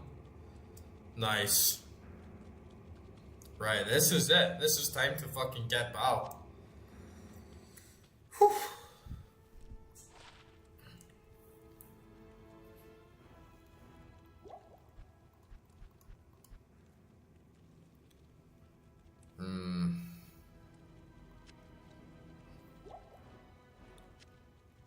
Yeah, then I thought those guys would be the last ones. I think it's mostly mana we're looking at here. First thing I really want to do is get a couple hits in him so he can't use open wounds. He can't skip it, but you only actually need to kill the leader of each pack, and then if you can kite the rest of them away and the arena's left empty, then he'll spawn another round. But you got to be careful, obviously, because if the other one's too overwhelming and you run back out, then you'll have to deal with all the waves at the same time. Right, let me go back to town, and we definitely need to have a full inventory of potions.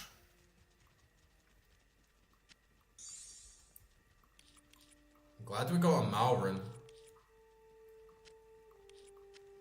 Oops. Still a bit, it's a bit too late because probably not going to be playing the game a while after we do this, but still nice to have.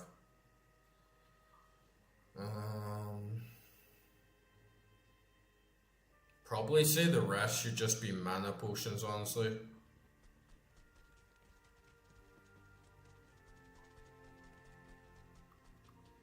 How may I be of help?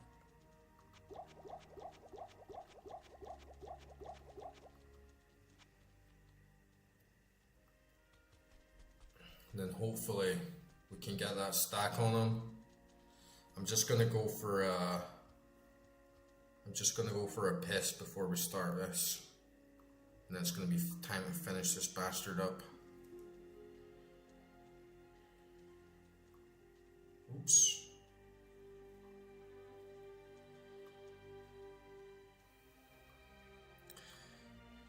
We're finally here. I'm glad it didn't take as long as I thought, because I thought we might be here like 7, 8, 9 hours, but as long as we get this done right and as long as we don't die, we should get this done in like half an hour tops. But yeah, I'm gonna take a piss and get ready for this.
Okay.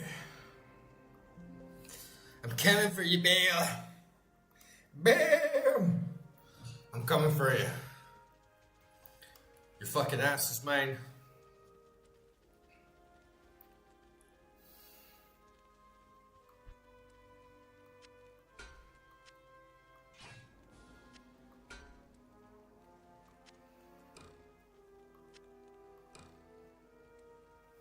Why do I have all these bows in my personal stash? Probably could do ranged merc. Nothing really that good though. Even trying to have the merc in belly will get smacked up in the blink of an eye.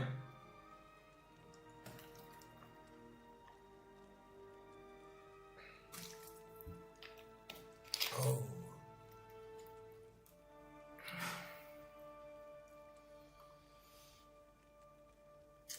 really want to do this first try. Gotta be really safe. Safe and slow. Just like it's always been with a druid on these big fights. Yeah, I think I've got everything.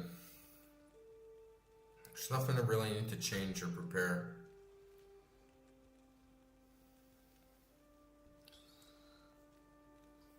Unless maybe some rings.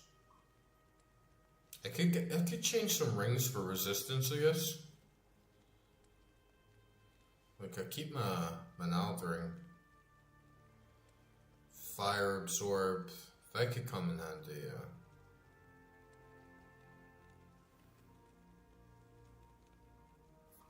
Fuck it, let's do it like this. What the hell? Why? Oh yeah. That's how low my resistances are. When I have slot 1 on with this shield, that's why it's so risky. I'm gonna need to go in prepped like this, really low resistances, really risky. Pray to God I can get Billy to take him from the front, and then I'll bash him from the back and hopefully get open wounds. Yeah, that's kind of true. I don't really have any charms in the inventory. I have Geet's Fortune, Grand Charm, but the rest of the charms I've been dropping just weren't really that good. The resistances are pretty minor, so there wasn't really anything good worth holding on to. Honestly, the entire run has been filled with shit drops for charms. Geet's one is the only good one that I got.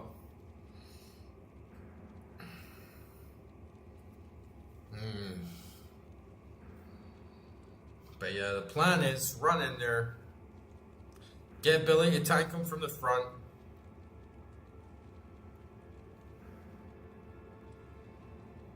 get a couple of hits in, hopefully get the open wounds, and then switch back out to this Ancient's Pledge, Spirit Sword. Take it really slow, take it really easy, have a portal ready to get out at any moment, and then just slowly like burn them down. The legendary world stone, guardian of the natural realm.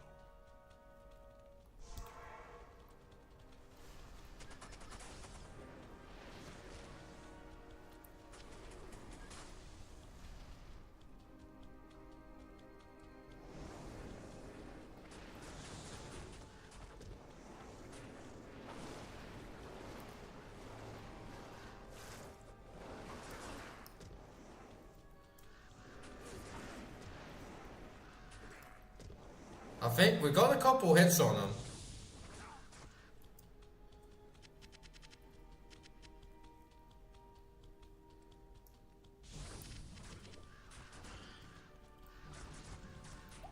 But sometimes it's obviously very hard to tell if he even has open wounds on him. My brothers will not have died in vain. Oh, that's when he does the two of them as well. Oh, oof. It's so hard to actually know which one is which on the druid. Right, they got a couple hits on him. We'll just need to hope for the best that we got him. It's 60% chance, right? So it's like 120% over 2 turns. But yeah, all these minions can just get wiped out instantly. All it takes is one blast, your entire squad is gone.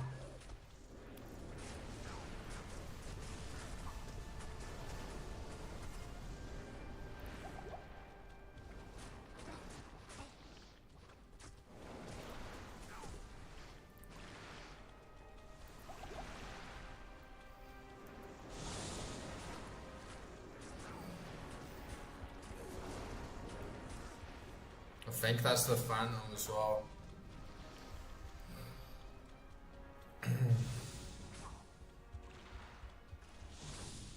Yeah, this is gonna take fucking forever.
My brothers will not have died in vain.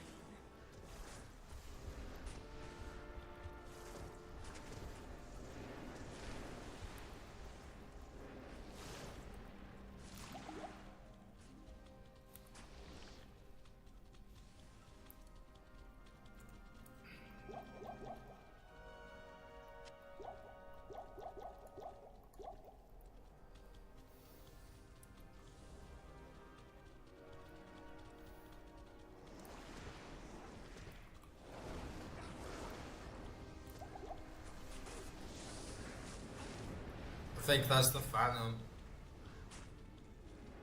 Is that the only one? You know what? I don't think I have open wounds on him.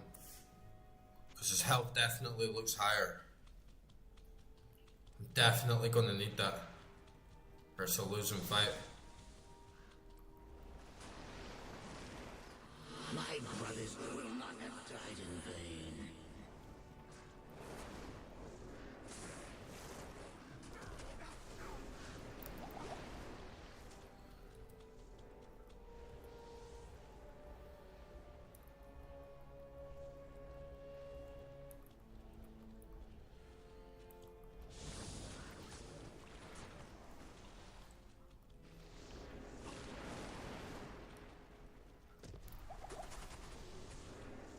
Ooh, shit.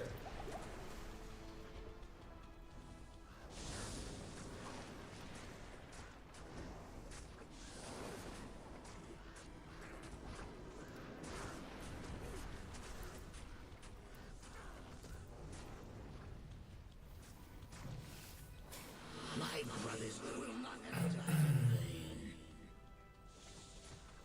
Should definitely be on him now.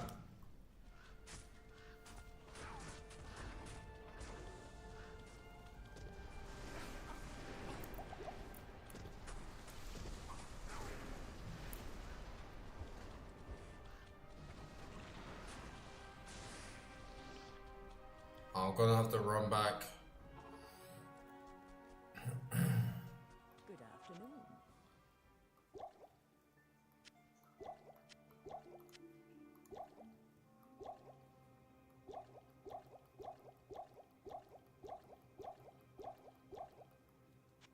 It's gonna be tricky. As long as I've got open wounds on him, I'm not gonna rush.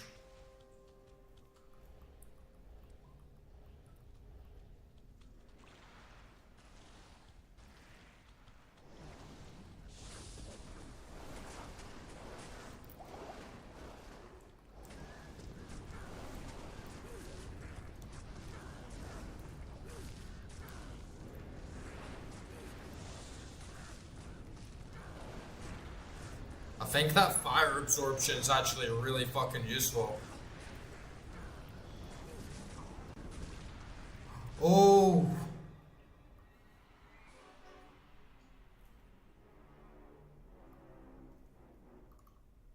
Switch monitors by mistake there.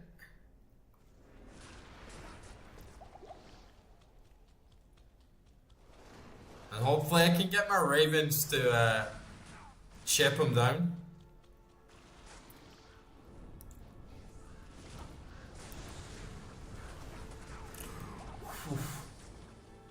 My brothers will not have died in vain. Fuck your brothers. And your brothers' mothers.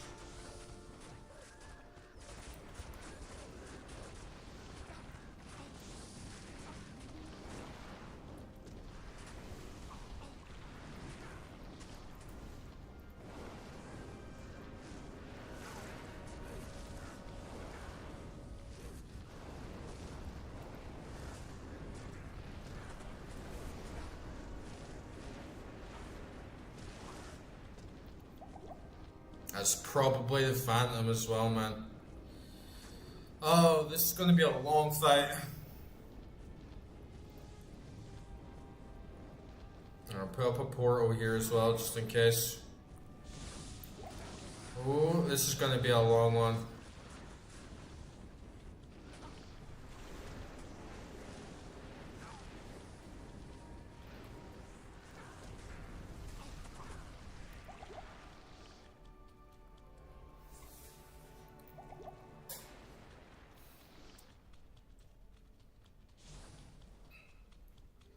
Put up one here, just so plenty of exits.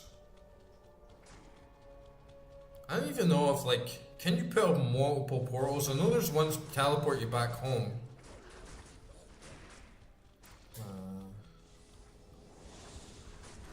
Yeah, I'm pretty sure he's the Phantom.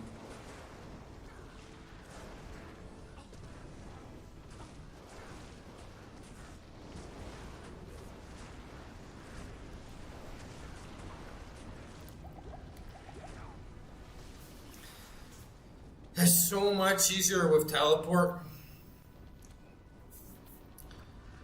If you have teleport, you can just like zoom over here, spam a bunch of hits in them, come back out, rinse and repeat.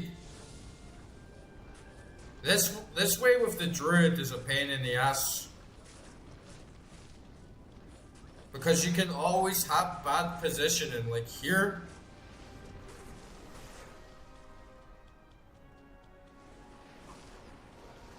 This might be him now.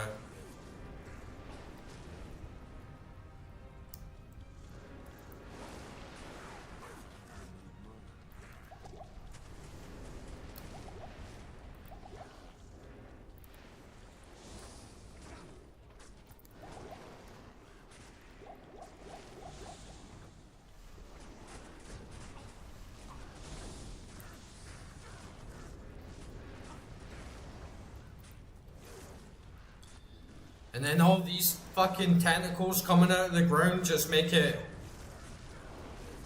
so awkward for all your minions because they just get distracted and they don't tank to the right target.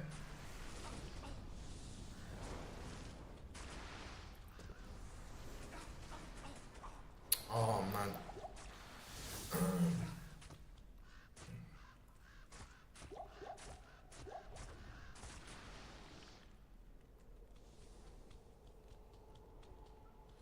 My brothers will not have died in vain. Oops. Ah, now there's fucking two of them launching double attack on me. Yeah, it does well for certain bosses, like, it does well for Duriel. And it pulled me through most of the game. It's actually a pretty good build. It had its moments, but always on every single difficulty. Bale was always really fucking hard and awkward. It's not even just so much the difficulty as much as it is just the complete slow monotonous burn that just takes fucking forever. And you have no choice, because as soon as you start getting cocky, as soon as you start trying to get in there and doing a lot more damage, that's when he takes you out, and then that's when you have to reset and do everything again.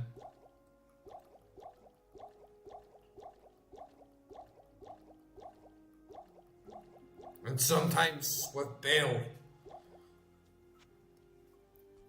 on these builds, it just gets like, it just gets infuriating, because if he's not in the right position, it can be pretty much impossible to get a good few hits on him.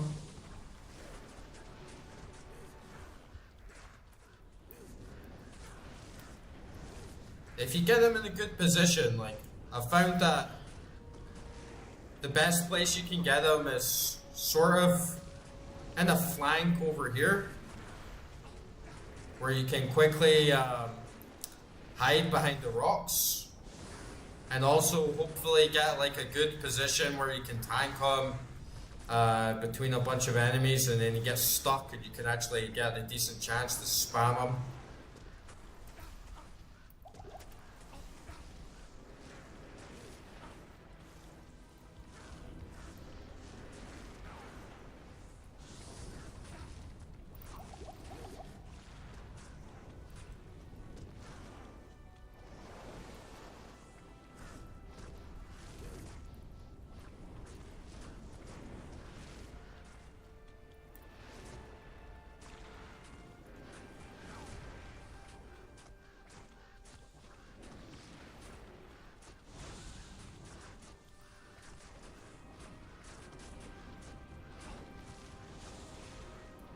My brothers will not have died in vain.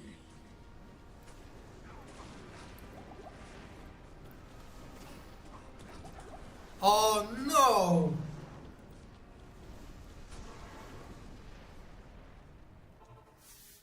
Yeah, I'm not gonna lie, the druid,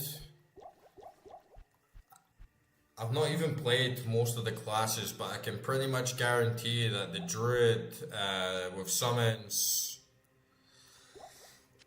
is probably the worst build you can have for doing Bale. It's fucking trash. And it makes it so intense, because if you die, you have to do it all again. So it makes every time you're close to death and you get hit, you're like, oh no, please no. Because I only got like one good chance of this.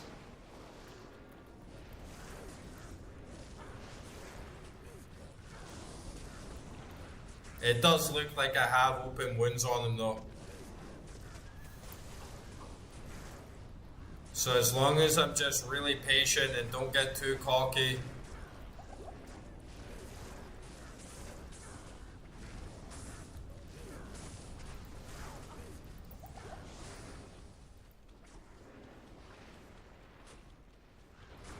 Should be okay. Brothers will not have died in vain.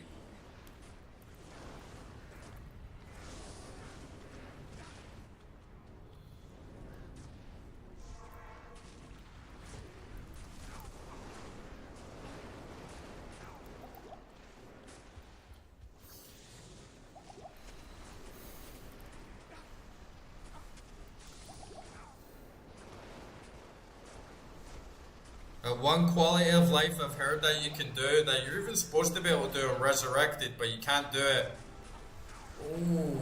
in Legacy mode, is that you're supposed to be able to shift click an enemy and send all your minions to attack specifically that target.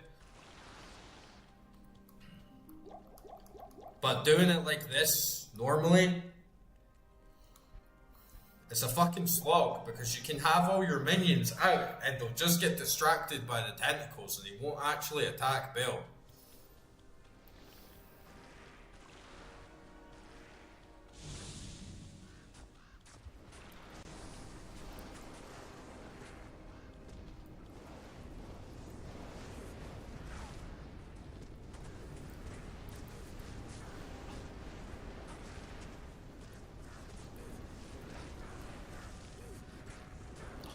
What the fuck am I doing?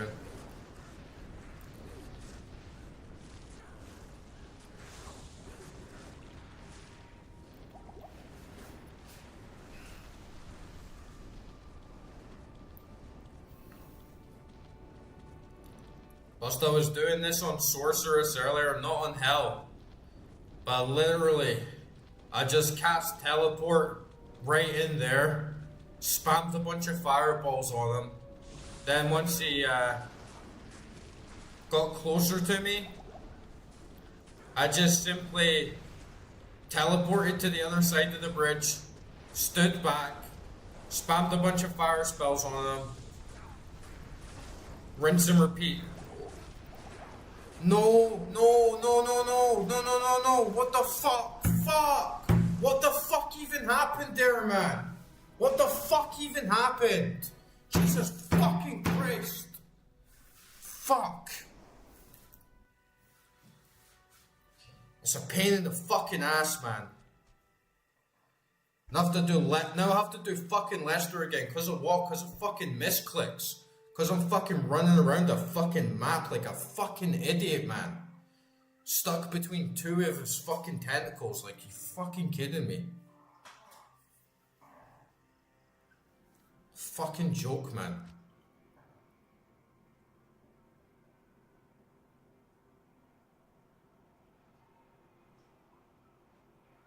Now I have to do the whole of fucking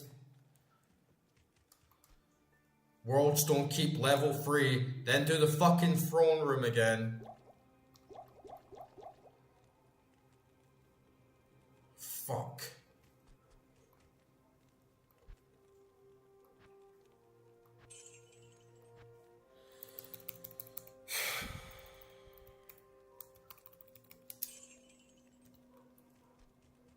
Fucking joke, man.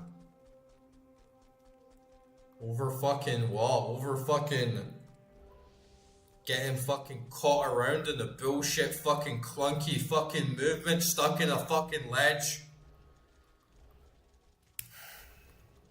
When I have him halfway fucking down and it takes me like a fucking hour to actually grind down this fucking throne room and get to the end of this shit, it's a fucking joke, man.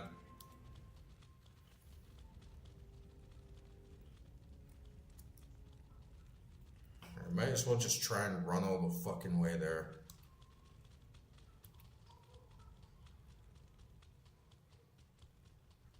Yeah, fuck this build. Oh, now just get one shot by the lightning dudes. Yeah, fuck this build for Bill. It is the shittest build in the game for Bill.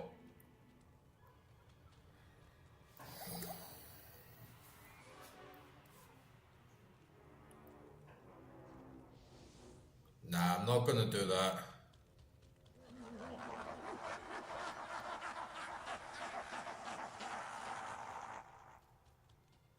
I only have one respec left, and it's not even, like, it was fine. I had them pretty much at 50% health.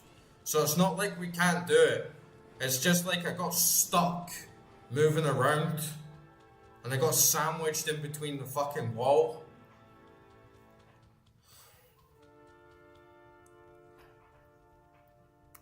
And then just died because of some bullshit movement. Like, the strategy is fine, the build is shit. But I'm not gonna go back and respec my whole build and remove all my muscle memory and change absolutely fucking everything so I have a better chance at Bill. Just need to stick with it and not fuck up. It's a really dumb, stupid mistake. I'm just trying to move around the map and have some fucking mobility. And then it gets stuck in between his fucking tentacles. And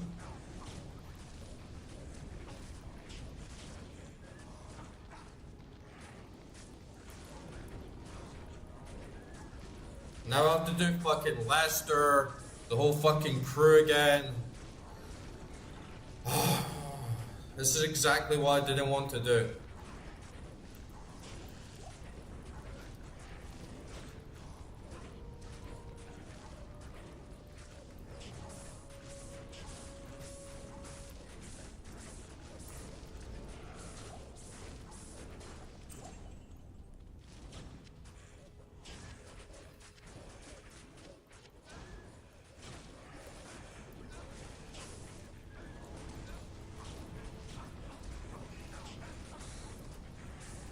but it is the shittest build possible for Bill. Like, no doubt about it. Your minions die instantly. They can't tank because they get fucked around with the tentacles coming out of the ground. You can't do decent damage on them because you're so squishy.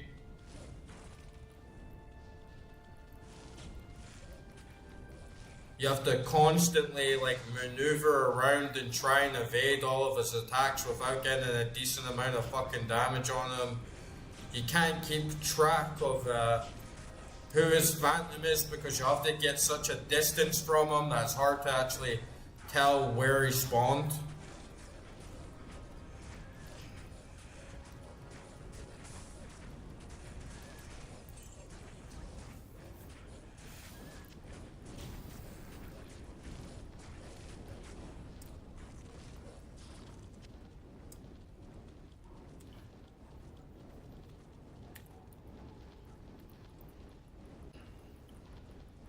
Fuck Bill.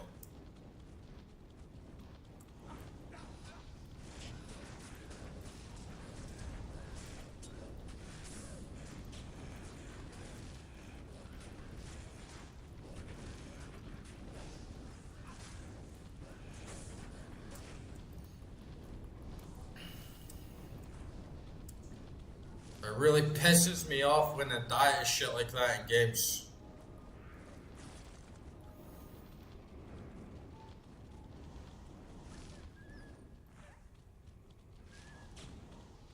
Alright, come on, spawn.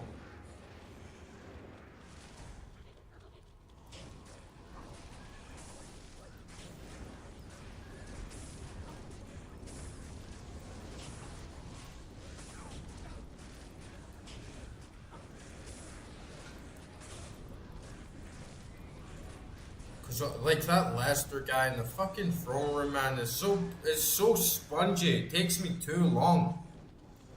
I don't want, like, Dark Souls is one thing. Having to spend fucking 30 minutes dealing with these fucking bullet sponges is just a pain in the ass, man.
Fucking Merc.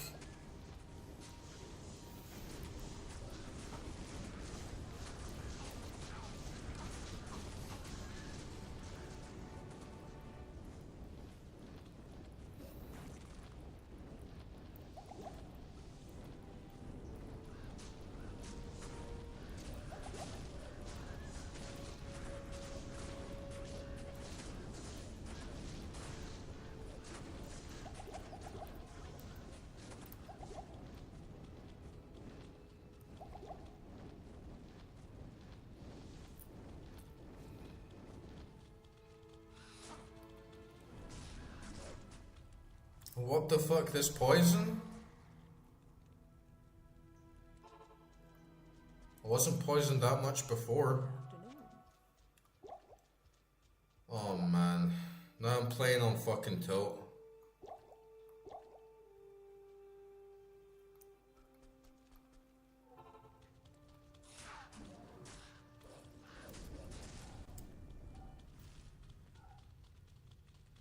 I hate this part of the game.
Just such a fucking pain in the ass.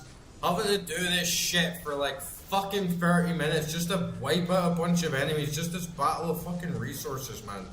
It's such a fucking grind. Like, just to be able to get to do the fucking boss again.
Like, mind-numbingly slow fucking shit, man. Just sitting here spamming fucking the same fucking spell for like 30 fucking minutes. Like, fuck this.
Salutations.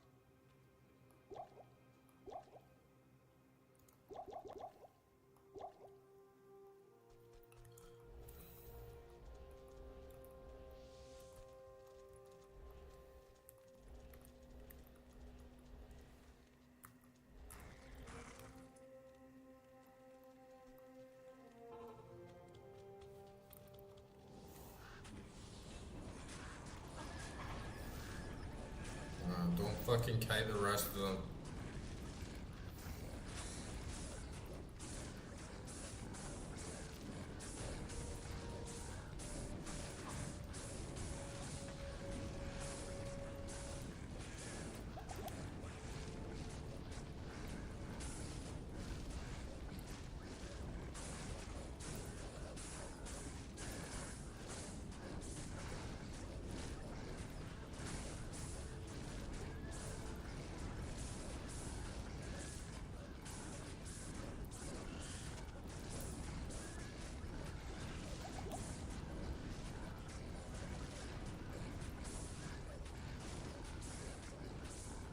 Oh, what the fuck?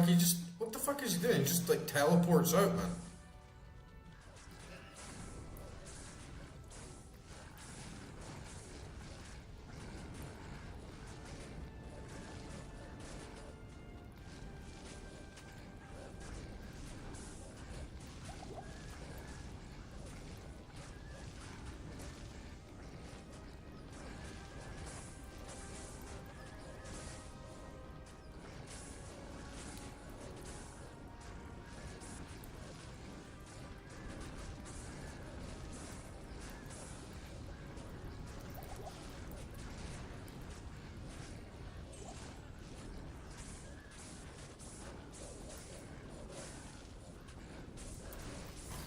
Okay, this should be the last ones again. Like that, after this wave, it should be Lester the Molester and his gang of fucking pedos with their ridiculously high health.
Good evening.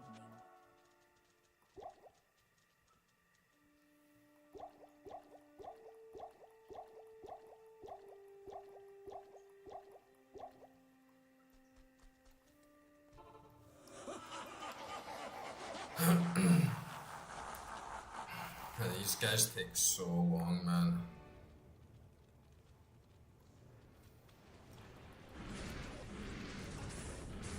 They're all firing me.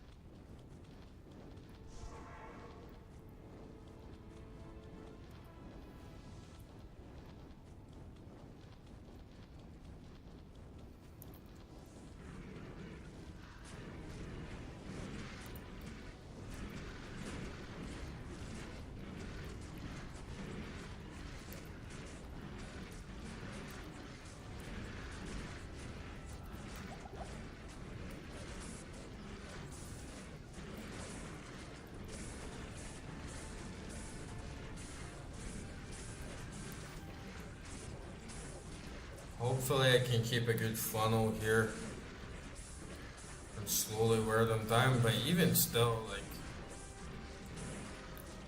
take ridiculously long time. Like, look at this shit, man. Like, doing like 0 damage.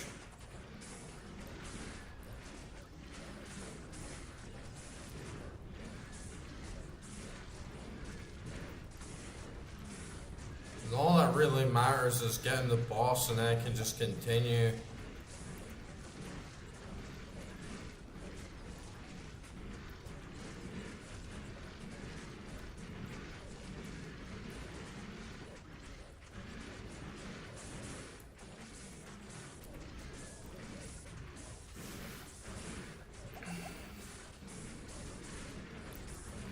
But when they take this long, like,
the boss isn't even fucking there.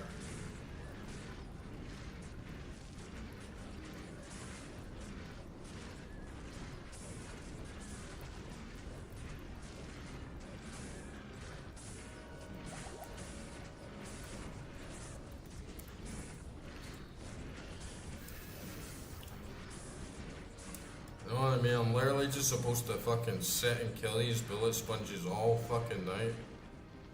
Come on.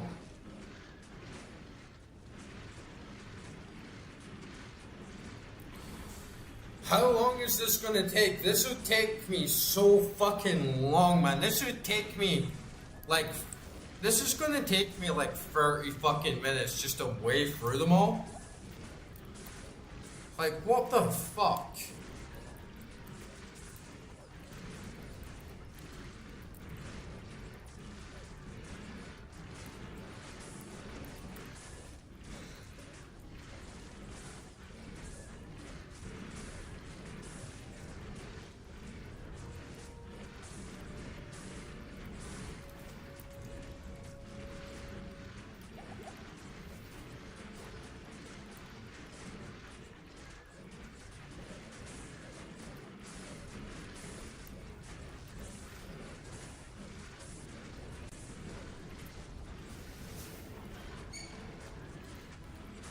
Fuck doing this again, man. Like, seriously.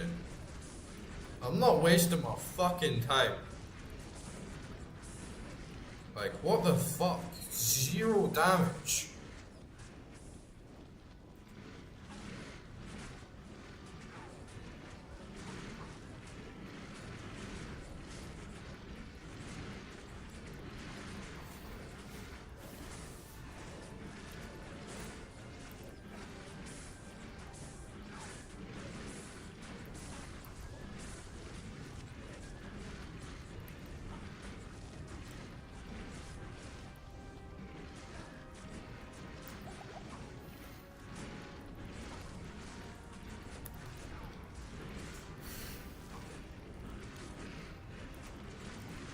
This has got to be the shittest fight I've ever had in an ARPG.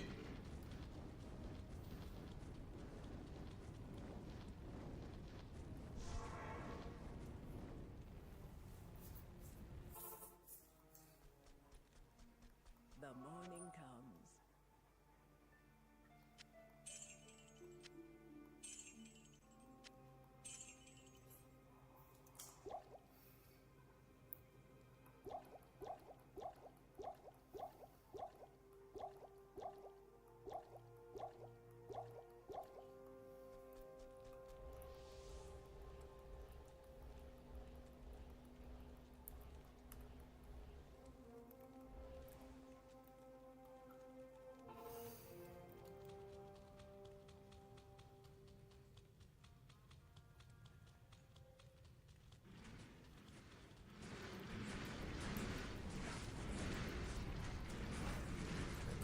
Wear the boss down.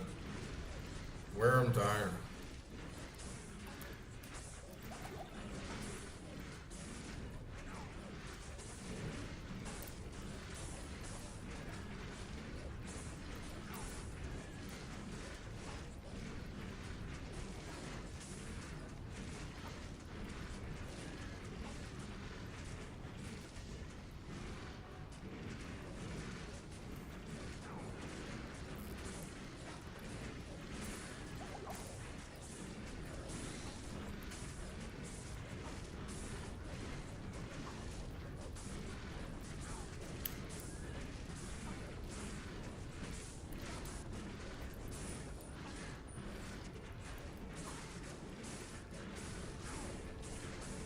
Oh, stuck right at the fucking back there, man.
Dumbest fight in a game ever.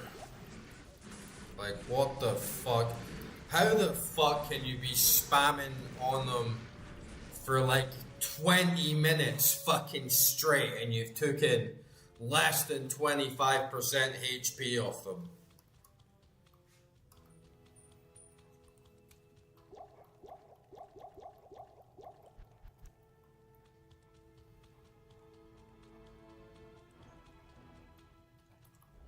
Oh, we got him on our, did we get him on his own? Oh fuck. Come on, just like take this guy out. Just take him out.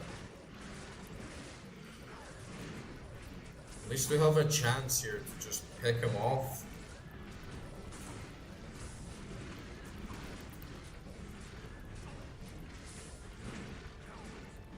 Come on.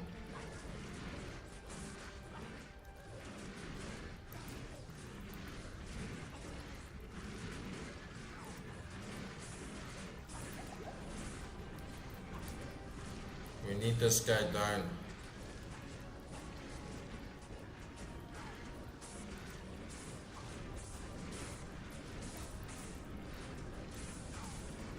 Can we get him? Can we get him? Can we get him?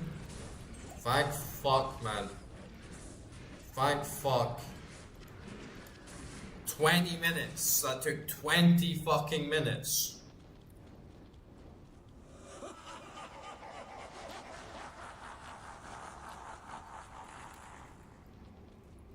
Better not die this time. I seriously can't be bothered doing that again.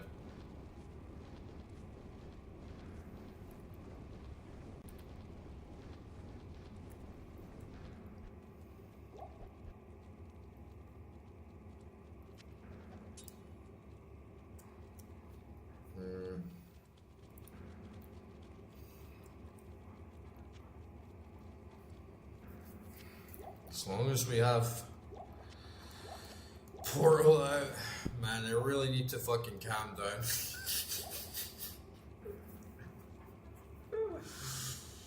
You fucking piece of shit, pal!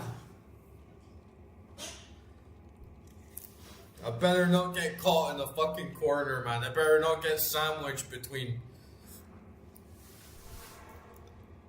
two fucking tentacles again. We better get them in a good position, because this is just... How may I be of help? I can handle the slowness. I can't handle some fucking dumb bullshit that gets me caught in a corner and then just automatically kills me.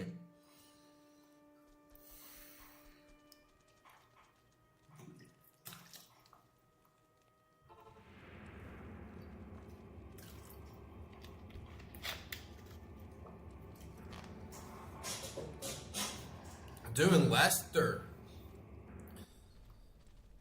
takes longer than to kill Bao. Legendary world stone. Guardian of the natural realm.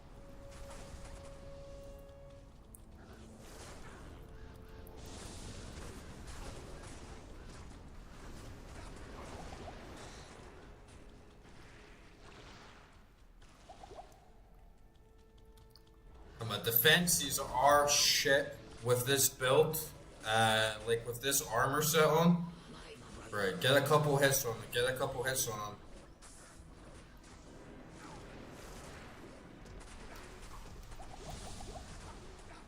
Hopefully I got armor. Hopefully I got open wounds on him there.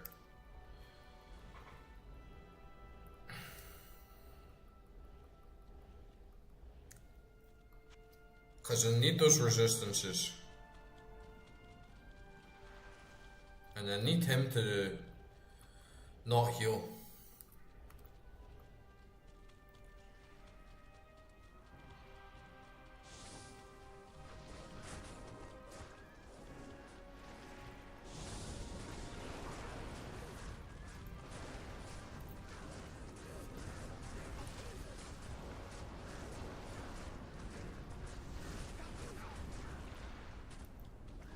I have a feeling that I didn't get it there because I think he was on full health.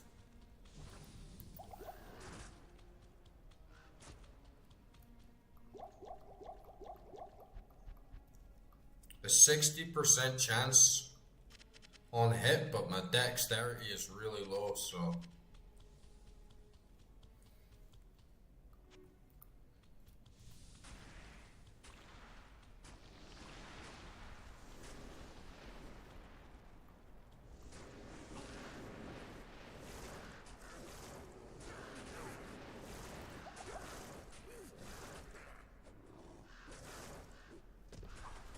Okay, I feel like I must have got it that time at least.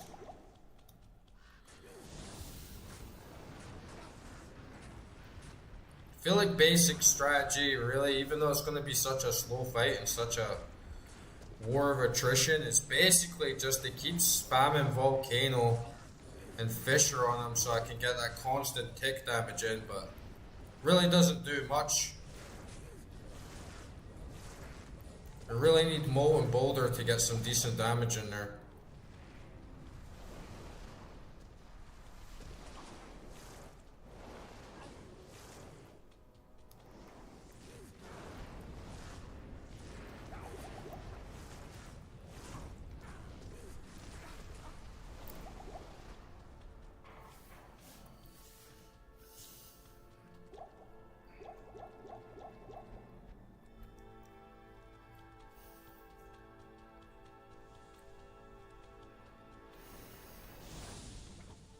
I should just stay away. Like this part here, like getting sandwiched between two tentacles here.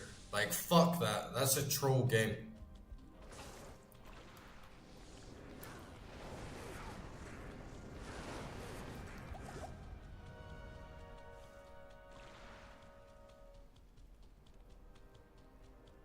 Go all summoning. That's like the worst idea possible.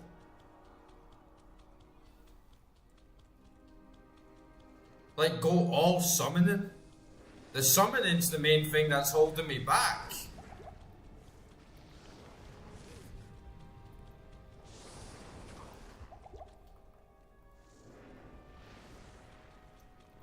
You must literally just be trying to troll me so I die in rage more.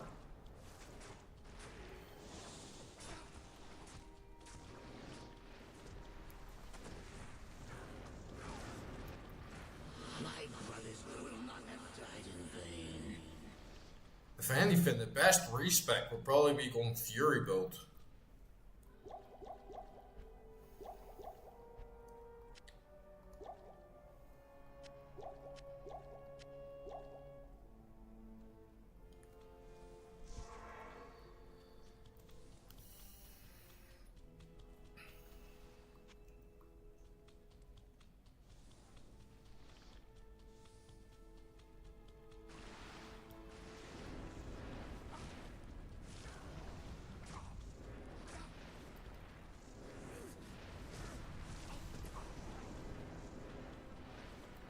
don't know if I have open wounds on him.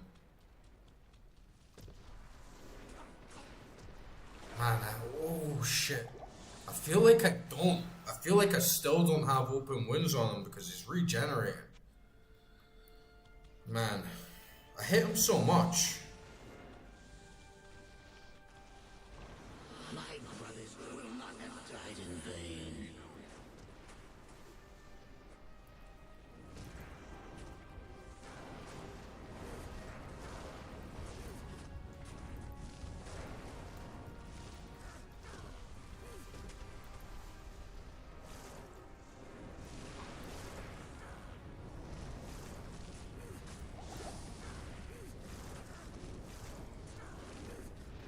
Get him, Billy. Go. Go, Billy. Go.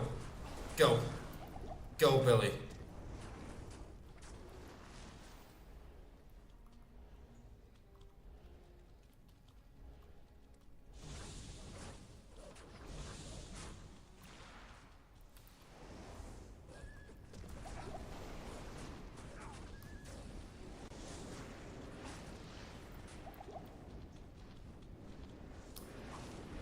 Man, I still feel like he's regenerating, right?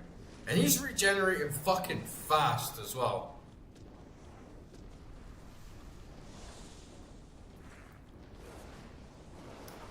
Ooh. My brothers will not have died in vain.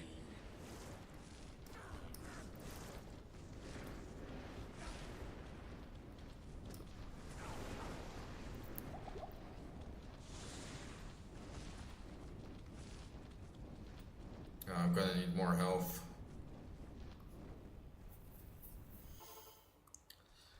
Man, as long as he's not gonna regen and no dumb bullshit happens, it should be fine. I don't know why it's taking so long though. We got 60% chance of open wounds and he's still regenerating. Must just be because my dex is so low.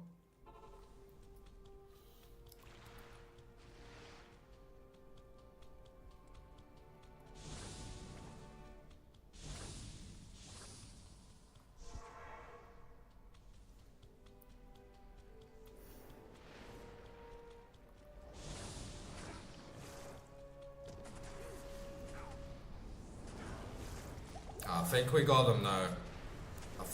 Don't think he's regenerating now. Nice.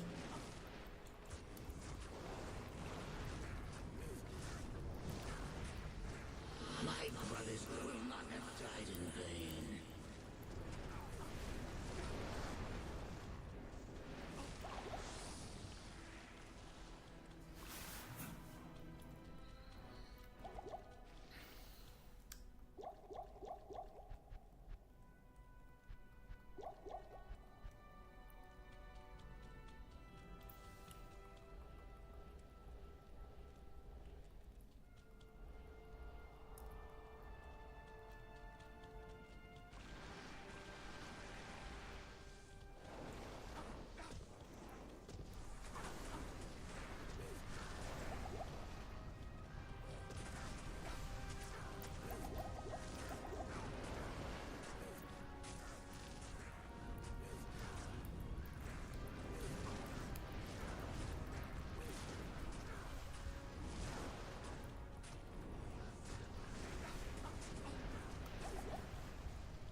No, Billy. Get Bill.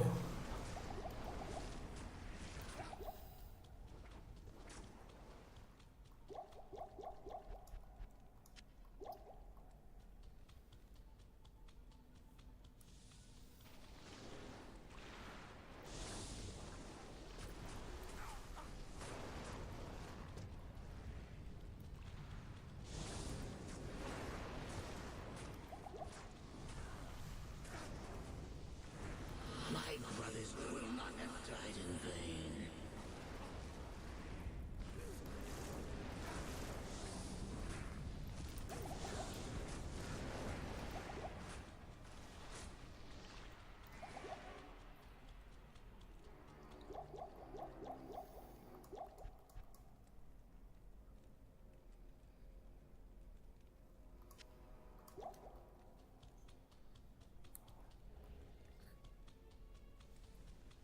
man. It's a long fight for sure.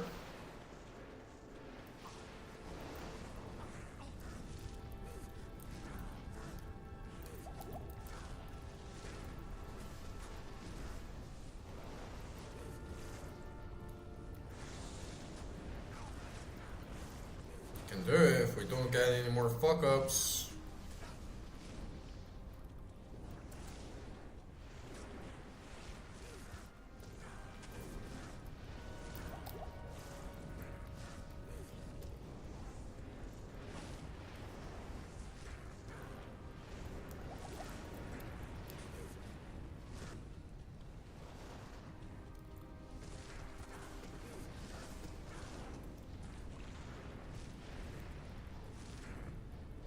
Fucking slow though, right? Like that DPS is pitiful.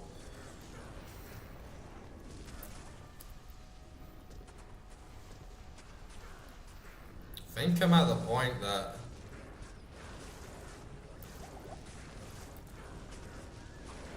my ravens and wolves end up doing a lot more damage than my molten boulder.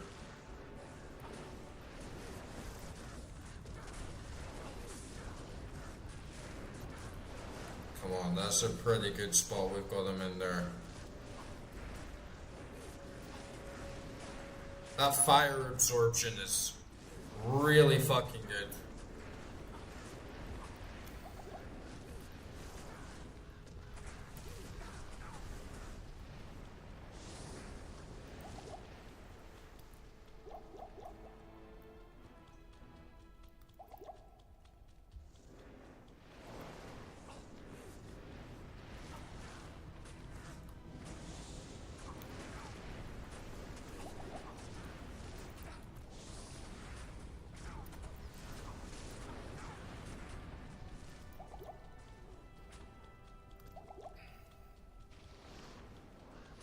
Oh, nice, he's up in the corner. That would have been such a nice spot if we didn't summon there.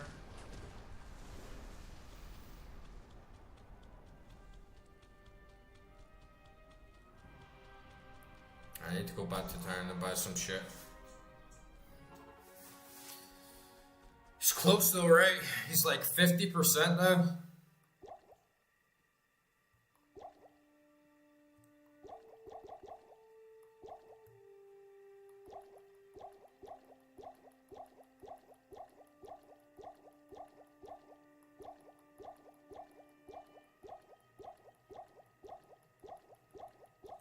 I think we'll get him.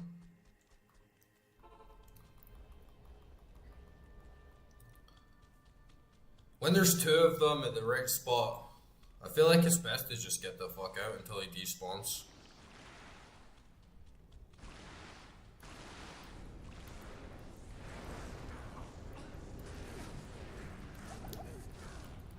Like right there is such a nice spot to have him in. My brothers will not have died in vain.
Come on, wear him down, wear him down.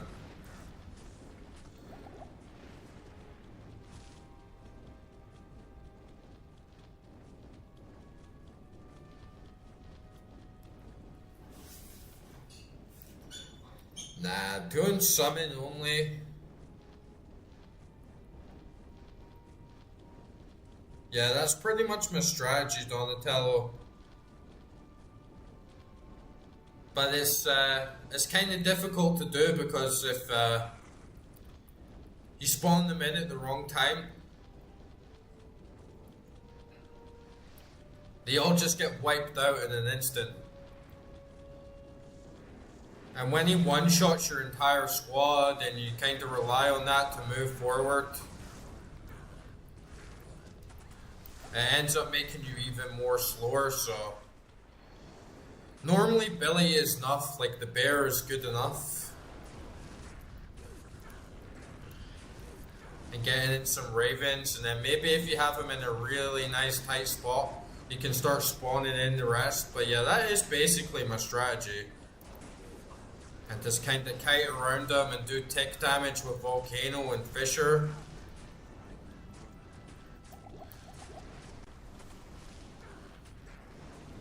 But now I'm losing track of which one's which. But yeah, definitely you don't want to go max summon. That will not make the fight easier. I think that guy is trolling. I was raging pretty hard, so I think he's just trolling.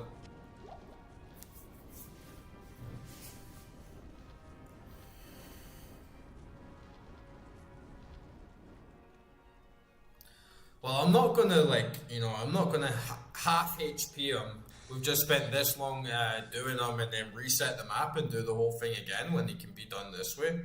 That just makes no sense at all.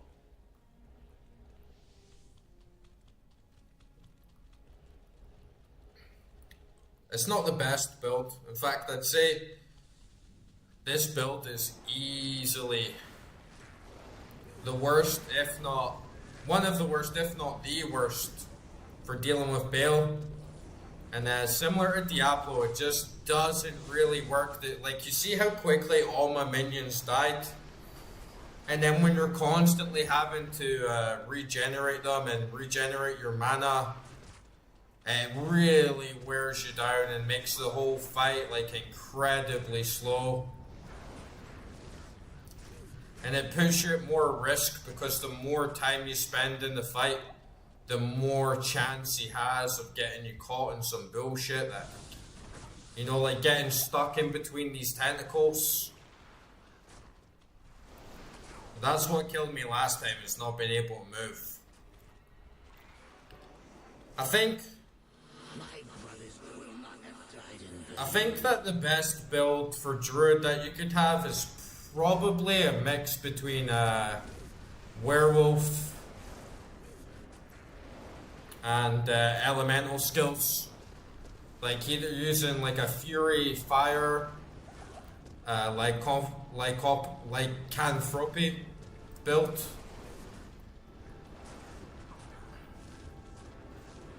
Or maybe something like Wind Druid and Werebear, but yeah.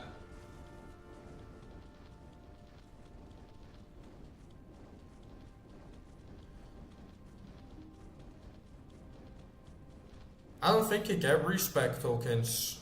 I think I only get my respecs. I'm playing on the Legacy version, so I don't think I can do that.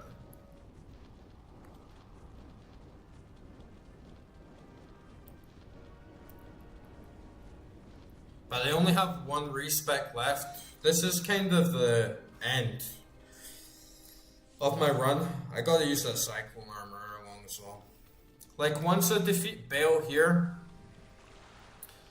we've been streaming this game start to finish for about 3 months now. So, and we've stuck with this build the whole way through. It's been a really long journey. And we're so close now, we have him halfway. We just need to do the same thing again. And take it really slow and easy. Instead of resetting everything, taking fucking hours again just to get back to where we were. Oh man, you see this shit? You see this shit? That was how I died last time. Because he spawned a shit ton of tentacles on me at once, and there was no way out. That's the sort of shit I mean. Like, it's very slow, Salutations. but the longer you take, the longer you put yourself in a bad position, the more chance that he has of doing some janky shit like that to you, and then you're screwed.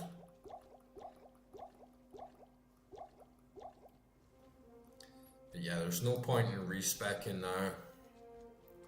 Like going all the way back, doing the throne room again, reassigning all my skills, getting used to a completely different muscle memory.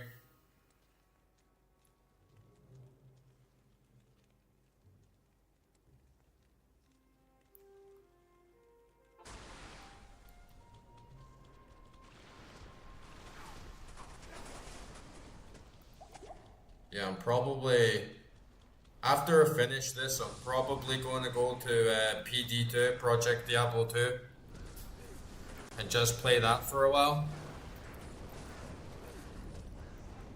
I have a Pally as an alt, and I have a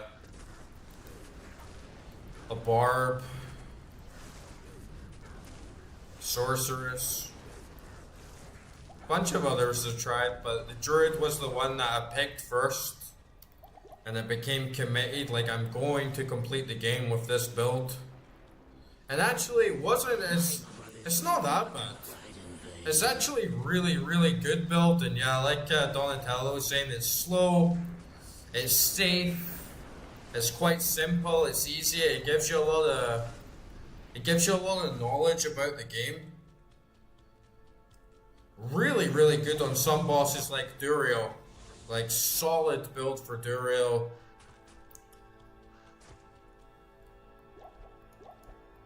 But really, really bad for Bale and Diablo. Yeah, I only play Legacy. I hate the resurrected graphics. I don't like the resurrected graphics at all. And I like having the old school vibes. Because I've always been a retro gamer, I've always been like an old school guy. I like experiencing games though, the way they were meant to be played, like the old way, the original way. But definitely a lot of good quality of life features still to be had. So like once I'm done with this tonight, I'm going to switch over to Project Diablo 2. And that's going to be, I think, probably the way I'm going to play Diablo 2 going forward.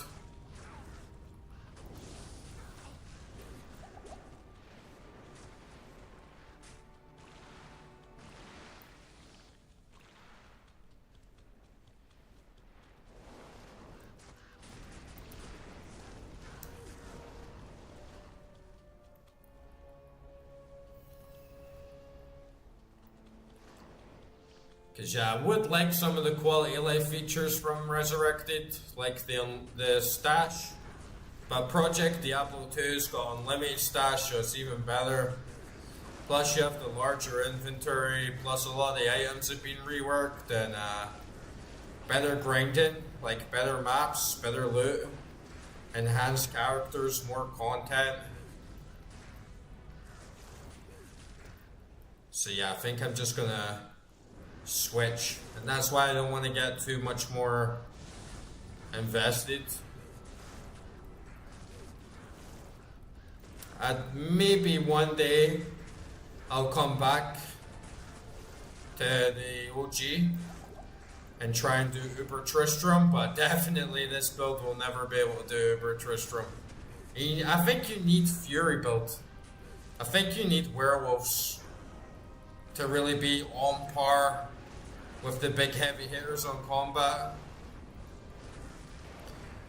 The summons are actually pretty good, but the thing is that when the boss deals so much damage and wipes them out so fast, it just makes them pointless. And yeah, the Merc dies way too easily. I don't know what the Merc's like in Project Diablo.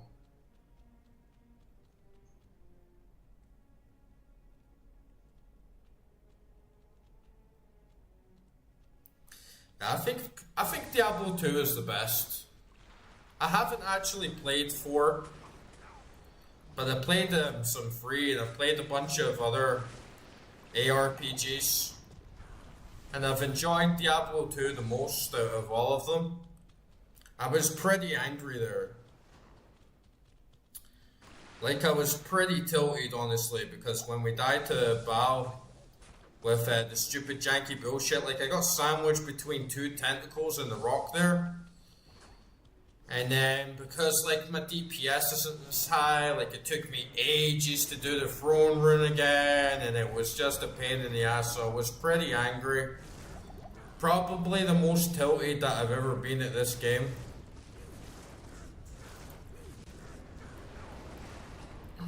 But it is one of my favorite games ever at this point.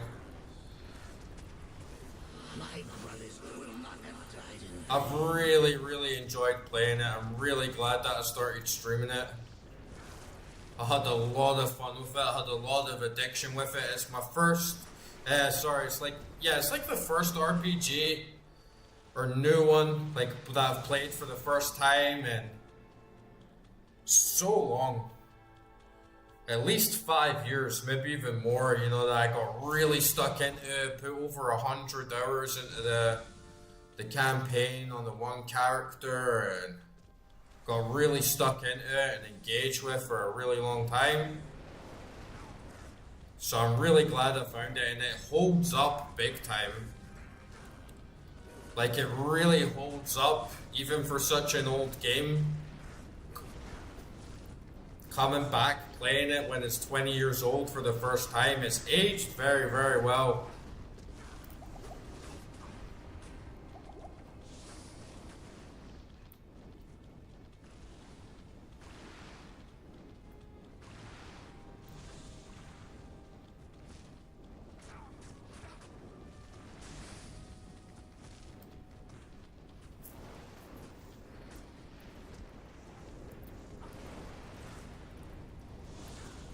Yeah, it's a great game.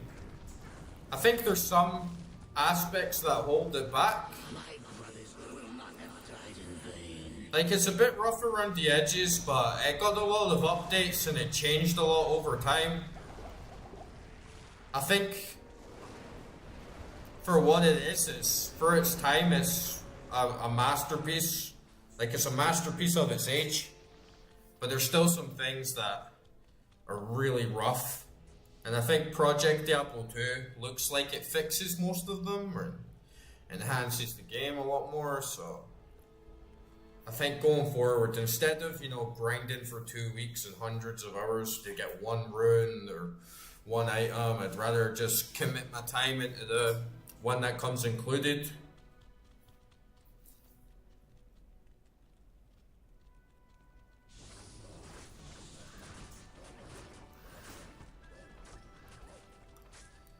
Yeah, I've heard mixed things about Diablo 4, but I was actually very close to giving it a try because I had like a free trial to Game Pass and Diablo 4 was included, so I might as well. And you know, like, I searched up, I think I just searched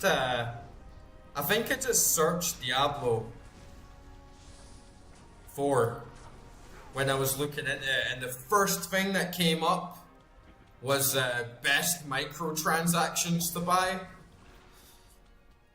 And I was like, fuck that, man, I'm not playing that game. It's like, I don't want a game with NTX in it at all. Good afternoon. And yeah, I'm sure it's got some decent elements in it. I'm sure it's not like complete garbo in every way or anything. But I just doubt it's as good as the OG. So what's the point, right? If I'm gonna play these games and they can clock up so much time, why not just stick with the OG? Why not just stick with the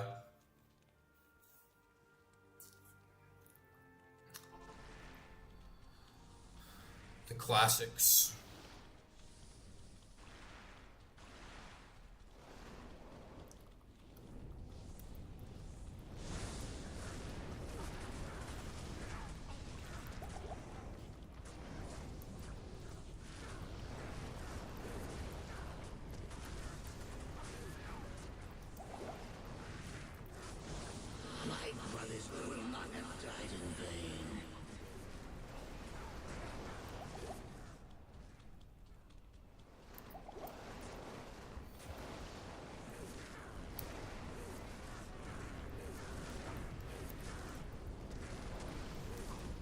think that's a Phantom.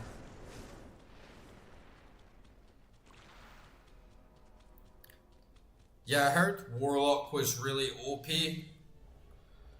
And I've heard some people say that they think D2R is good because you can get Sunder Charms and then they they like stop all the immunities so you can run the game with any build, which is good. Especially for me, having so many fire skills, like having something that would take immunities away is good, but it also kind of makes the game a bit too easy. Especially if you've got Warlock, so it feels like the things that they added kind of made it more casualized, if you know what I mean. Kind of feels like the things that they added make it easier for new players rather than actually expanding on the depth. And yeah, I really don't like the new graphics. So that for me is kind of the killer. I probably will try Warlock at some point, since it would be good to try and just know, like for my own experience, if it was good or not, or but not really that hype for it, you know. My brothers will not have died in vain.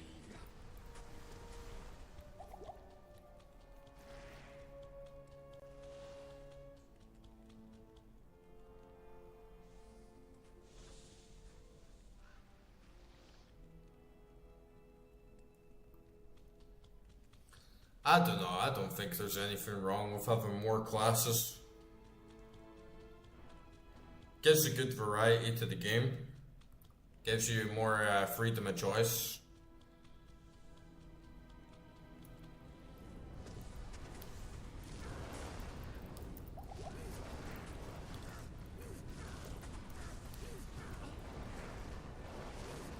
I think there could be a little bit better mix though, because I think some classes like Amazon,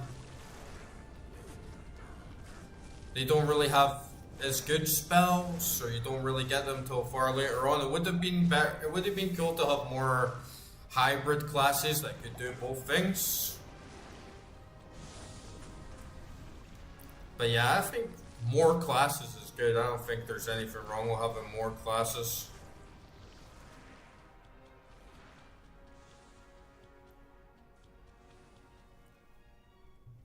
Yeah, that's true. Especially like for all the veterans out there that played the game for a very, very long time. Salutations. Anything is better. Project Diablo 2 doesn't add any new classes, but there's some new areas and like a new boss.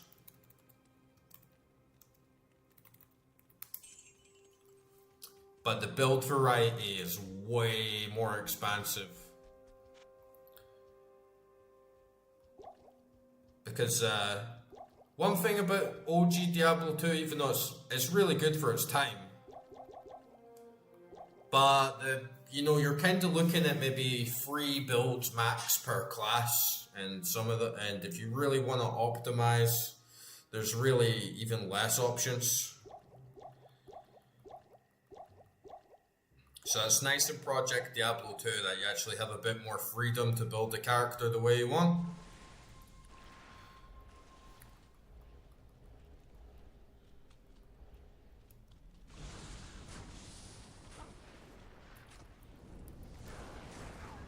It's a similar thing people said about the graphics. Like, if you played the game so long, just seeing the game in a new light is a nice little feature, a nice little addition. But personally, not for me.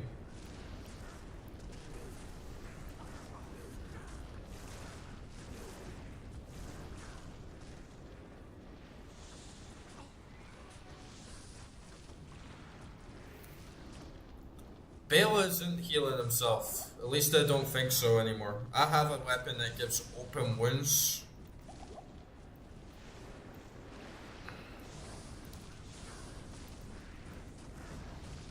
Yeah, I don't think Bill's healing himself.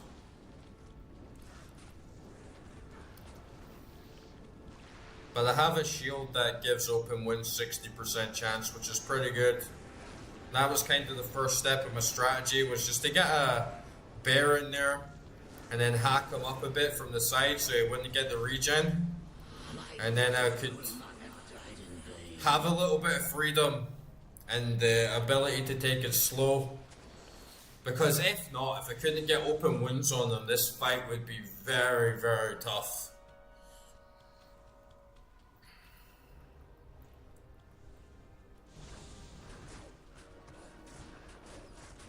My merc has insight,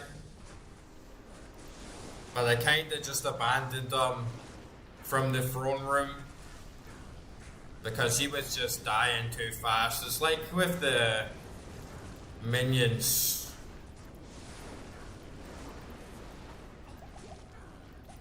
Bale just kills the merc in like 2 seconds. So I guess pointless. And ends up costing you way too much money. We nearly got him though, like he's very fucking low now. Come on, come on, come on, come on.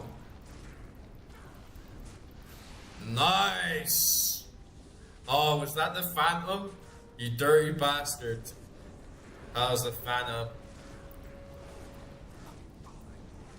My brothers will not have died in vain.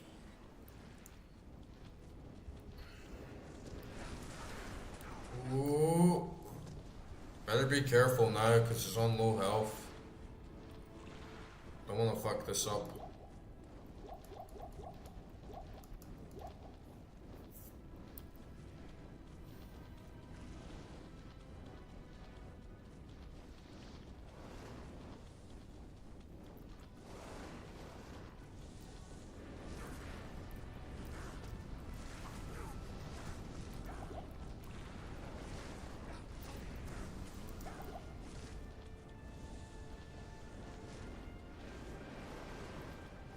Come on, we're so close.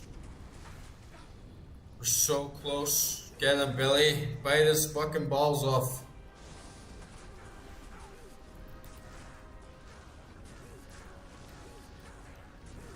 Come on.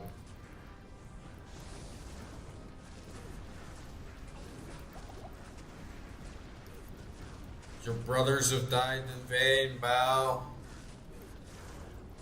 Your brothers have died in vain.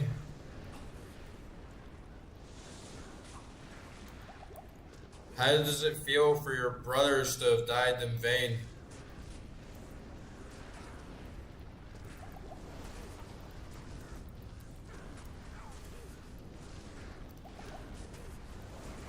Man, he's soaking up a lot of it though. I think the Phantom takes a lot more damage.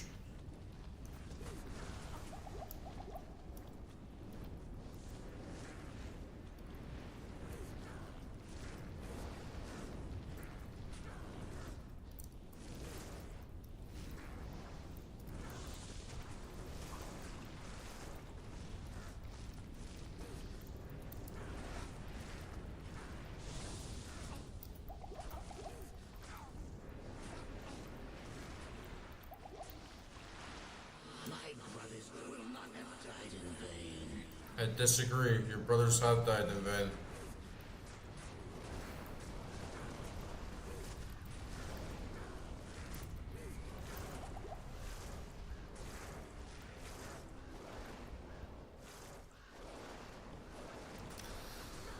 Come on. He's so low. He must only have a couple hits left, right?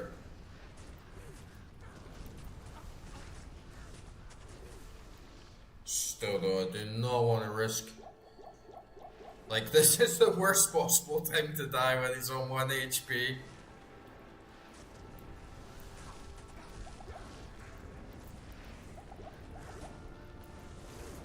Come on, die, die, die. Nice. Nice. Oh, we got some good loot from him as well. We got 2 uniques, Set item. Couple rares. Join your brothers in oblivion. Man, feels fucking good. Finally beat this game and put it to rest. Ooh, nice. +1 all skills, 30% cast rate, 70 mana level 11 teleport, 36 energy. Nice, nice. I also have the tiara for that as well. So we might even get another extra bonus. Give that for sorcerer or something. Right, let's see the gloves. 200% extra gold. That's alright. +3 masteries to barb, 60% chance of open wounds. That's pretty good. The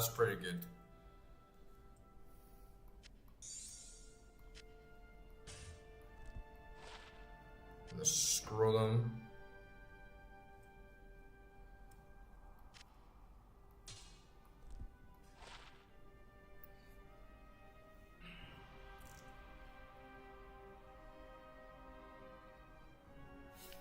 Yeah, the Zionists have been slain.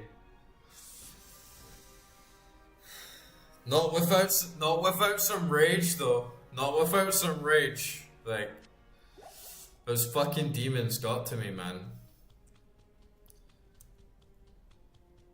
Those fucking... Yeah, that staff is really nice. 30% cast rate. Plus a tele staff, so I can use it for other characters as well. But yeah, that rage, like everything was actually going fine, everything was actually going pretty well, and I would have got this done like 30 minutes to an hour faster if it wasn't for that shit. Like being sandwiched between two tentacles right in between this rock and then not being able to get out. That was such a troll moment, man. That was so like, oh man, you dirty bastards. And then having to go back to the throne room.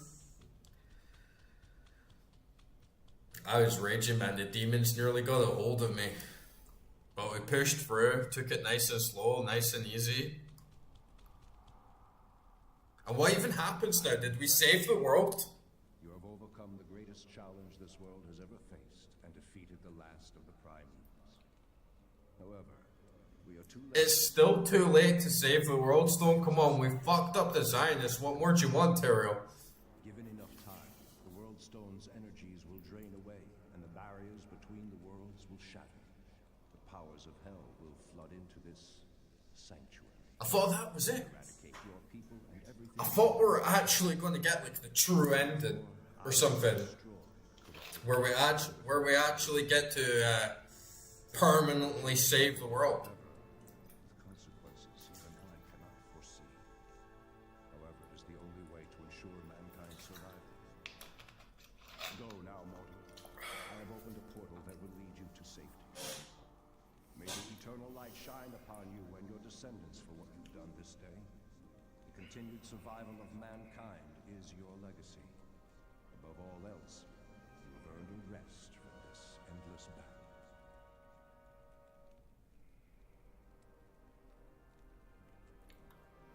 That's it? That's it? What happens if you go through there?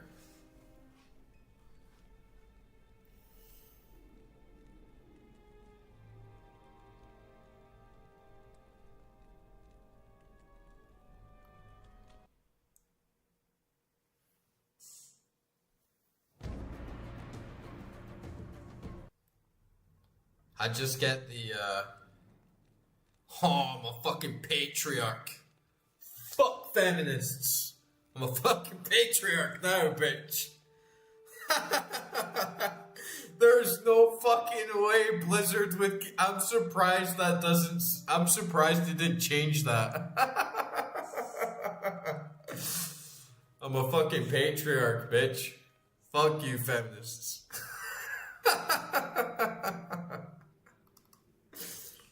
Okay, so we complete the game, but the world's still screwed. And no, Donatello, I'm not Irish. I'm part Irish. Good afternoon. Fucking patriarch. Will says There's no way, there's no way Blizzard's sitting around the room today like, oh, you go Slayer, Champion, what's the next one? So someone around the table would be like, oh, what about Patriarch? And Blizzard would be like, get the fuck out! Get the fuck out! Fucking Patriarch!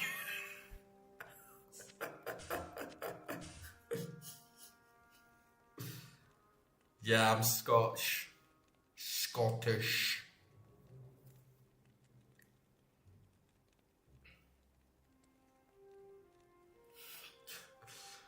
I mean, you must be matriarch though, right?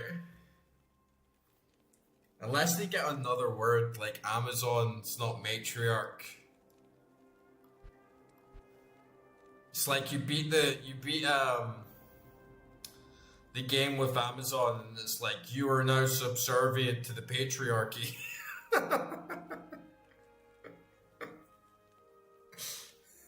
Yeah, you do. You do.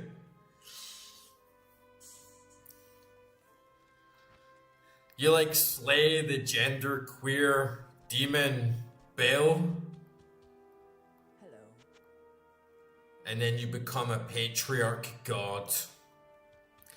You're like, no, I am the patriarch. The ancients themselves. Bitches, do my bidding.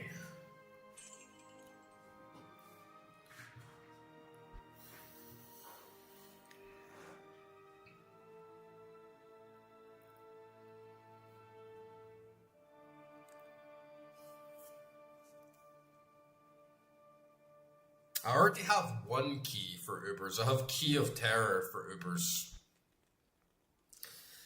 But definitely will not be doing Ubers with this build.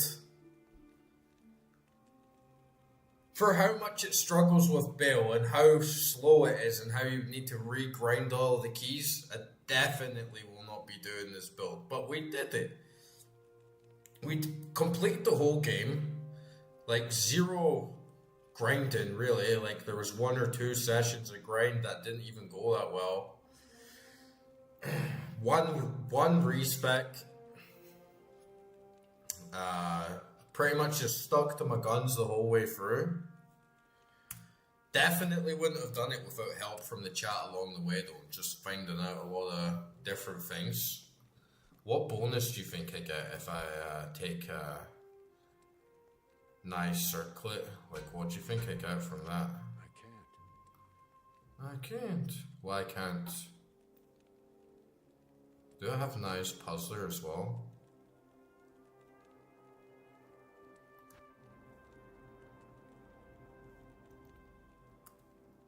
Impossible. Why won't it let me wield it?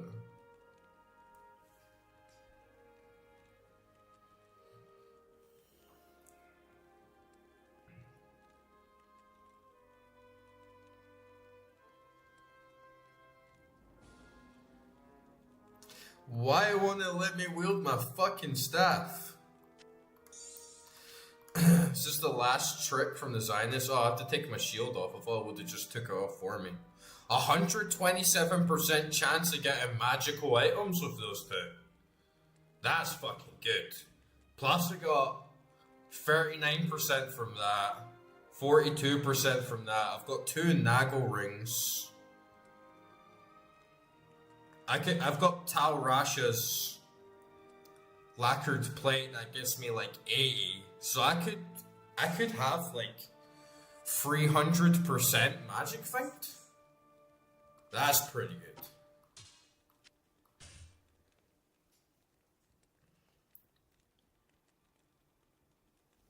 And I do have some other characters on the site. Like I have my sorceress at Nightmare.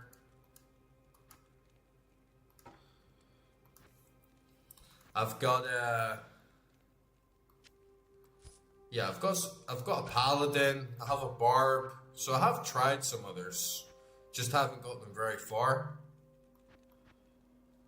But I think going forward, like tomorrow, I'm going to be starting stream of Diablo 1.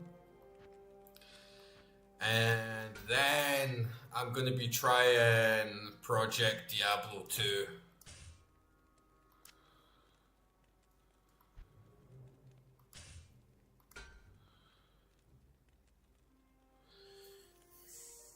And I'm definitely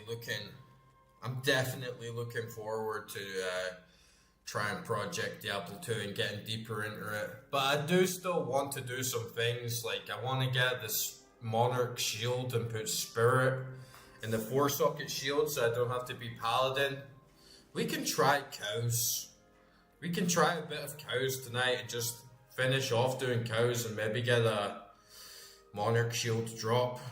Because that would be really nice to have. And I have the Ravenlore Sky Spirit Helm, which is good, but we could have a better pelt.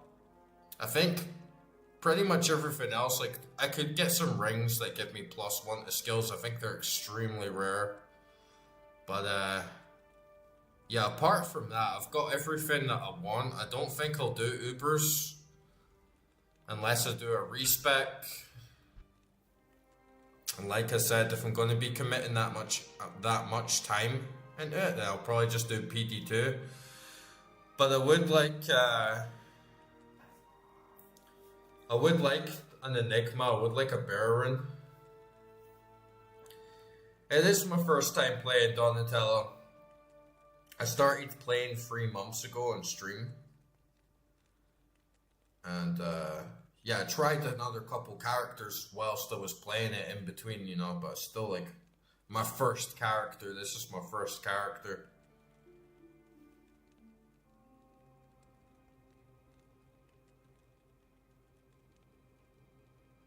Magic Find Monster? What's that in home? That's like a separate thing.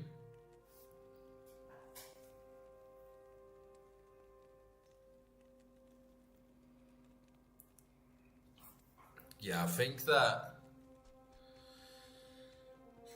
just having to grind so long for a Baron, though saying that, there's a solid chance that if we go to cows we could get a Surin, and I already have a Sur. So if we have 2 Surins, we could craft a Baron and get Enigma, but I'd still need the Ja. Still something to work towards though. And the good thing is that with the shared stash, I can change it up, so I can give Enigma to other characters. I can all these drops will work for someone else. I think I got really good drops. I got pretty lucky overall. Like we got a shit ton of uniques. We got lots of uniques. We got really good runes. We got lots of set items. We got lots of greens. Definitely had a really good run. Definitely was a really good run.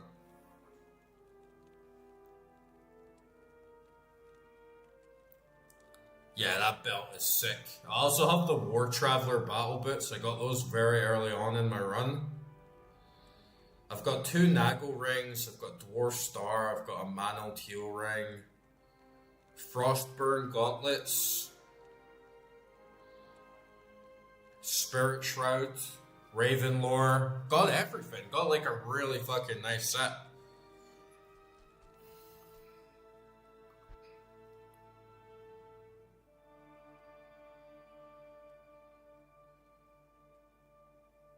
But yeah, let's try cows to wrap things up.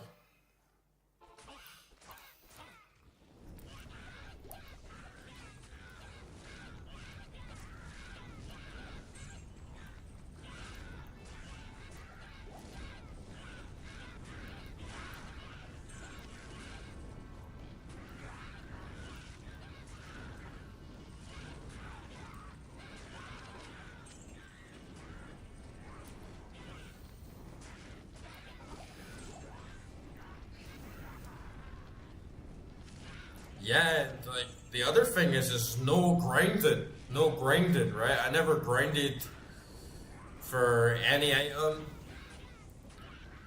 Except, like, right towards the end, this week I did do some bear runs in Lower Karast, but I only got, like, runes out of it and maybe, like, a good pelt.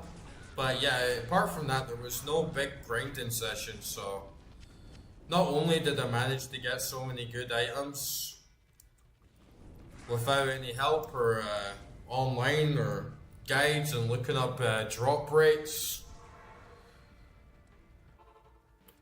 did it without focusing on any one area either, and just took what the game gave me. It consistently dropped me really nice gear. We'll get the mark back. Good day. I can't even remember what you need for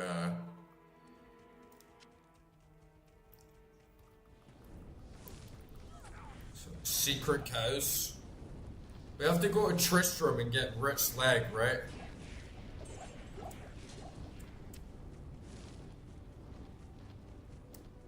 And then once we get the leg, we combine it with a bunch of portal scrolls or something.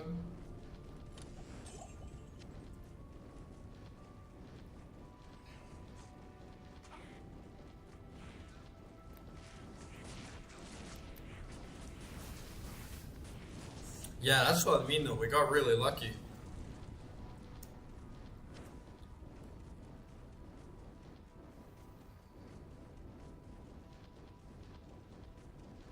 You have higher chances in some areas though. I think the main reason like cows is such a good grind is because they're just like a shit ton of common enemies. So you just have way more chances from the volume. But yeah, having a monarch shield so I can put spirit in it and get another +2 skills is pretty much all I really want. Enigma as well, yeah. In the long term, I'd like an Enigma. And then I think my build's pretty much complete. There are a couple other things that I would really like, but the grind for them is really intense. And I'm not sure I'd have the endurance. But doing runs with Enigma would make things so much better. Like if I had teleport on Bale, it would make things way easier because I wouldn't have to mess around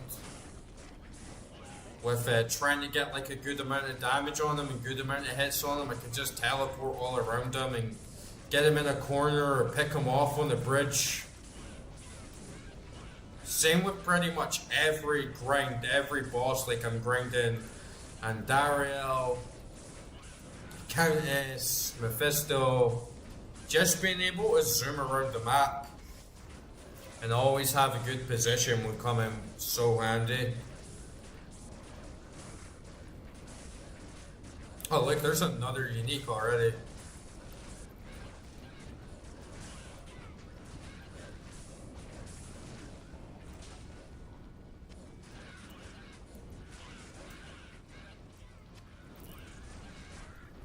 Some people seem really unlucky at this game because I've spoken to people that played it and they've been like, you know, I played this game for like years and I've still never seen like a rune or an item that I really wanted. I mean, I've never seen a bear, but I've got a serve, so I could easily craft a bear. If we get one more. Monarch shield, that's been very rare for me. Jabber, never seen a Ja, but pretty much only just got the chance to see a Ja now.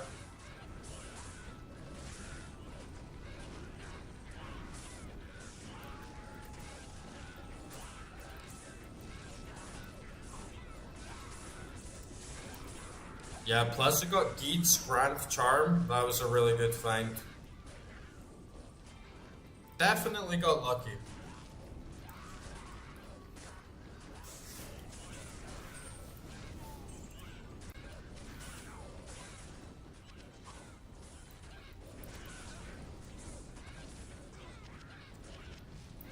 So there's someone else in the Discord server. I don't even know his name because it's just Japanese characters, but they had a completely different strategy to me.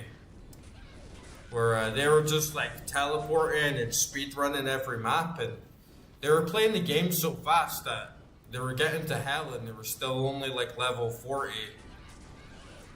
Because they just weren't killing any enemies except the boss, trying to get grind after grind, trying to get like the big drops, whilst me, I just slowly took my time and killed every enemy, and I cleared out most of the areas that I was going through, and even just regular enemies have a pretty good chance of dropping stuff. I think most of my uniques and greens came from just normal enemies.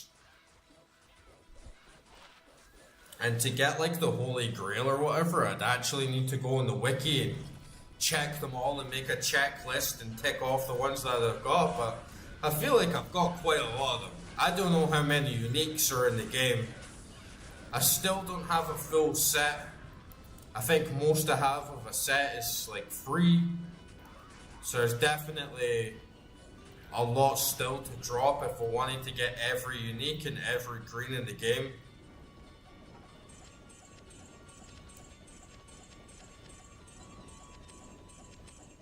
Ooh, juicy gold. Okay, let's do cows. What's wrist leg got 2 sockets for?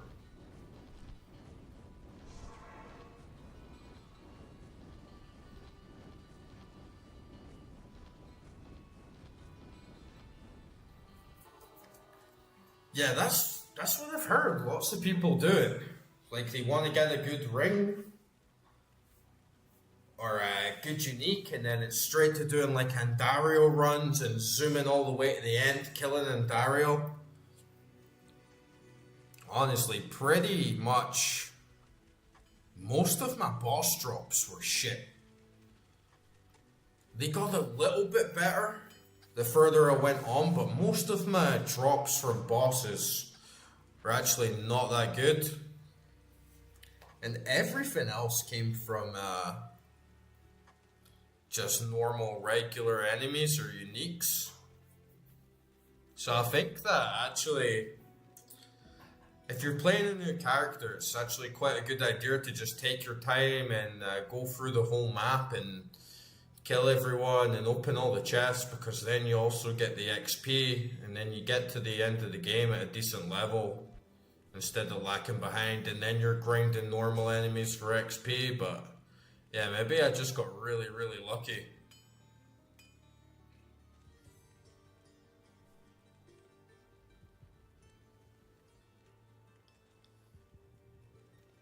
Yeah, I have like Eisenhearts, Arafra. Some of this shit can go now. Like, I don't need both of these. I can like sell this, since I already have the imp. Saigon Shield, that was like my favorite drop early on. Yo, no, how you doing? How you doing, brother?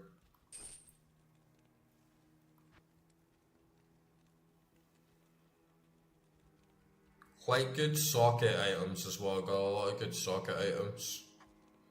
A lot of +1s. Good belts. Yeah, it was pretty good. That is a sick staff as well. Like that is a really good staff. Yes, no. You say, like, even when I'm not playing Diablo 2, you come on the stream to say play PD2. And I'm actually going to start PD2. Like, tomorrow, probably. Playing Diablo 1 tomorrow on stream, but I'll probably buy PD2. I'll probably buy Lords of Destruction on Battle.net and then start playing PD2 tomorrow or Monday. So yeah, I'll see you then.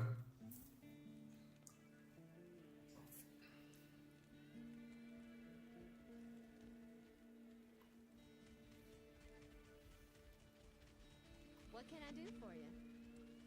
I never even did any abuse. I always put this stuff off.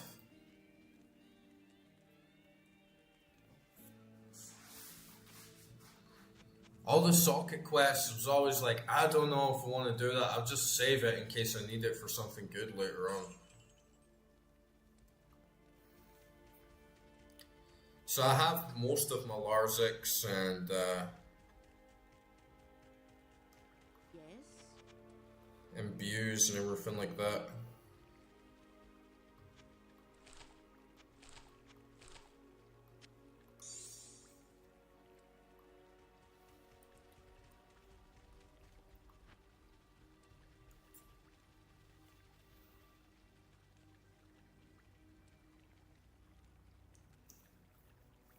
Yeah, I have a bunch of circlets as well. I've been saving lots of them up because I know they're quite highly priced. Like I have these ones. That one just +2 barb skills, +1 traps, 20% faster cast rate. And yeah, I have a 2-socket grey there. Have a ethereal coronet. Have like a regular unsocketed one there.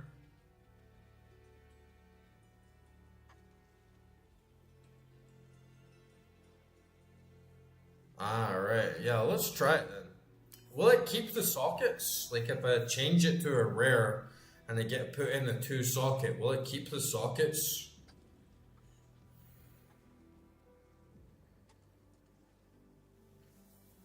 And yeah, I agree. Like at this point, I mean, rares like this are very nice. I have a regular white circlet there, so we can try it with that. Like, rares like this are really, really nice. This one's a bit shit. Yeah, that's a bit shit. I saw that.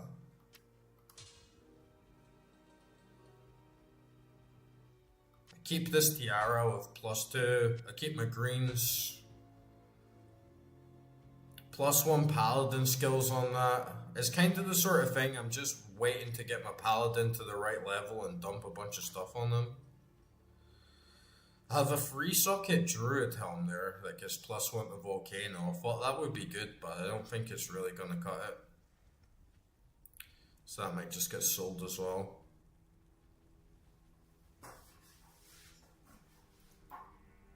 And yeah, maybe sell some of these belts.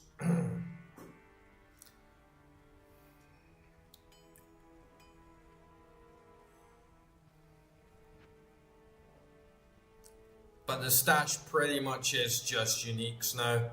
I keep this because of the 76% poison reduce. It's really useful. But yeah, the further I progress into the game, the more I start to realize like how much of the rares are just useless. Right. Let's see what we can get out of this circlet. +1 pally skills, half freeze duration, 6% mana stolen per hit, required level 40. That's pretty good for level 40.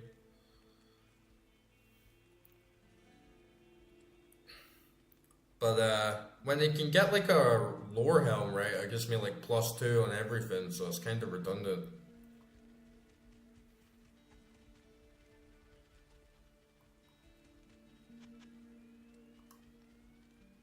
Sell that.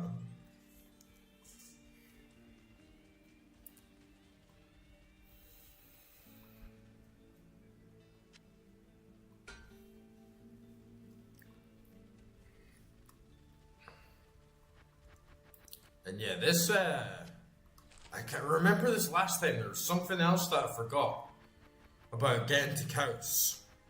But Rich Leg and TP in the Hierarchic Cube doesn't work.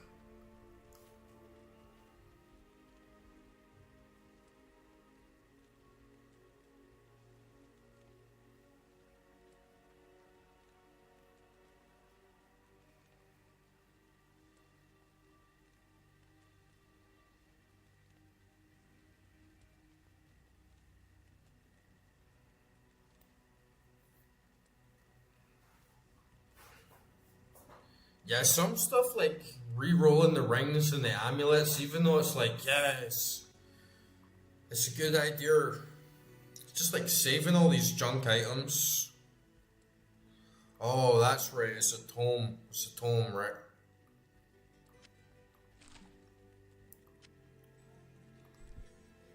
Yeah, saving all the junk items.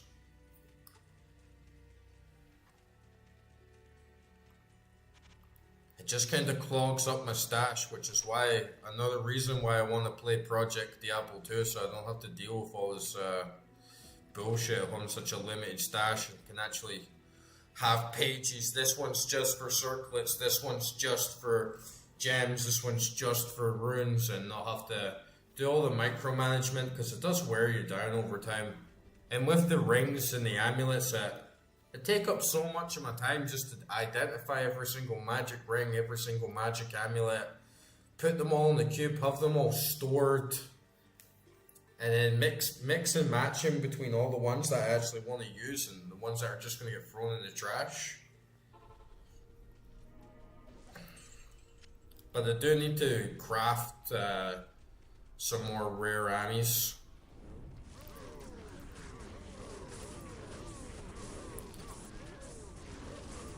And probably I can get some better rings as well. If you can get rings that give you +1 all skills or something, I would like that.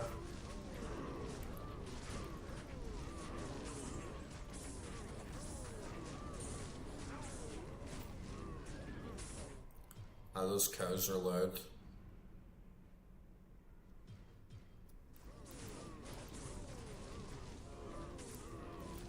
Moo, moo, cows.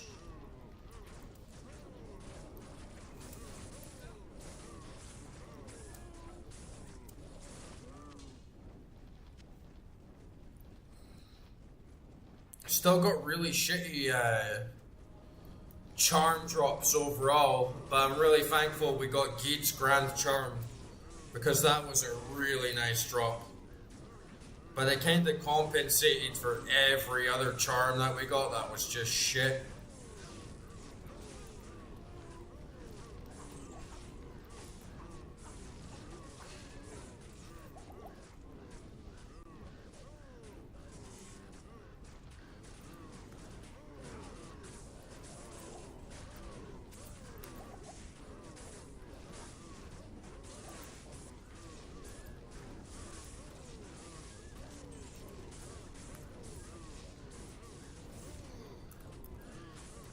Man, these cows are fucking around.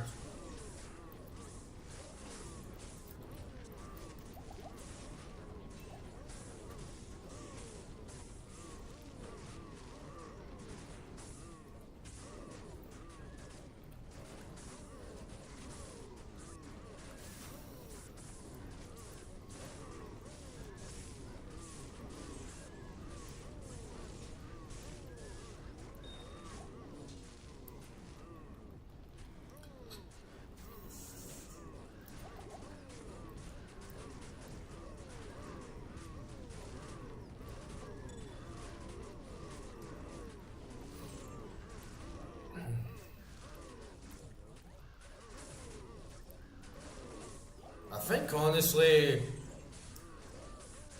I have like pretty much best amulet I can get for Druid. There's always more characters to grind on though, for sure.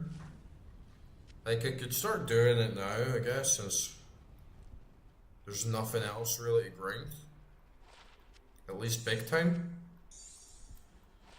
Because right now, I'm kind of just waiting around on a Sur, a Ja, or a Bear rune so I can make Enigma. There's a chance that I could find an extremely nice rare pelt that would have +3 ally skills and like +2 summon skills, but yeah, like extremely rare. And then a Monarch shield. Apart from that, if I could find a very rare ring that gives like +1 all skills or something, that's pretty much me. I don't think I can really get much better gear than that. And if I can, it will be minimal. That's what I was saying to you guys about just doesn't make sense from a time perspective to put that much amount of the grind into the game for such small returns. But at least if choose other characters, all my gear can still be worn by everyone else, right? So I don't need to grind for it again once I've got it once for each character.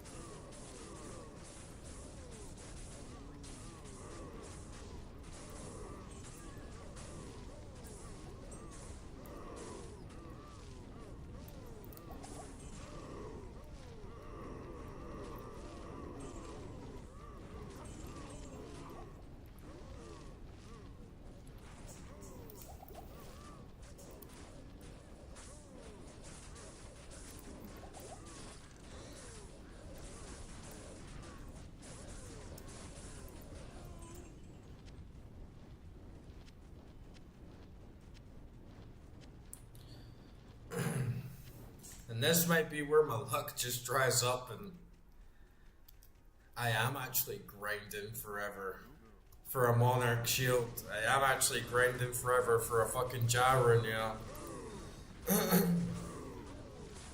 The A-ups actually matter.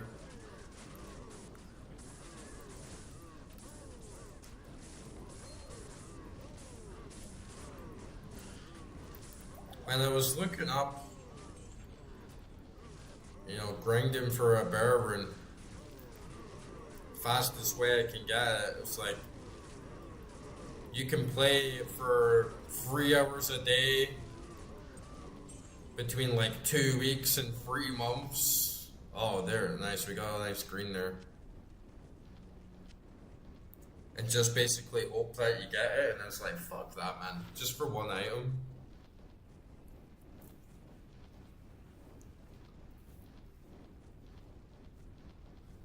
Does have cool names.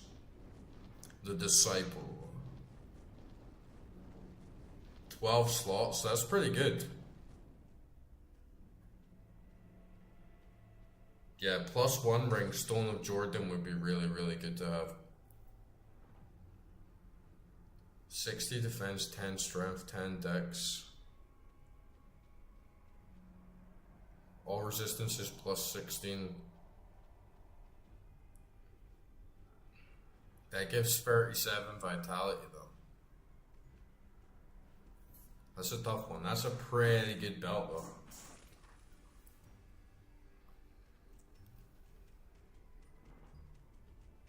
Yeah, Stone of Jordan would be fucking sick.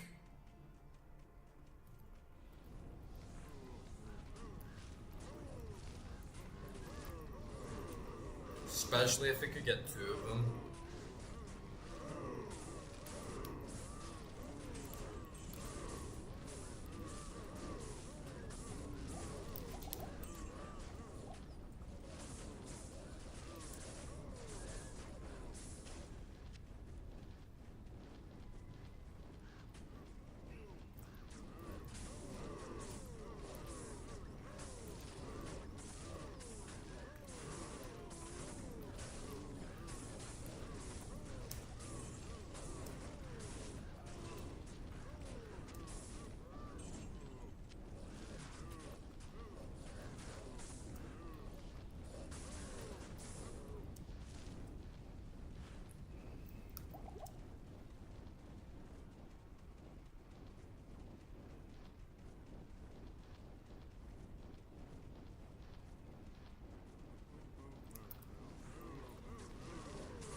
And that 4-socket shield is definitely fucking hard to find.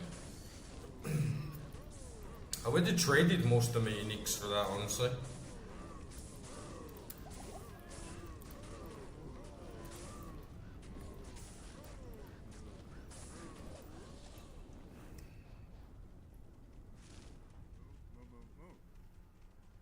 If I could trade most of those uniques and most of those set items for just one Monarch shield, I would be a lot more pleased because it's actually decent for me instead of just decent or rare.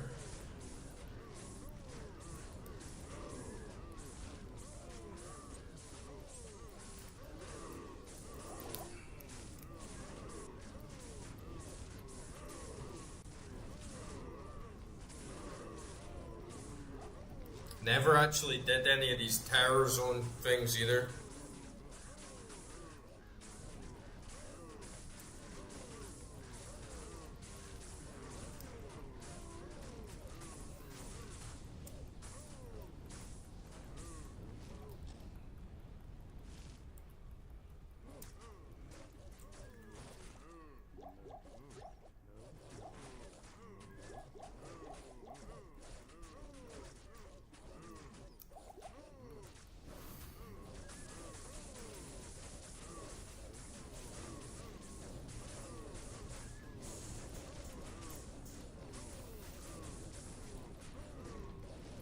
Look how slow this XP bar goes up now though, it's fucking crazy.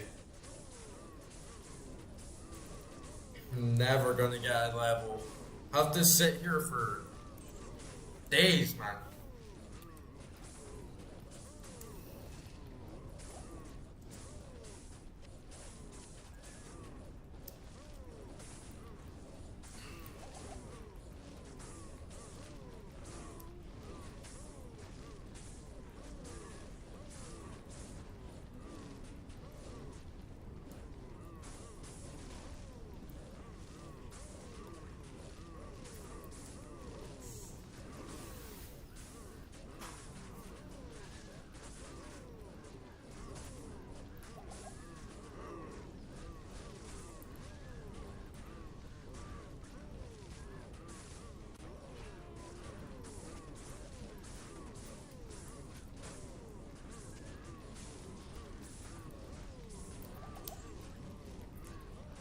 That's a lot of cows.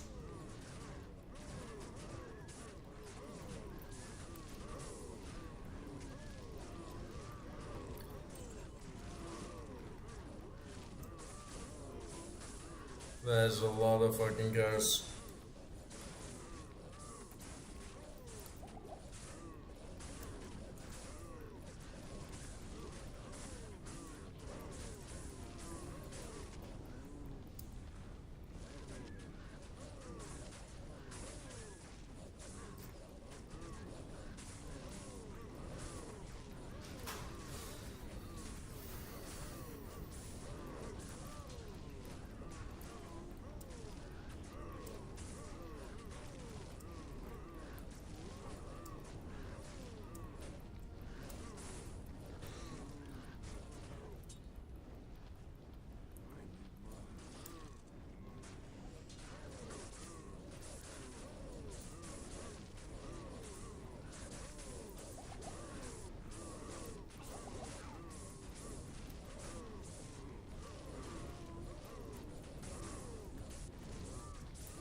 Can you go? You can come back to cows right after you TP out.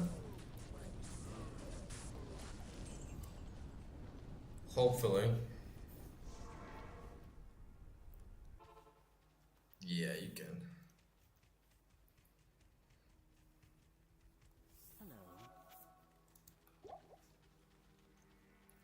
Yeah, this is pretty much just one last gamble.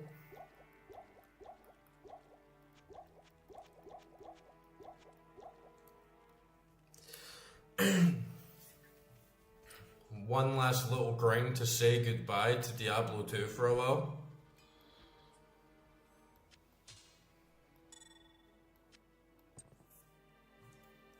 But it's been really fun.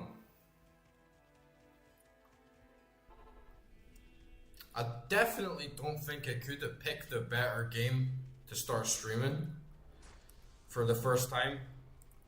It's like, hey, what game can I try streaming for just once? An old school classic that I've never played before. And just go in blind and see what happens. And yeah, I think I picked the best game possible.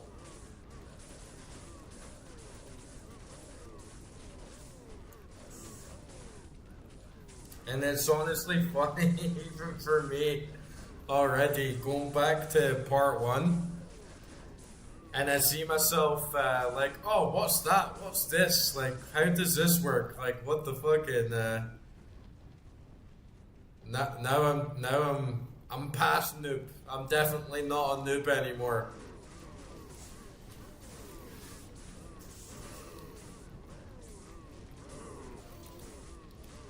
Went from 0 to patriarch.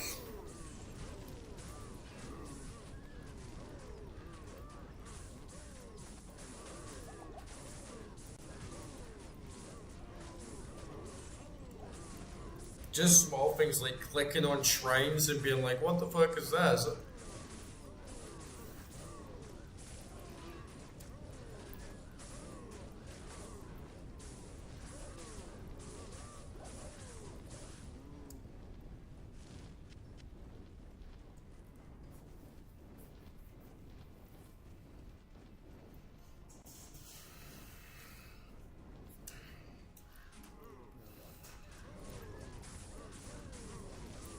Quite a big journey.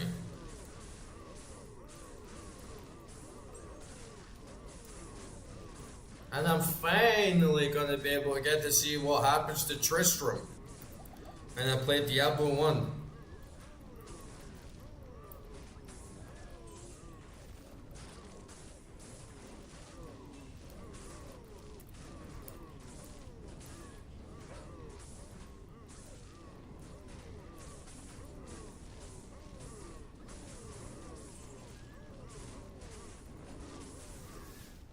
Oh, you know you've been playing for a long time when the multicolor lamps turns off.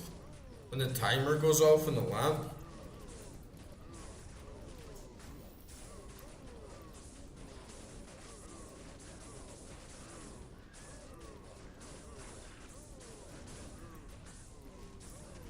My ass has definitely leveled up a lot playing this game. Like, sitting on my ass for like fucking 7 hours, it's like, I couldn't even do that on a plane, man.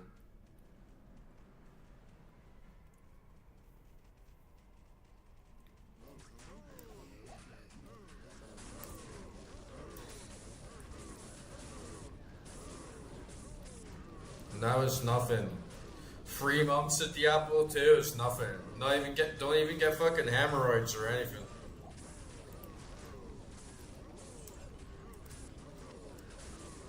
Got some super ass.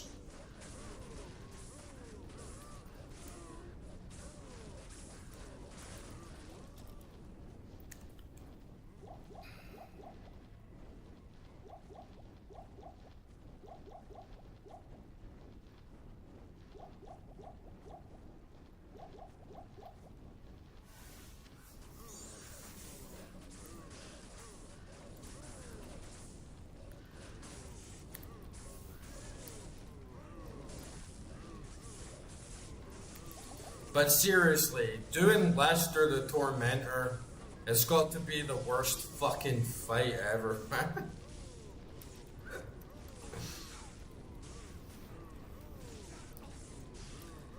So you guys ever play Final Fantasy 12? You ever tried beating Tiamat?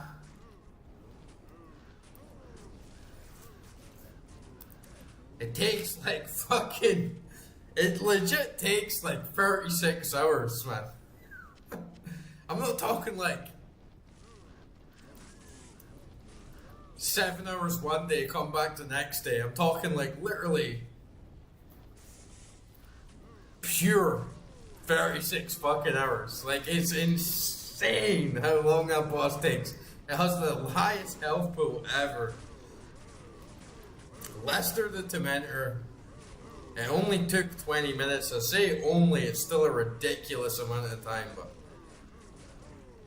that's enough to set me off. I do not want to do bail runs ever. When it just takes so fucking long even just to get to them, man.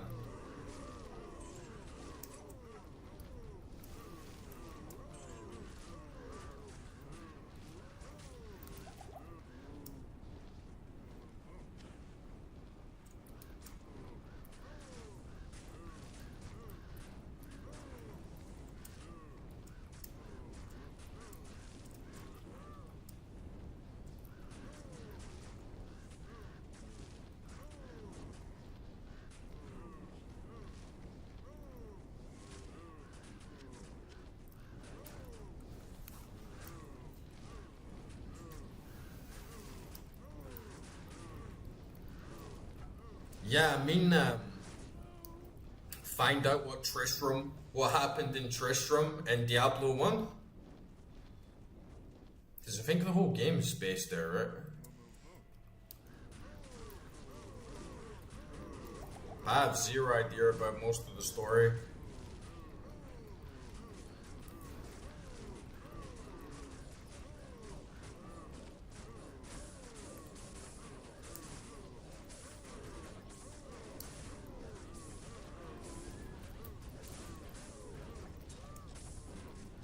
I have a feeling the story is going to be a lot more important in Diablo 1. Because in Diablo 2 it feels more tacked on. It's not as integral. It's one of those games that feel the story and the game are two very separate things almost.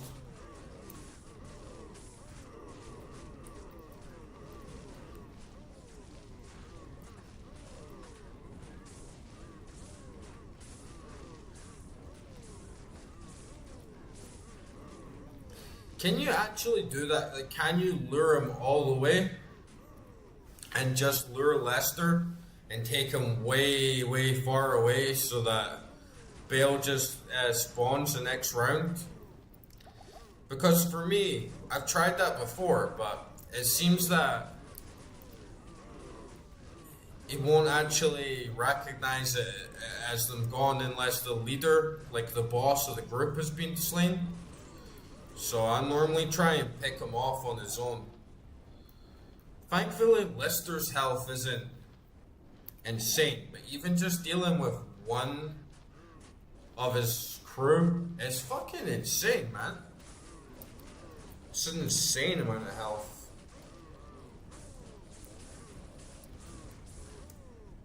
But if you can kite him as well, that would definitely make it a lot easier.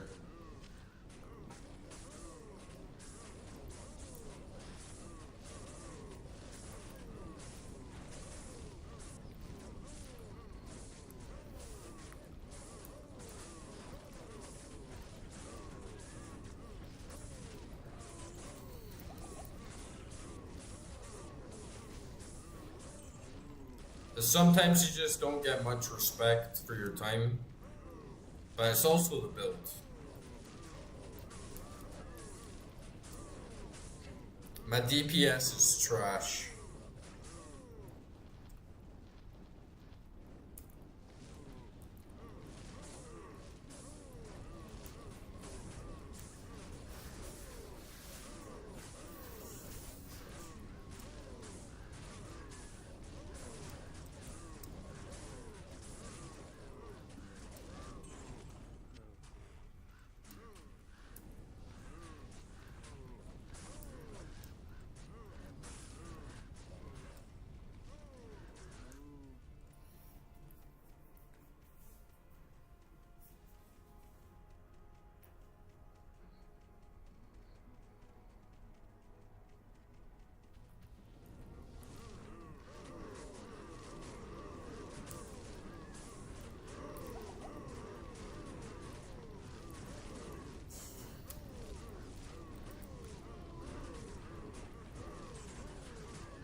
That would be even harder because his minions, like his group, has even more health than he does. So for me, if I can, I try and lure him out so he's kind of sticking out, and then just take him out quickly, and then kite the rest of the group away. But taking out his minions is so fucking hard.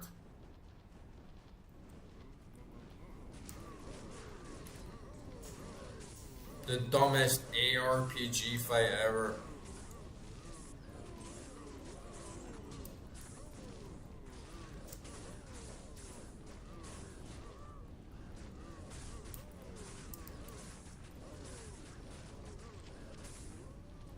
There's no way we're gonna get a Monarch Shield first try.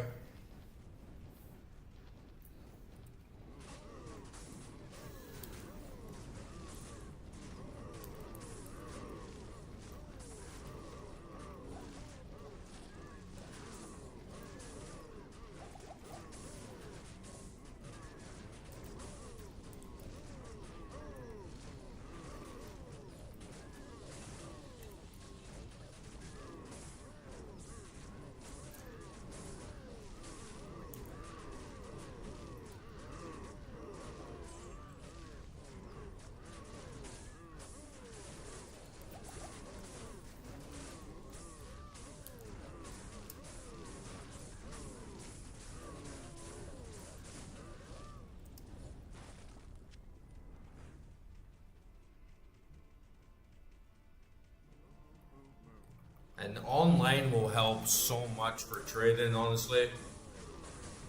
Because at least I wouldn't have to be forced to grind for a lot of big stuff like a Monarch Shield or runes. I can just sell one of my uniques that's good for someone else, trade it for that. That'll be way easier and convenient.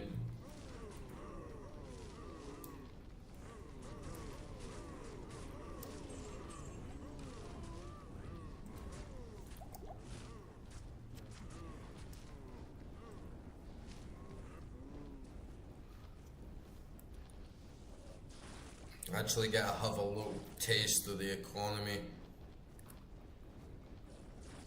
Fucking market.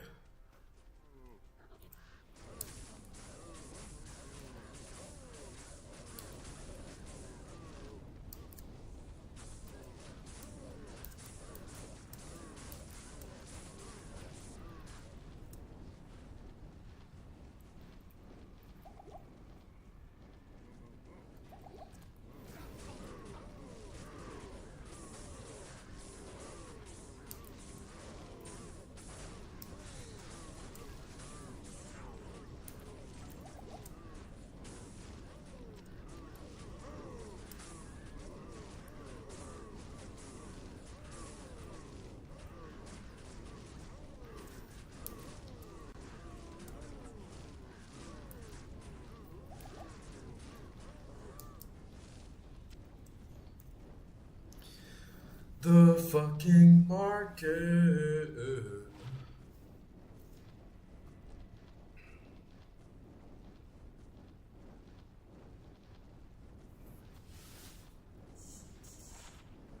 Oh, 1 to 2 damage.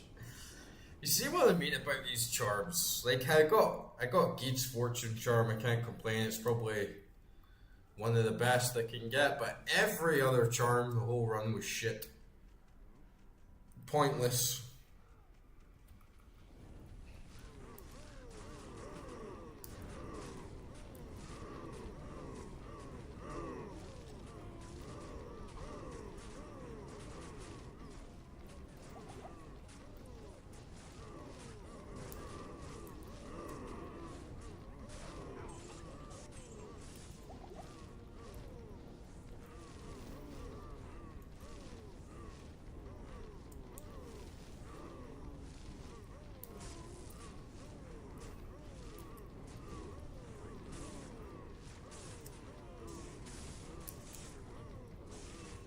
Bale. Oh man. I'm letting it sit in now. And it feels good. Like, this has been such a long session. Let me see how many hours this actually took me. Let me add them all up.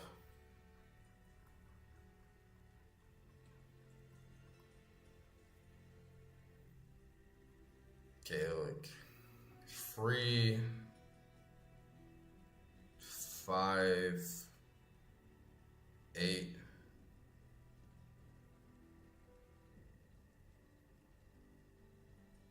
14, 19,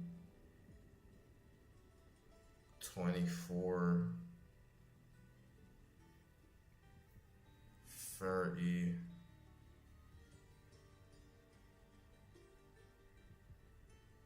36, 42, 50, 60,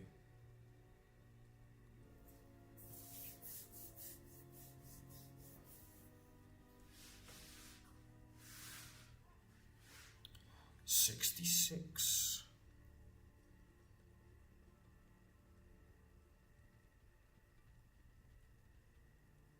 71, 78,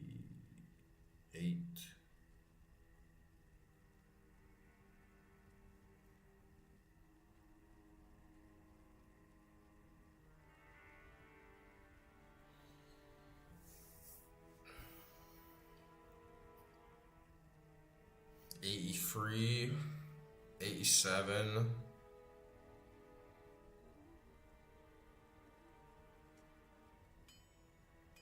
98,